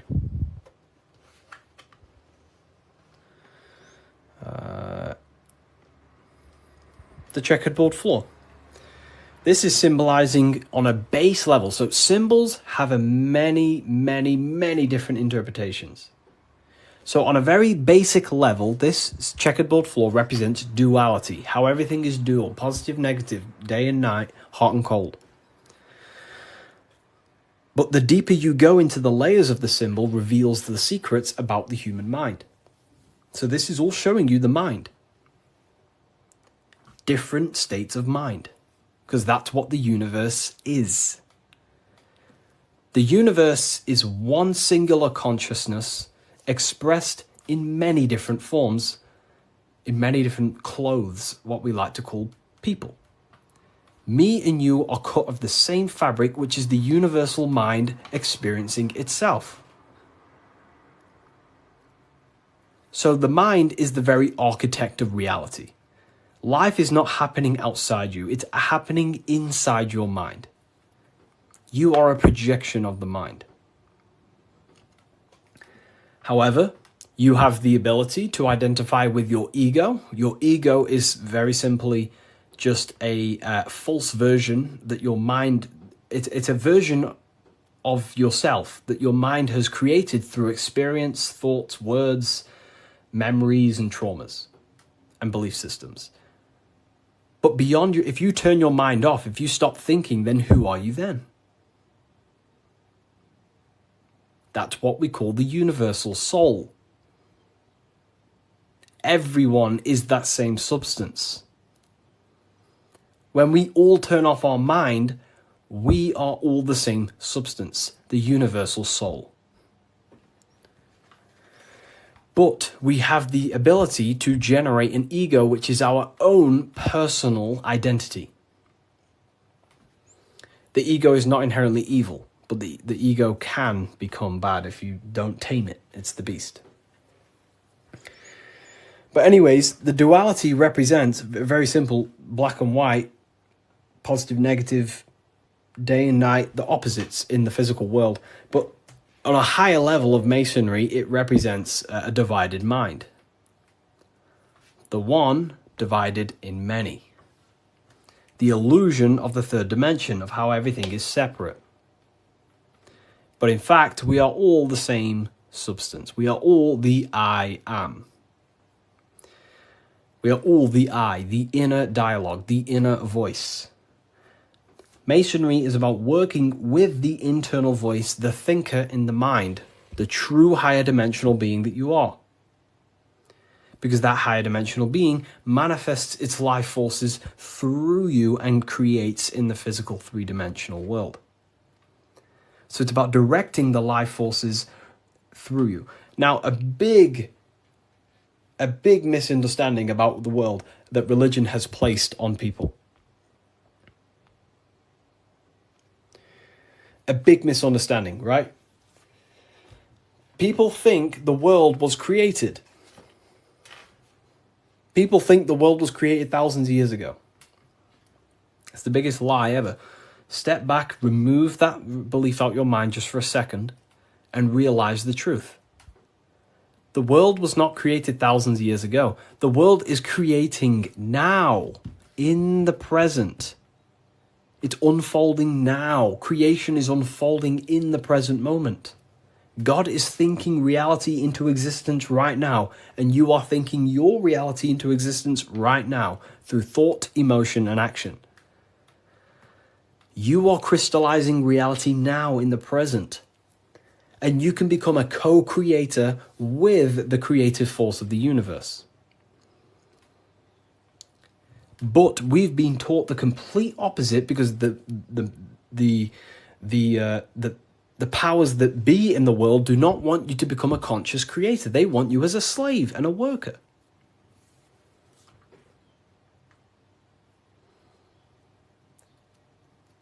You see, so we have to understand that we are all co-creators of this world. We're all contributing towards the building project of Earth right now. But the elites make you think that the world was created thousands of years ago, and now you're just experiencing it. Now you become an experiencer. You're not an experiencer. You're an experiencer and creator. You mold it. And when you do not understand this, someone else who does understand this will use you to create their agenda. Because they understand this. And look what's happening in the world today. We are creating the agenda of the government. Why? Because we believe their lies. We don't have to, but we choose to. We all have free will. Everything else is just an illusion. Money is an illusion. It's a belief in the mind. Harry, are you a part of Freemasons? I am not. And if I ever do, I will be transparent about that.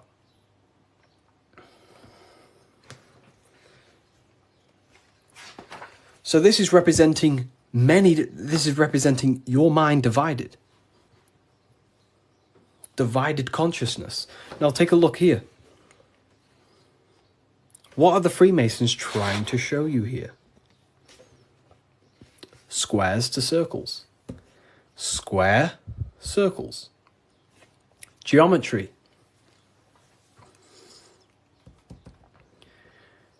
Geometry. Harry, my book came, thanks. It's a pleasure. It's an absolute pleasure. Enjoy the book. Take your time, read through it, enjoy it, read it over and over. You know, I can't wait for you to read this. Was it the third book you got?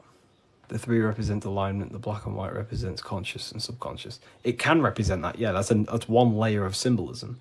But you got to remember that the symbols don't represent one thing. There are many different layers to the symbols. Many different layers. So it's going from squares to circles. So you have to understand geometry for this. There's different codes to this. A square. Can you measure the surface area of a square? Of course. Very easy. You just measure this side and that side and times it. Right? Very simple. Then you have the surface area of a circle, of a square. But can you do that with a square? No. You can't find the surface area of a circle. It is impossible. You can get very close by using pi and different, different mathematical equations, but you will never exactly find the exact surface area of a circle. So what are the Freemasons trying to show you? Measurable and immeasurable. What you can physically touch and measure down here, the squares, and what you cannot touch and what you cannot measure. And there is a ladder going from what you can measure, the physical world, the squares, up to what you cannot measure, the circles. So this is about the upliftment of the mind. This is about the mind raising from only a physical state of awareness, raising the mind so it can function as a spiritual mind and use the higher dimensions of consciousness, such as imagination, thought. Most people's minds are stuck in the measurable, the squares, limited. They think inside the box. You have to raise your mind and think outside the box. This is what it's about.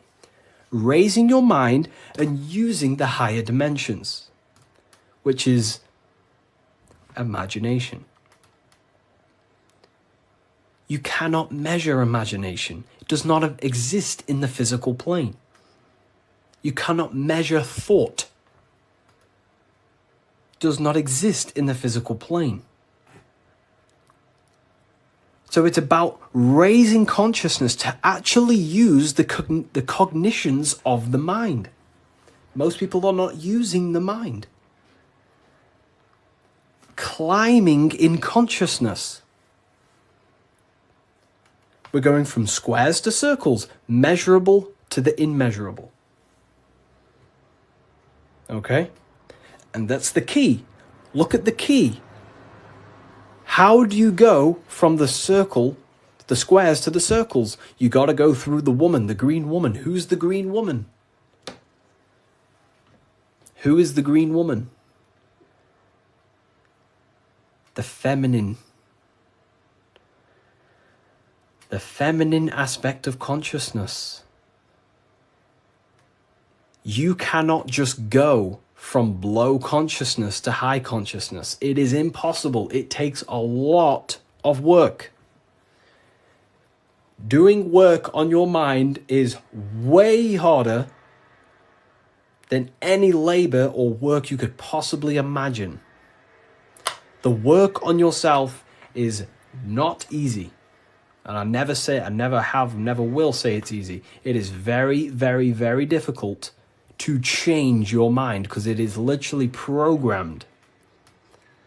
Very difficult. So you have to go through the woman. And what's the woman? The care, the desire. You have to have a desire to climb the ladder. You have to have the love and the care to do so. If you do not have the care, you will not climb the ladder. If you do not have the care to watch this live, you will continue scrolling. You have to come into contact with the feminine, the heart. You have to care to reach the higher consciousness, to take the actions that are necessary to generate that consciousness. That's the key to open the door to the upper room Jesus mentions.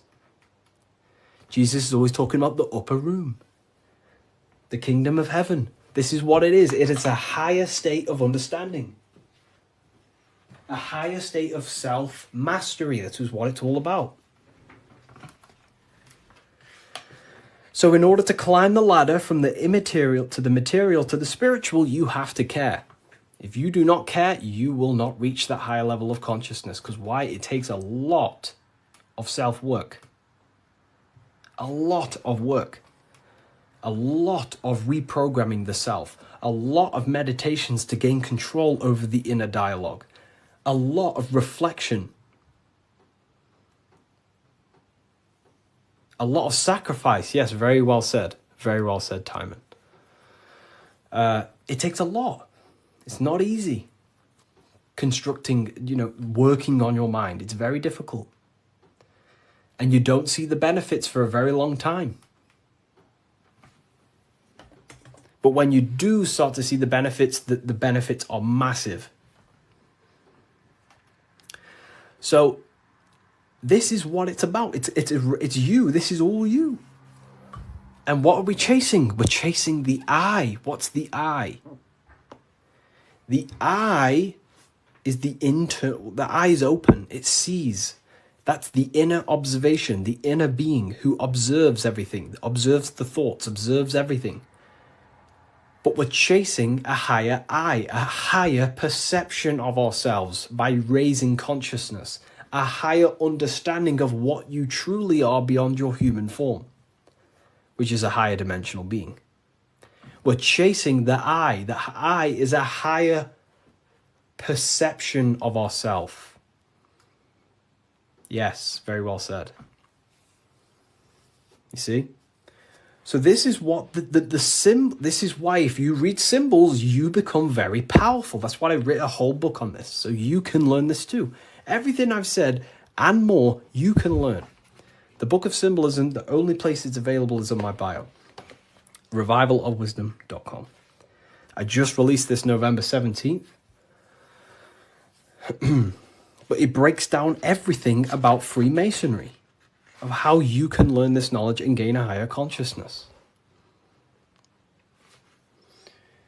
But anyways, if we get this to 50k, I will drop some coupon codes for you all, and we'll carry on. I'll drop some coupon codes so you can save some, some money. And we have worldwide, we have,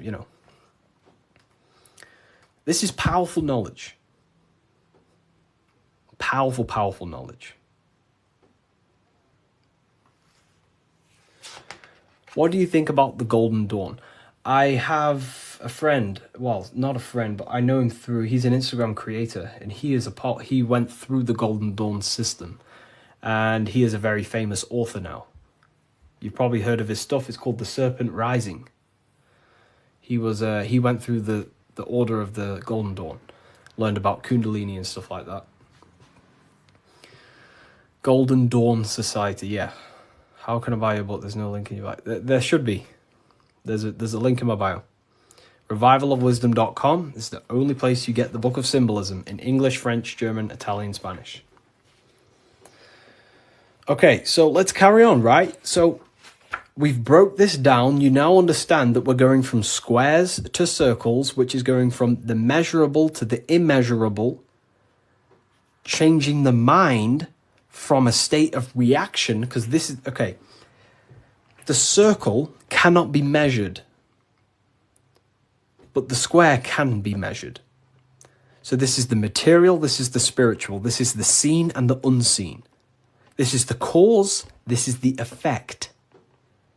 The cause, effect. What does the sun do? The sun causes effect on the earth. This is why there's a sun here. It's showing cause, effect. The sun produces changes in the plants and the nature on the earth, which means as above, so below. The cause is above, the effect is below. So this is talking how to change the inner dialogue of yourself, the inner voice, from a reaction mind to a demanding causal mind. Most people live in reaction mind, the square. They're reacting to the world outside of them, when the world outside of them is simply the effect. You cannot change it. It's already affected. It's already manifested. The only thing you can do to change the world is to change the cause. The inner world is the cause, the mind is the cause, the external world's the effect. The inner world is the cause, the external world is the effect. Most people have something bad outside them. You know, I'm not perfect. I'm not saying I've reached the highest level of consciousness. You know, I'm still working on myself, and I'll always say that. But most people are stuck in reaction consciousness, where their mind is just reacting in a state of complaining about the external world. When the mind is the cause. The cause, the mind needs to be a cause and a demand and a command. But that's fine, you know, I was in that state. And I still catch myself now and then being in that state. But we have to train our minds to understand that the outside world is the effect and the internal world is the cause. And we need to raise that ladder towards the causes. Make the mind a powerhouse of control. A powerhouse of control. Okay? Awareness, yeah. Okay. Symbolism. The winding staircase. You can't see the room. Where is it taking you? This is talking about the upper room, climbing to a higher state of mind. But when you're down here, you can't see that room. You don't know what a higher consciousness is. You don't know, like right now, maybe there's some people in here, they don't even understand what even is a higher consciousness. You will never understand until you start to do the work on yourself, until you start to see what it's like to understand yourself. When you understand how you work, you know what to do in every situation. You have the tools to use in life. So this is about climbing the staircase of higher consciousness into the inner room that you can't see. Beyond the curtain. The curtain is the veil. This is about entering in yourself. Walking past these two pillars is about walking into the internal self. It's a journey inward. You have a self outside the mind, this body, and you have a self inside the mind, the inner being, the material and spiritual. That's why you're an individual. You have a dual nature, inner and outer. So when you're walking in between these pillars, you're walking, it's symbolic of walking in your mind, walking in a journey into the self. And we're working with the inner self. This is what Freemasonry is about. But it's a winding staircase, which means you can't see where this staircase is taking you. You don't know what a higher consciousness is, what it's like to be in a higher consciousness or a higher understanding of reality in the self. So you must have faith. Faith, not faith in a God, but faith that the staircase or this journey, this work you're doing on yourself is going to lead you somewhere. You must have willpower. It takes willpower to walk the stairs. You must have care. Faith, will, and care are the three forces that help expand the mind into higher levels of consciousness. So it takes faith, will, and care to walk this staircase, to walk this path, to do the work on the self, to master the self. And a spiral staircase also represents time. It takes time. Time moves in a spiral. Yesterday there was 12 o'clock, but today there's also 12 o'clock. But today is higher than yesterday. So it's just a continuous spiral upwards. Yesterday was 12 o'clock, today there's 12 o'clock, and we're just going to continue this spiral. This is time. It takes time to walk this staircase. It takes time to reach a higher consciousness. It takes faith, will, care, and time. It's not an overnight process. Okay? So I hope this understands, hopefully you people are taking this on. Darkness to light. This is a massive phrase in Freemasonry, from darkness to light. But what is the darkness? Darkness, you can't see. When the room is dark, your eyes can't see. Symbolizing ignorance. There are parts of yourself that are in darkness. You are not aware of these parts of yourself. Most people are not aware of their imagination and the powers of the imagination. That means it's in darkness. Darkness to light is about becoming conscious of the things inside you, the aspects of yourself that you may not be aware of. Exposing a light. If I turn on a light on something, you expose it. You see it clearly. So Freemasonry is about going within the self and finding the things that you are unaware of and becoming conscious and using them as tools to help you in life. Your imagination is a guiding force to shape your future. Your intuition is also a guiding force.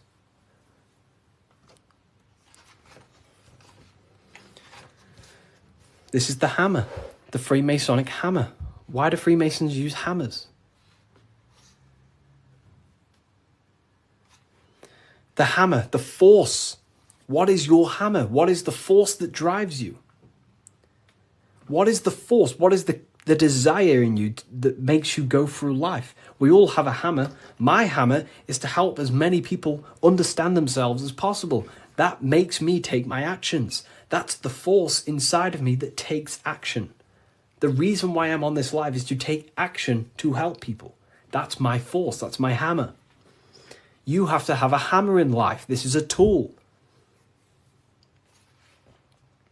You have to have the hammer. Here's some more secrets. Force, form, very powerful. Not many people understand this one.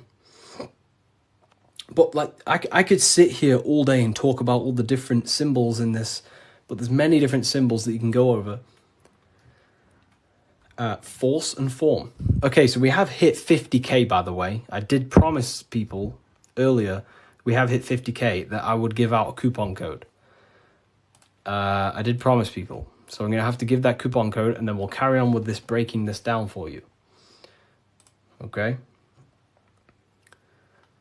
Let me know in the comments if you want a coupon code. Just say the word yes or something. And if I know people want it, then I'll give one out. If not, I'll just carry on. Okay.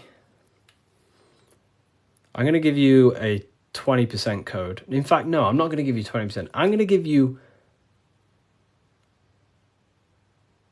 30% off. Wait, let me just test something. I don't want this to mess up for you. I want to make sure it's working properly. Okay, 2 seconds.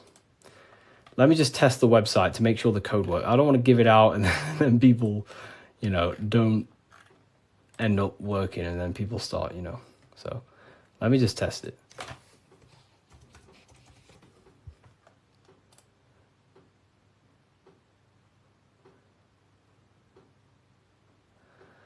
Okay.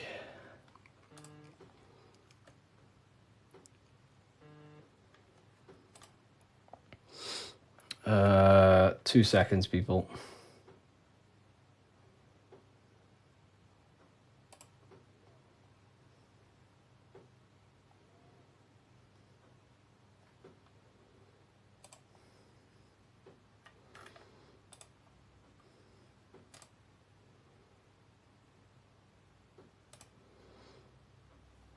Let me...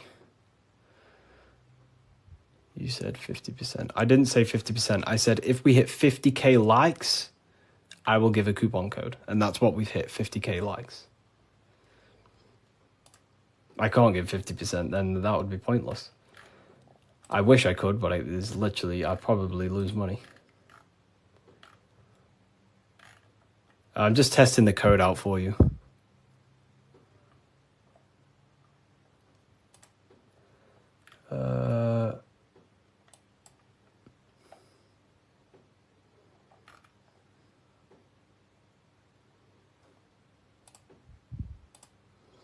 We worship you. I don't want to be worshipped. Please don't worship me. You know, I don't want to be worshipped. You know, I really don't. I'm not here to be worshipped. I'm telling you the power within yourself. But I thank you for that comment. That's nice. It's nice of you to say that.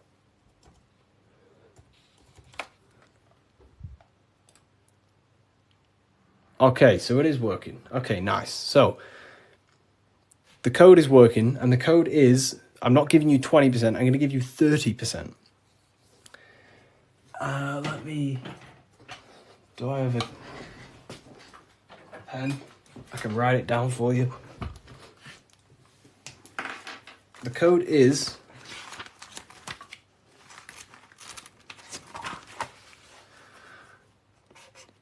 light. All caps. That's the code. All caps, capital letters. And you'll save yourself